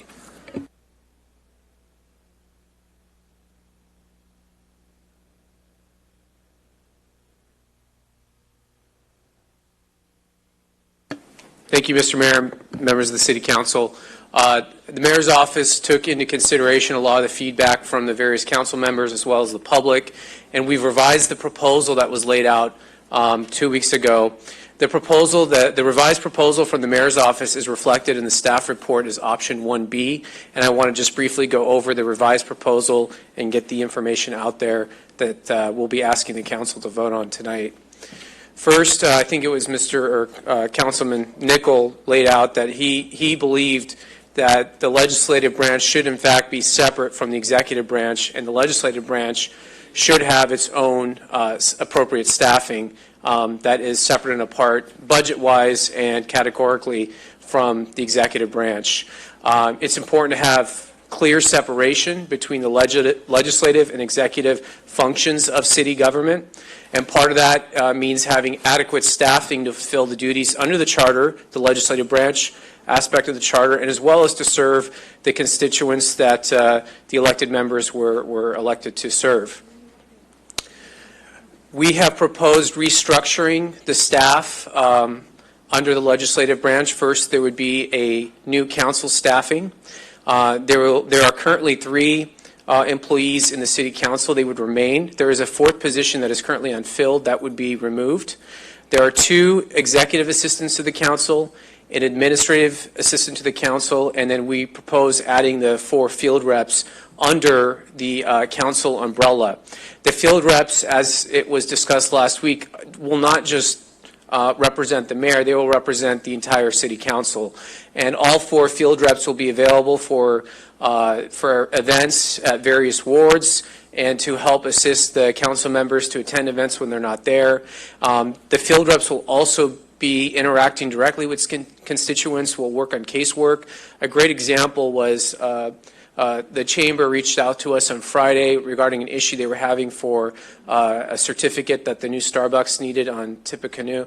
We were able to make an inquiry in the mayor's office and get that resolved within hours. And that's the type of work we'd like to do. And it's no reflection on the amount of work the city manager or the planning department has. They have a lot of work, and sometimes things fall through the crack, and we're just here to help out where we can. And that's what the field reps will do. This is consistent with the survey that was conducted in other cities where there are field reps that do serve the different wards. I believe Riverside has 6 field reps, so this is not outside the norm. So this would be the proposed staffing. It would add 4 additional positions under the council. There was also an issue as to who they would report to. You do need a daily report, whether it's for vacation time or performance issues, to fill that admin function. I believe it's currently being fulfilled by the city manager's office. This proposal would have all the council staff report to the chief of staff on a daily basis, but ultimately they would be serving the council as a whole. There was also some concern about how these field reps would be hired in that selection process. In the proposal, there would be a selection panel composed of the mayor pro tem, and a member at large, so it would be a three-member panel, and they would do the hiring of the council employees, and that's how they would be hired. And I think that helps insulate some of the concerns that these would just be the mayor's staff or sort of, there to do the mayor's bidding. So this would help alleviate those concerns. As far as the mayor's office, the mayor currently has an executive assistant, an assistant to the mayor, so we're proposing adding 2 positions. One is a customer service rep, which is really a person that's going to immediately serve the public at the front, and also a communications director. Under the charter, the mayor does serve as the chief spokesperson for the city. We do believe it's appropriate that he have a communications director that can fulfill that role, that can write press releases, that can take care of the Facebook, that can put together community events, a newsletter, and work with the city manager directly on those. I will tell you that the mayor's office is going to make communication a high priority. We don't want to just talk about fixing the city, we want to actually do it. And we want to highlight some of the improvements we're going to do on crime, economic development, and that will be handled through the mayor's office, and we will work with the city manager to get that information out there. But the new staffing proposal will only add 2 new positions to the mayor's office, again, the communications director and the customer service representative. As far as cost, the immediate impact on the fiscal budget, it would have a new cost, an additional cost that was not budgeted. Everyone will be coming in at the bottom step, and it represents a cost of $168,000 for the remaining fiscal year. And again, under this alternative, we are only proposing to add 5 new positions, not 6. And another clarification that we have is that these will be at-will employees. They're at will to the council and the mayor. And they will continue to receive full benefits, but they will not have civil service protection. So as council changes, then staff may change as well. And with that, unless there's any questions, that summarizes the proposal. Thank you, Bill. Appreciate your presentation. This proposal offered up by Bill is an extremely important component to the mayor and council, being able to meet the needs of our community and our commitment to our constituents. This allows the mayor's office and council members to now be a super engine when talking and addressing to issues in our community. So with that, I respectfully ask the council to vote on this proposal presented by Bill Essayli before considering other options. I'll open it up for comments or questions. Councilman Sanchez. I think it's an important first step. We've tried out other strategies and it hasn't proven to work. There is a serious value when someone gets a call back, when they call City Hall and they want answers. We've had people come up here to the podium and say, I've called the office, I've called City Hall, and they got back to me in 2 hours. That speaks volumes. They were willing to come out here and talk because they felt that real value.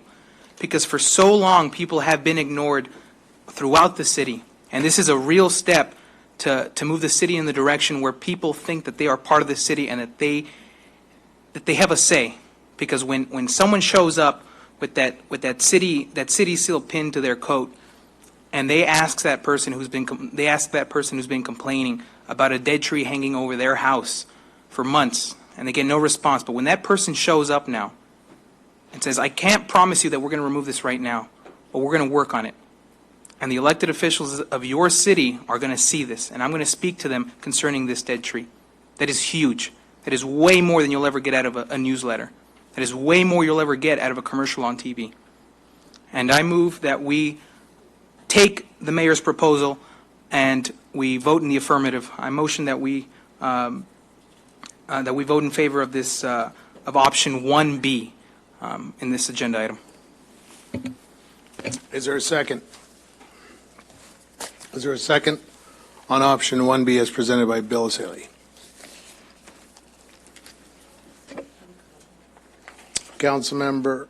Mayor Pro Tem Richard. Yes. Thank you. Is Bill around? Yes. So are these full-time staff members? Yes, ma'am. They're full-time staff members. I believe the salary is around $40,000 a year. Okay. And one of the comments that I made, and I'm a firm believer that we need to hire, if we're going to do this, we need to hire people that are from our city, because they're the ones that know about our city. And I know several times when I first sat down in the seat, I always start talking about city residents first. And then I was told that people in the positions of a director making $100,000, $200,000 a year, though you can't find those type of employees in the city of San Bernardino. I highly disagree with that. But here we have entry-level positions into the city, and I just say that if this is something that is going to be passed, that we need to look into city residents. I know that it's not, you cannot make every staff member live in the city of San Bernardino, but I say that we could make this a best practice. It's an entry-level position, so you can't say that nobody in the city of San Bernardino can't do these jobs. So, we have to look at our succession plan. We have to start promoting people in the city to take over the city as people move on. So that was very important to me. So thank you for that. And city manager, when you look into the background information, they show a lot of different positions that are not filled. And so when we look at the positions that aren't filled, this money right here that's set aside is not what everybody was saying at the last meeting, that it's coming out of our reserve. Right. There's funding that's been budgeted for the positions that are listed in there, and we're in various stages of recruitment. People have left positions and we're recruiting for them. So you're either taking it, I don't know at what point we're going to have some of those positions filled, because some of them, we're doing backgrounds on. Each one of those positions is slightly different in terms of where it is in terms of the background process. Right, but surely they're not all filled at this moment. No. And so what we can do is we can move money in the budget for now, and we will not touch the reserve. That's correct. But we also will stop recruiting for some of those ones that are immediately are not filled that we had planned to fill. Right, and all these positions that are listed are being recruited for? They're either in the process of, some of them are in recruitment phases, some of them are in background phases, so it depends on each employee. Some of the police positions, we have people currently in backgrounds now, so each one of them slightly different. Okay. Councilwoman, if I may, two brief things. One, we did take into consideration your comments, and that's one of the reasons we proposed the selection panel. You, as the Mayor Pro Tem, will be involved in the hiring of these new field reps. So it will not be the Mayor's office that will be selecting. It will be the Mayor, you as the Mayor Pro Tem, and another one of your colleagues. So I think it is important to have input from the council as to who will be representing you. The second point on the budget is, now that the Westbound Communications contract has been terminated, that does free up money in the budget, I believe over $200,000. remaining in there, and that could be used to fund these positions going forward without having to eliminate any existing positions in the city. Okay, thank you. And one other question. So on the selection panel, it says at-large member. What do you mean by at-large member? It hasn't been specified, and however the council chooses to select one of your colleagues to be on that panel with you, that will be up to you guys as a council, who you want that third person to be. And is there going to be, is this going to be vetted throughout this whole city of San Bernardino? Is there going to be something on the website advertising these positions? I think that's a decision the selection panel can decide how you guys want to go about posting, how long you want to leave that window open, how you want to hire. I believe those will all be functions of the selection panel, how you go about doing that, the process. Okay. I think it should be the council as a whole and not just a selection panel as to how we advertise or how we recruit for the position, because we want to make sure that we're doing our due diligence to make sure that everybody in the city, and I'm saying that because I want everybody in the city that's qualified to apply. Right. And so we want to make sure we follow the right processes, the same processes that maybe human resources would actually go through. So I think that that's something that we need to look into, not just the selection panel, but the whole council. I think the only difficulty there is that if the whole council met, it would be a formal. No, not meet. Oh, okay. But just talk about how we're going to vet the position. How are we going to advertise? Who, that whole process, not just meet. We can do this tonight. Very good. Other comments, suggestions, Mr. Mulvihill? I guess you had your hand up, didn't you? Okay, number one, I look at the list of officials that we need: a chief building official, a director of finance, animal shelter attendants, police department, dispatchers. We're 5 dispatchers short in the police dispatch department. What do dispatchers do? They lower response times. 5 short. We have I think room for 28, and I think we have 22, which at least we're 6 short. We need dispatchers. We need people in community development to look at the maps. As we talked about before, we contract out some of our services, which slows out the approval process. So, saying that we keep these positions open is not a benefit to us. It's costing us. It's costing the citizens. Council members and these people, these field reps, they don't fix potholes. They don't trim trees. They don't investigate burglaries. The people that are on our list are the ones that do that, police officers. And so, from my point of view, I think we're doing the city a disservice.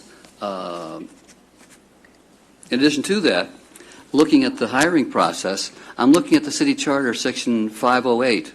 All appointments and promotions in the city officers and employees shall be made solely on the basis of merit and fitness. The administration of employee matters shall be delegated to a personnel or human resources department. Is that true, Ms. City Attorney? I'm verifying that in the charter, but I believe that is the language that's in your charter. 508. So this committee that's been set up here can't do that. It's got to go through the personnel department.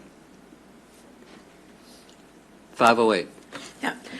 And based on that, the personnel department, working through the city manager and human resources, can find a place for the council members to be involved in selecting. Surely. They can be part of that process. But it goes to the city manager. Driven through the human resources It goes to the department. personnel department. Thank you. If you want to be an employee of the so city. So this whole hiring process is, we can table that.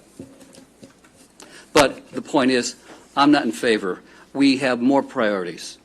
A good business plan demands that we prioritize our hiring, our expenditures, and by saying that let's keep these things open so we can hire some people to do the jobs of council members. I think you saw people here tonight, you say you work full time. Well, you can call people at night I think John used to spend a lot of his evenings calling back people who called in. The point is, yeah, you've got evenings that you can call up, and I call up at evenings. So, for a number of reasons, but again, this whole hiring process has got a problem with it, but the point is, we have other priorities than hiring these folks. So I'll be voting against particularly this process here. But I'd like to have the city manager explain some of the other options as well. Thank you. Thank you, Mr. Mulvihill. The request that I'm asking is an up or down proposal vote on Bill's staffing model, and I just want to encourage you to keep that in mind. Councilman Nichol. Yeah, well, I do believe we need to improve constituent services. I think that we as council members have an obligation, of course, to serve our constituents. And I've heard from a couple of my colleagues here that one of the reasons they decided to run was because they tried to get things, call the city and try and get things done, didn't get a response. And come to find out, that motivated them to run, and I think that contributed somewhat to their ability to get elected. So I think it is our job as elected officials to provide constituent services. And when we fail to do that, folks, guess what happens? You usually get tossed from office. If your constituents can't rely on you to provide good constituent services, you aren't a very good elected representative. So constituent services, to me, are key to the legislative function of government. And put that into context in terms of our city, each one of us oversees a population, according to current census estimates, which I tend to question. Everybody on this dais represents between 30 and 35,000 people, a pretty significant number of people. And certainly, I call people at night, but there's a lot of people I just can't get a hold of because there's not enough time in the day. And we need to have good constituent services.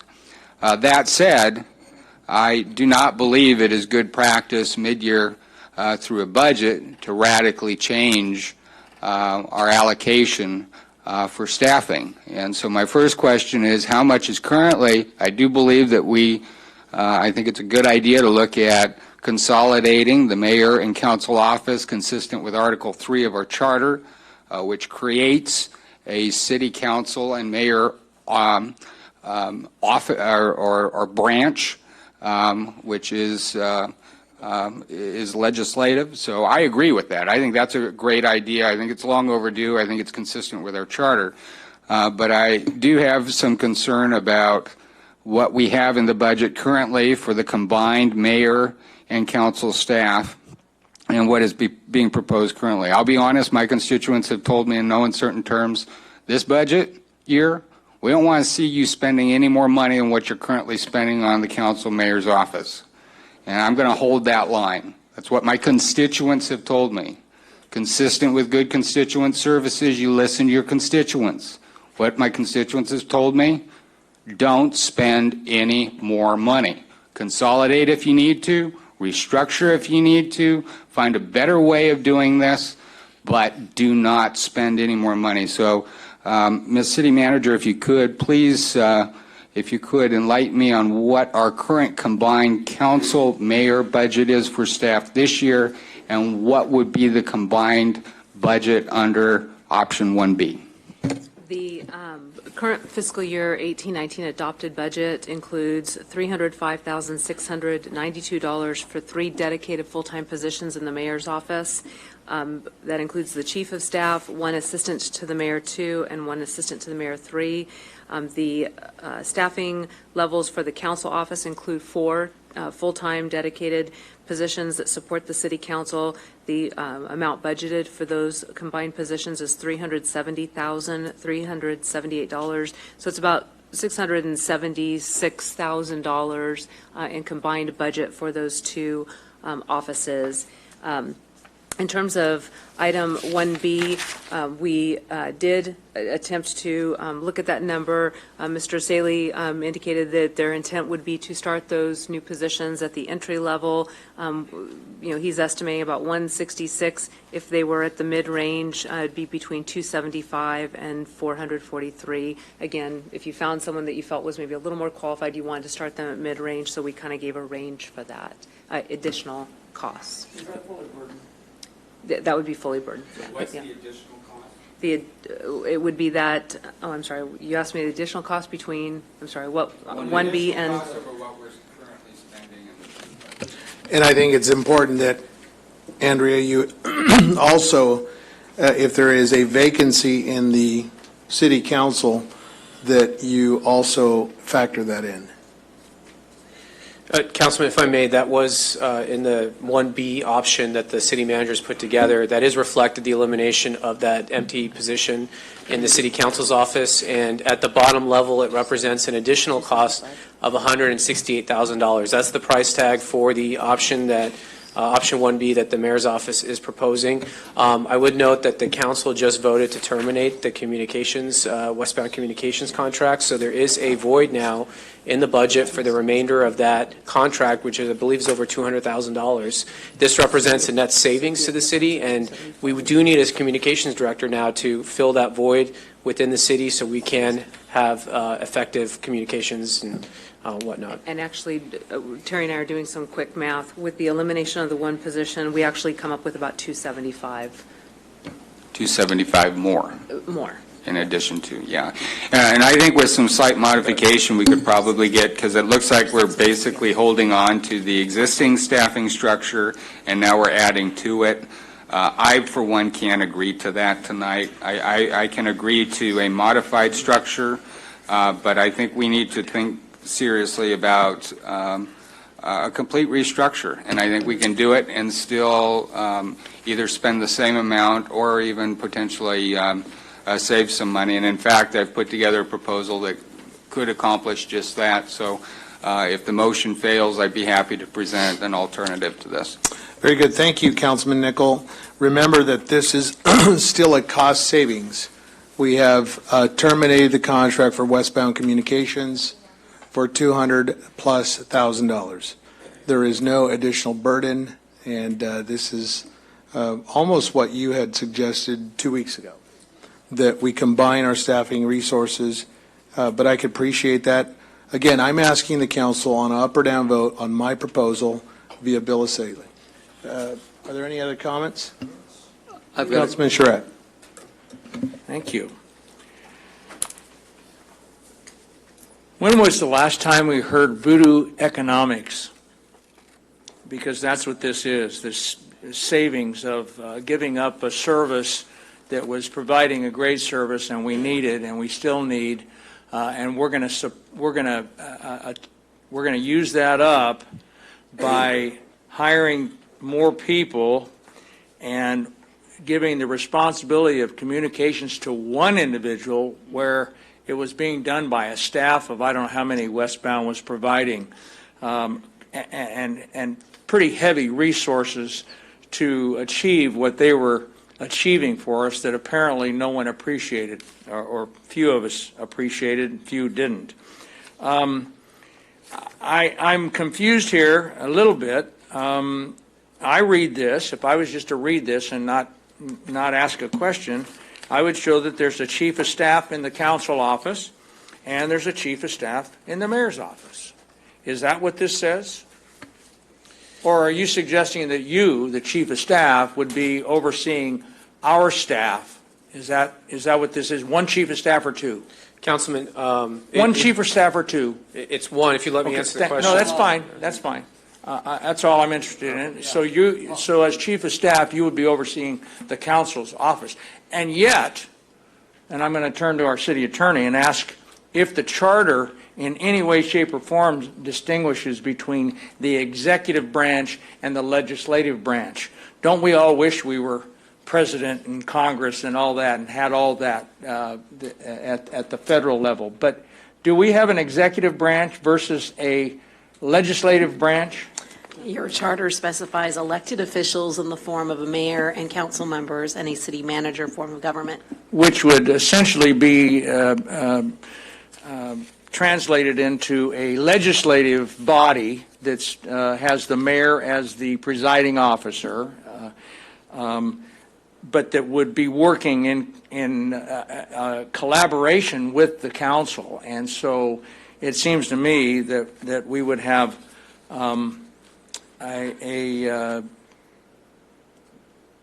not a chief of staff, but and in fact, as I've said many times over the evening and the last few days, this is not the mayor's meeting. This is the council meeting, and we are a council city manager form of government. I think I've made my point there. You know, we call for legislative representatives. Isn't that funny? I think we have 7 field reps. They're called council members. And we're elected to bring that contact from the community here. If we're doing a poor job, they'll deal with that at the next election or some other method. I am not experiencing, I don't think everybody's happy in the city, and I don't think we're all responding exactly the way we would like to, you know, within 5 minutes or within 10 minutes or within even 48 hours. But I do think, I'm not hearing a clamoring for, as the 1st and 2nd Ward apparently is, a clamoring for more responsive responses from the council. I also am concerned here that this, I started to start the conversation about asking about this item 1B.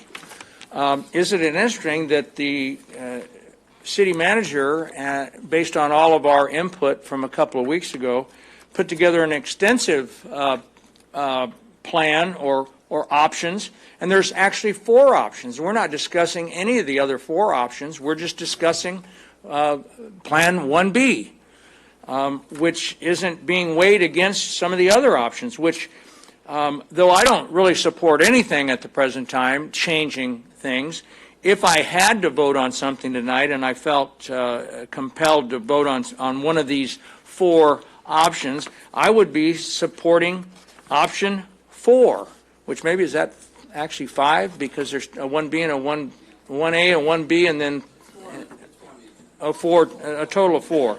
But anyway, option 4, and that really, I think, again, I disagree with 7 part-time, non-benefited council field reps, because frankly, I don't want to go through the process of hiring and having a field rep work for me, and the way this is written up, I would do the hiring of my field rep, and that person would be working for me, and I'd be managing their time and making sure that they're doing what they need to do. But that option 4 calls for essentially 1 chief of staff to the mayor, which I would need to change that title, because in order to be chief of staff, you have to have a staff, and there's only 1 person that would be basically assistant to the mayor, called chief of staff under this. Then then there would be 1 council administrative supervisor. That would be, I guess, the equivalent of what Jorge is doing right now, the supervisor to the council staff. So that's a supervisor, not a chief of staff, but that's a supervisor to the council staff. And then 7, as I said earlier, part-time, non-benefited council field reps that work 3/4 of the time, which would make each one of us responsible for a field rep. I'm not happy with that. We could maybe tweak that a little bit with some again, meeting in an open setting. Due to the Brown Act, we have to meet in an open setting to have a workshop and talk about how these will all function and how we work, and we can do that and maybe come up with a plan by us all working together and talking about how these 7 field reps would operate, and if indeed they should be the responsibility of the individual council member. But again, I really, I'm with my colleague, Mr. Nickel. I'm not interested in spending any more money. I don't look at ending a contract as savings. I look at it as eliminating some services that we were going to get. And so that's not really savings in my view. That's eliminating some services. And I too am not interested. I think item 4, or Henry, you have a plan, and you have a modified plan that I'd love to hear about. But where there's actually is a savings, we kind of achieve all the same things. But most important, and it's been said, but I've just got to bring everyone's attention to it, is a page in the report. I know no one can see it there, but these are all vacant positions throughout the city that are providing direct services, not political services, not a political function, not customer service from the council office or the mayor's office, but animal attendants, animal shelter attendants, animal control. The list is very long. Community service officers, it's plural. I don't know if that's 2 officers or 10, but it's certainly at least 2 because it's plural.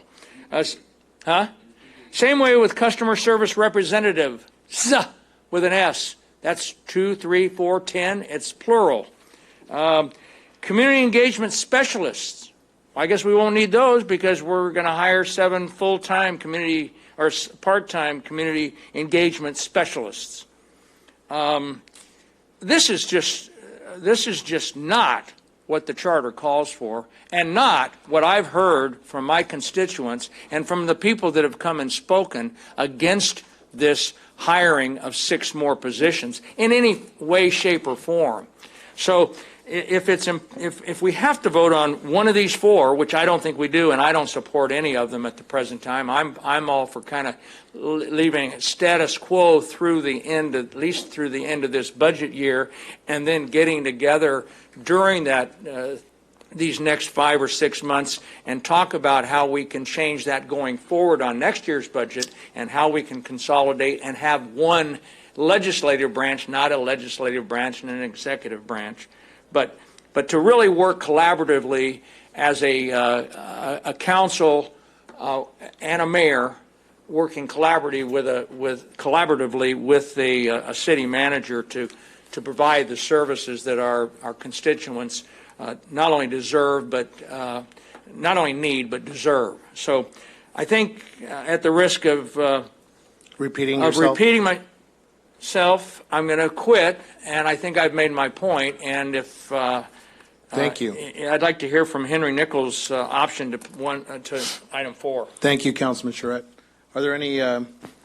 Yes. To quote my colleague, you had mentioned in an argument earlier that customer service costs money, and we need to provide that customer service, and we're not, and we are not.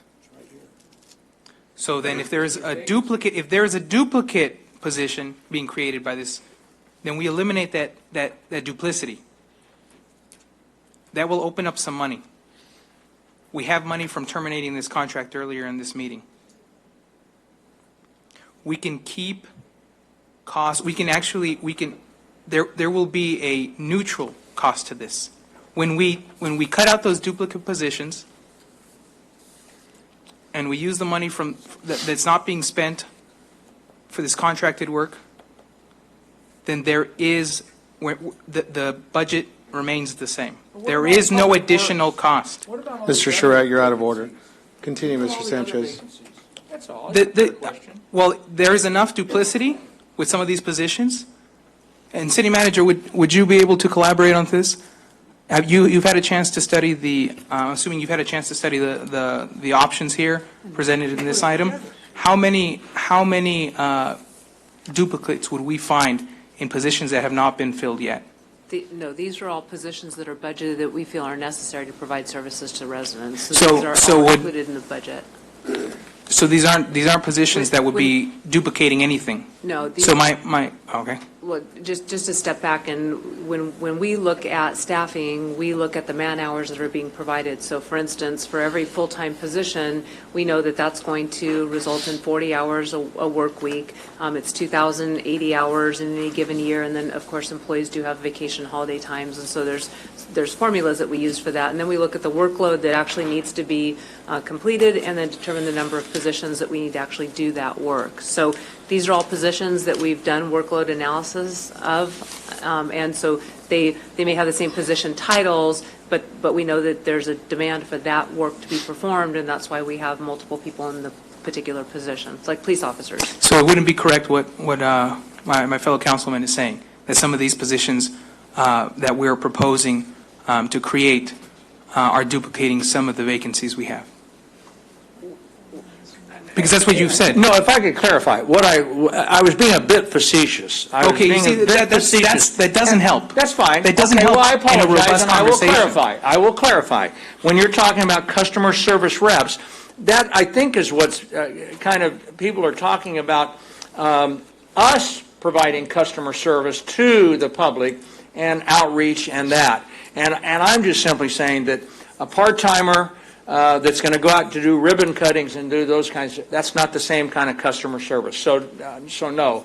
I apologize if I'm not helping and if I was being a bit facetious, but customer service reps are very important to provide customer service, and I don't even know what they do, frankly. I mean, that's not my role, but you can maybe elaborate on what customer service reps do. Well, then Mr. Charette, you don't have the floor. Mr. Sanchez. I would hope that we could stay away from the gamesmanship, because I don't think that, it doesn't help when we are being facetious here, because then we're either being facetious or duplicitous. The people watching at home and the people watching here are going to be confused about what our real intents are. It does not help to have that sort of conversation. Councilman Sanchez, if I may, on the customer service aspect, right now as it stands, the mayor's office staff is trained in inputting requests into the CRM system, which is the customer response management system that the city currently employs. Our staff is trained. These field reps will also be trained in inputting those requests. So when they do interact with constituents, they can initiate those requests, and those requests will be followed through to make sure that they are serviced. So in that sense, it would be similar to calling into a call center, although we'd like the call center obviously to do the majority of the work, but when things fall through the cracks or we learn of issues directly from constituents, they will be inputting those into the CRM system. So there are other opportunities on top of the field work, constituent-based work. Let's talk about the legislative policy attendance at meetings, interfacing with other, can you address some of those other social events, ribbon cuttings, et cetera, over 65 square miles? Yeah, absolutely. As you saw today, the Assemblywoman had a field rep. The Assemblywoman can't be everywhere, and neither can the elected officials. There are a lot of board meetings, interagency meetings. The field reps will be available to attend those, to take notes, to have action items, and to follow up on those. They will be available to draft policy, do some research. They're going to be a full service to the council and the mayor, and that's the reason we put it on the council branch, because it's not just the mayor. It's all of you, and all of you engage in that policy work, and they will be there at your service. To answer your question earlier, Councilman Charette, they would report to me as the chief of staff, but with the understanding that they do work and serve the council as a whole. So I will serve the function that the city manager currently, they currently answer to the city manager for administrative purposes, and that is the same role that I would fill as well. It'd be administrative purpose, not necessarily for policy setting or anything And that like certainly separates myself from providing and interfacing. They would report to you, is that right? Yeah, for day-to-day admin, and I would be working hand-in-hand with HR to make sure that they're having performance reviews, to make sure that they're being processed through personnel, to make sure they have the appropriate training, and that they get the same benefits and training that all city employees have. So we have never done this in this city. Past administration never did it. The former administration, he had upwards of 12 to 13 individual. Pat Morris had almost close to $1.3 million in his annual budget. He was a strong mayor, though. And so there was a over $1 million budget for well over 15 individuals. So this is something that we've never done. Give us the opportunity. Give us the opportunity to interface. There was a call by one council member, we need to compete. Why are other cities like Fontana and Rialto doing such great and fabulous things? This city needs a reboot, big time. This city needs to get off of its duff and get to work. And I am committed to make this work. This is a very bold initiative that we have. As a council member, I want to also reflect upon my times, nearly 7 years as a council member. Not once did I ever oppose or object publicly to the mayor's staff, his chief of staff. Out of deference and respect to the mayor's office, I always voted for his proposal. And so I always reflected my votes to affirm the mayor's positions. So this is very simple. It's a up or down on this proposal. We need to move. We need to take action. Either this is a commitment that we are going to co-labor with and move the city forward with a legislative policy that we can enact and get this moving. So I'm going to ask once again our council to just up or down this staffing proposal. Mr. Mulvihill. Yes.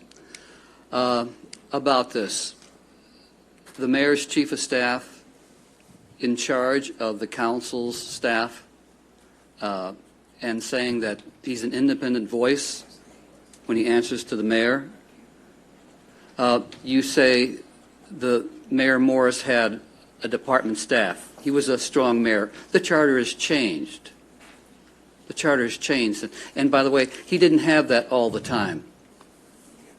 And I think, City Attorney, can you comment on that? Just ask for a question. Well, yes, I did. As I commented last time, the charter has significantly changed with respect to the mayor's role. Mm-hmm. The mayor's role has been lessened significantly under the new charter than under the old.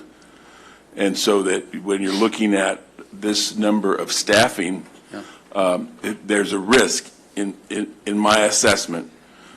Only a risk. The mayor could legally have, under the charter, 10 or 20 staff people, as long as he doesn't go outside of the limits of his authority.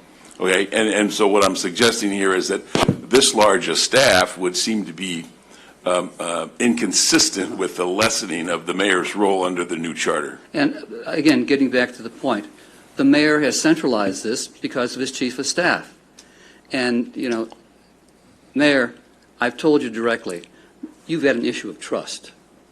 Maybe if you have an issue of trust, if the council had authority over the chief of staff to replace the chief of staff, for example, with a choice from you didn't hire him with a choice from the council, no, but make that a part of the motion that the council can replace chief of staff. Mr. Sines, because there are 7. I think you're overstepping your bounds. No, he's asking a question on how. Mr. Mulvihill, you're recognized, sir. Go ahead.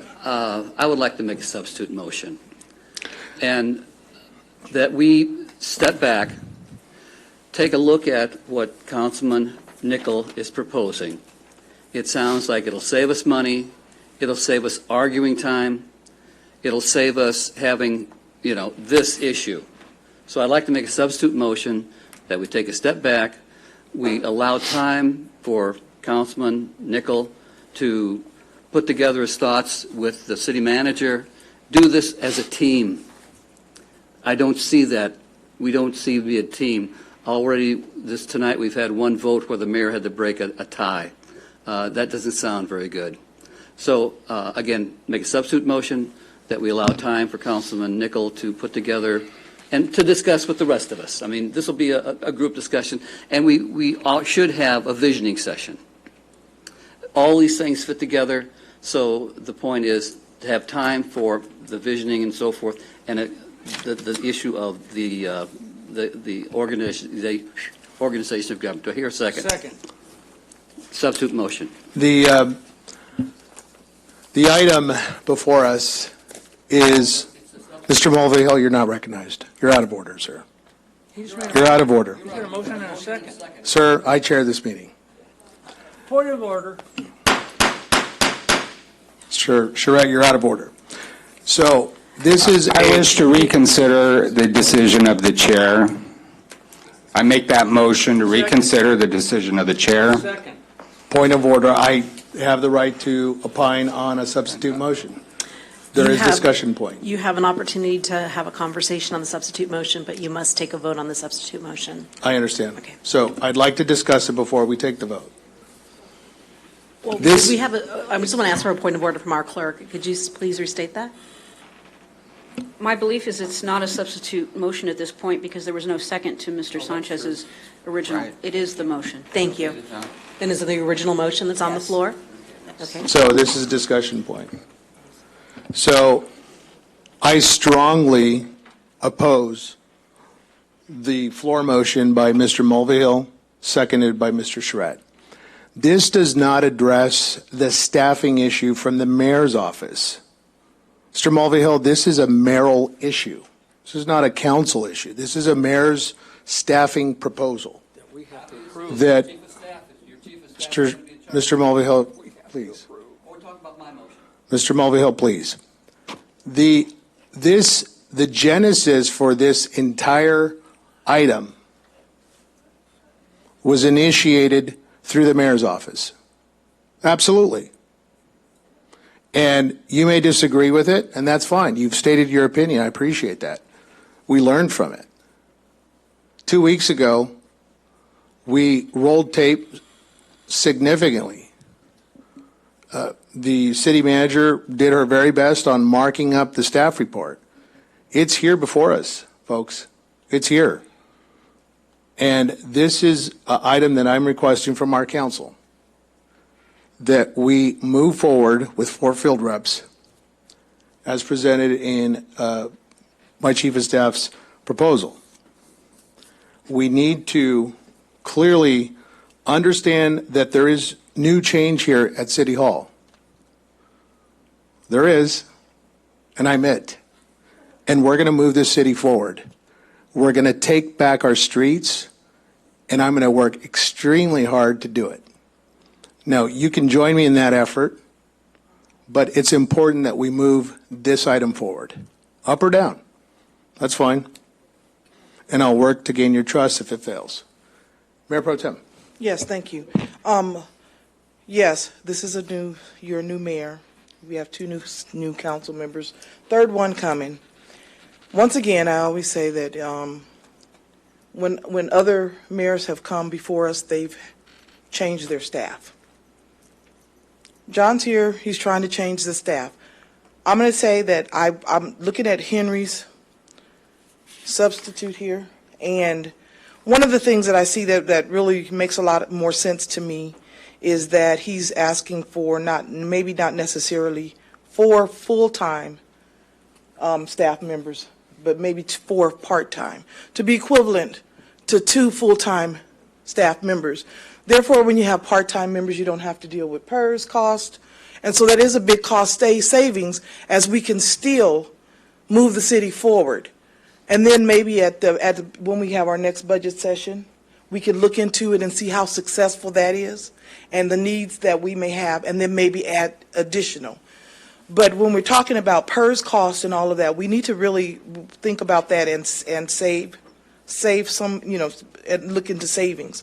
So yes, I understand, and I'm sitting here and I'm listening to the bickering back and forth, and really I'm kind of embarrassed to be sitting up here right now. One of the things that I said when I ran is that I wouldn't sit up here and act like this, and I'm not going to. But I just asked my fellow council members, and especially my senior ones. You guys are the senior council members, and some of the younger council members are looking up to you guys for just for ways and means of how they should conduct themselves. And I just ask that you guys please be the ones to set the example, because the city this is televised, and people are looking at this. I'm getting text messages on my phone right now, this is ridiculous. And it makes absolutely no sense. Over positions. He is the mayor. We have 2 new city council members, and we need to start working and operating as a team. And I believe by saying of the mayor's office and the council's office and putting them together as one is showing a team effort. It hasn't always operated like that. We've had the council office and we've had the mayor's office, but we're trying to put them together as in a team effect. So we have that team effect. So I just say, let's sit here and let's conduct ourselves as business professionals. And no one knows more than the other. Somebody may know more in one area than another, and you may know nothing in another area. So let's work together as a team, and let's put all this brain power together, and let's move the city of San Bernardino forward. Enough is enough. Call the question. Clerk will read the motion, please. The motion made by Mr. Mulvihill and seconded by Mr. Charette was to allow time for Councilmember Nickel to work with the city manager, to put together a proposal, or to work on an acceptable proposal. With the vision, right. That includes a vision. Okay.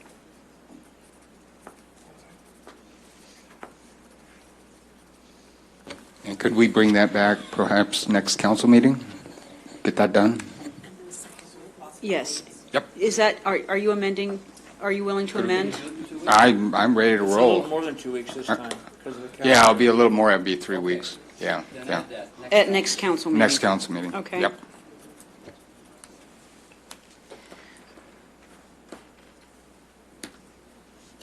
Push your buttons.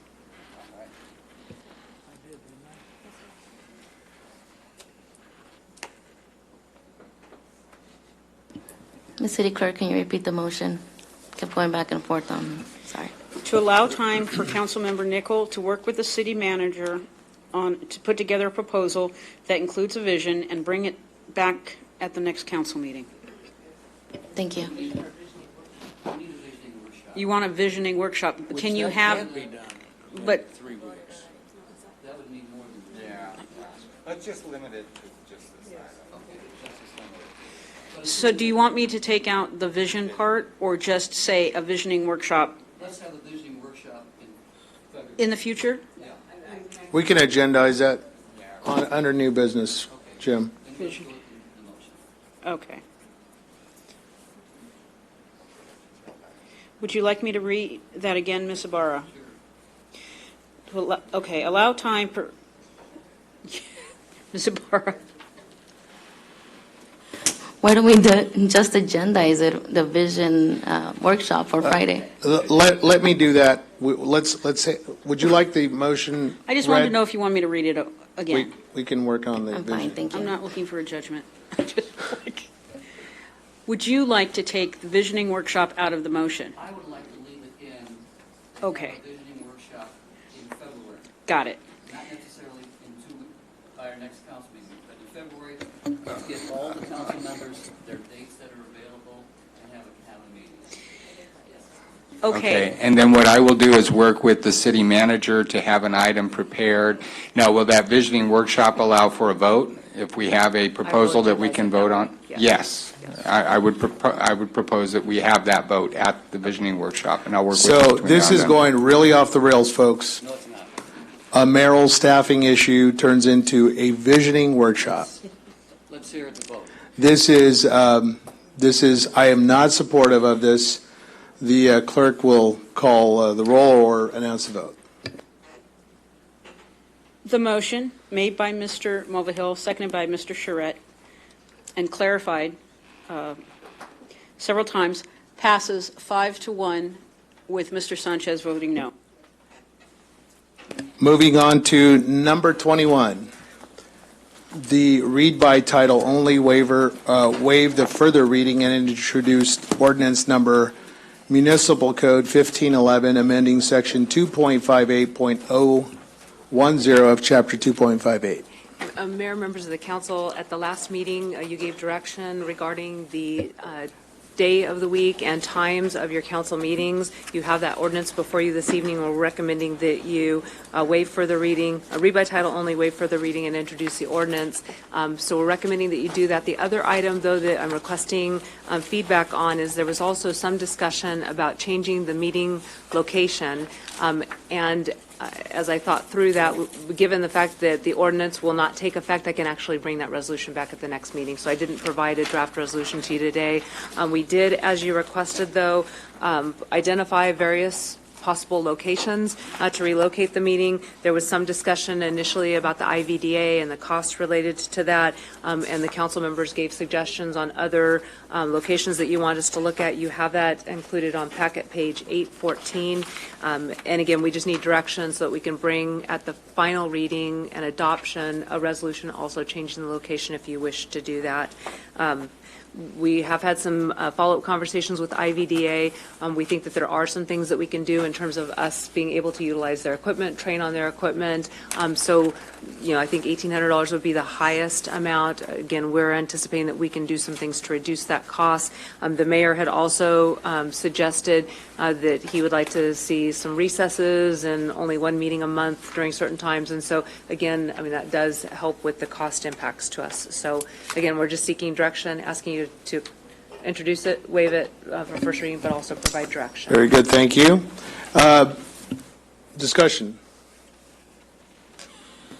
I've got a question. Jim? Statement.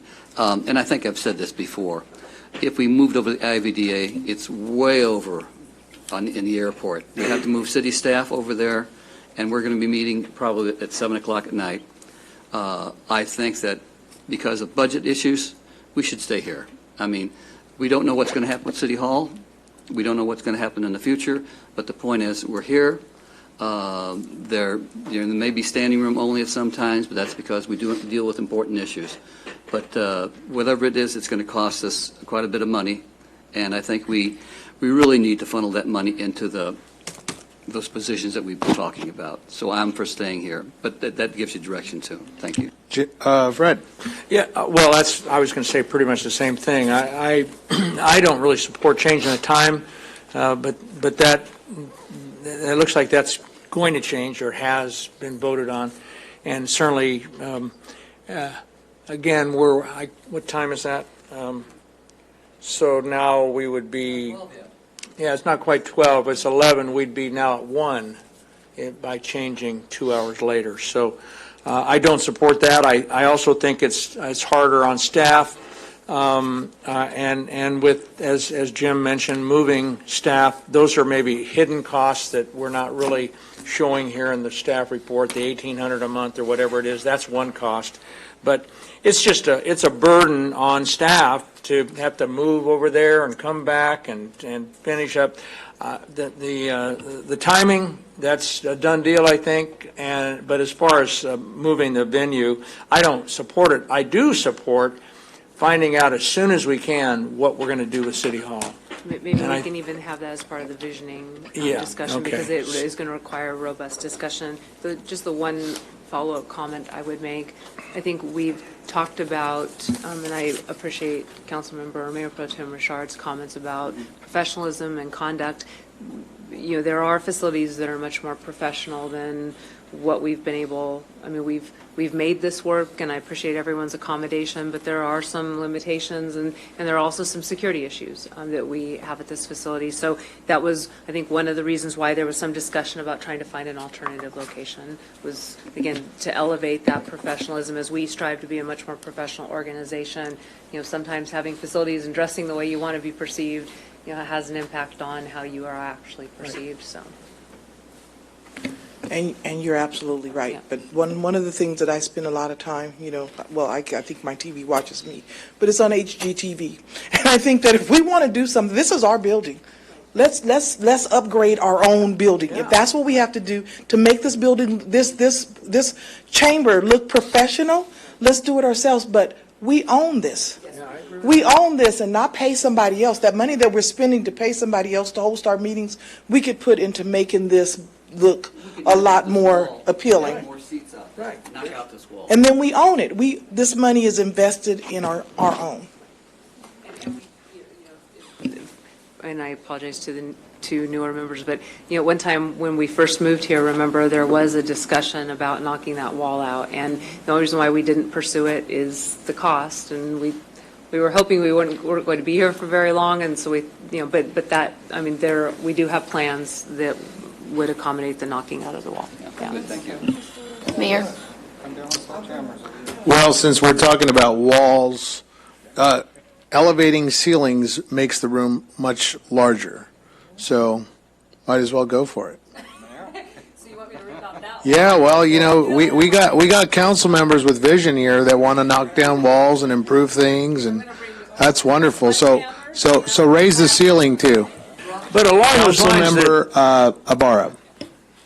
Well, I'm looking at the chart, and so far, Fieldheim Library, the Bing Wong, there's no cost to us, you guys. It accommodates more people, more parking, so there's no financial impact. That is still in the downtown area, easy to locate. If we could move into that one, I think those chairs would probably be more comfortable than the ones we currently have here. So that's just my 2 cents on location. Thank you. All right. Any other comments here? I would just make one comment. It does help with our vision of trying to get more people into the library. Yeah. I don't know about 7 o'clock at night, because our library closes at 6, I think, or 7, so. Can you keep it open if we're there? So let's get this straight. We have the meeting times moved back to 5:30, open session at 7 p.m.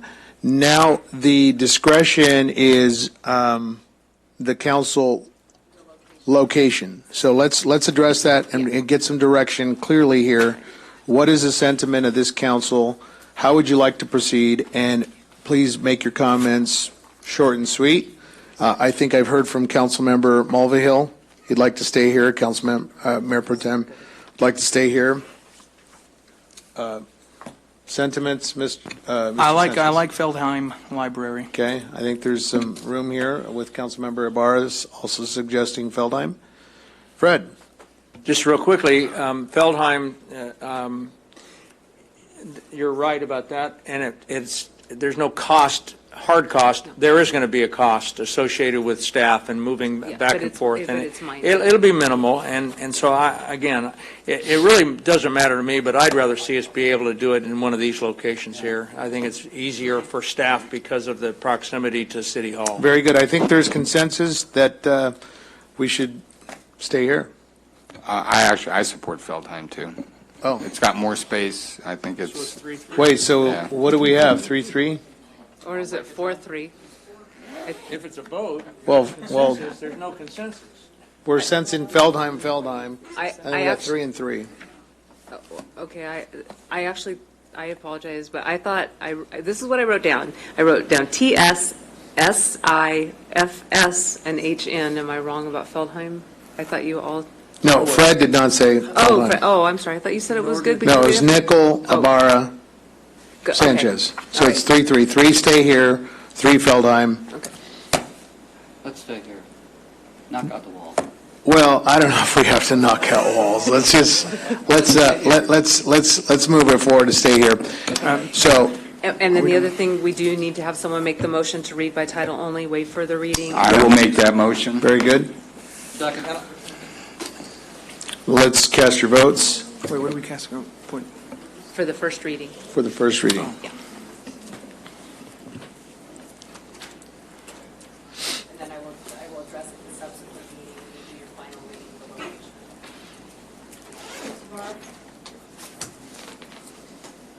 location. This is on the time, right? Time? Yes. 5:30 and then 7. And the location. Being here. No, location Oh. we did. Oh, because you're asking for on read by title. Got it. Okay. On item 21, the motion was made by Mr. Nickel, the second by Mr. Mulvihill, and the item passes 6-0. Very good. For new business, I will poll council members if they have new business items. I'd like to make a request that we agendize an item to study community-oriented policing, Ms. City Manager, and then also we need to update the study release on City Hall. I request that we get that in the February council meeting. We need to hear. I think the study has been long overdue, and we need to hear what the road ahead is. And then also, I'd like to receive a oral report on cannabis licensing. I think our community is needing of it. I will poll council members for any agenda items that they wish to request of the city manager. Mr. Sanchez? Yes, I'd like to agendize a review of the city manager's discretionary spending limit. Very good. Any others? Yeah, along with that community-oriented policing, to look at setting up neighborhood substations. We had them before. Yeah, that's what this is. Okay, good. Yeah. I didn't hear that, so, yeah. Well, it's a fancier policing term, I guess. Thank you, Jim. All right. The next joint regular meeting of the Mayor and City Council and the Mayor and City Council acting as a successor agency to the Redevelopment Agency will be held on February 6, Wednesday, 2019, in the council chamber here located at 201 North East Street. Closed session will begin at 4 p.m. and open session will begin at 5 p.m. Good night and drive safely.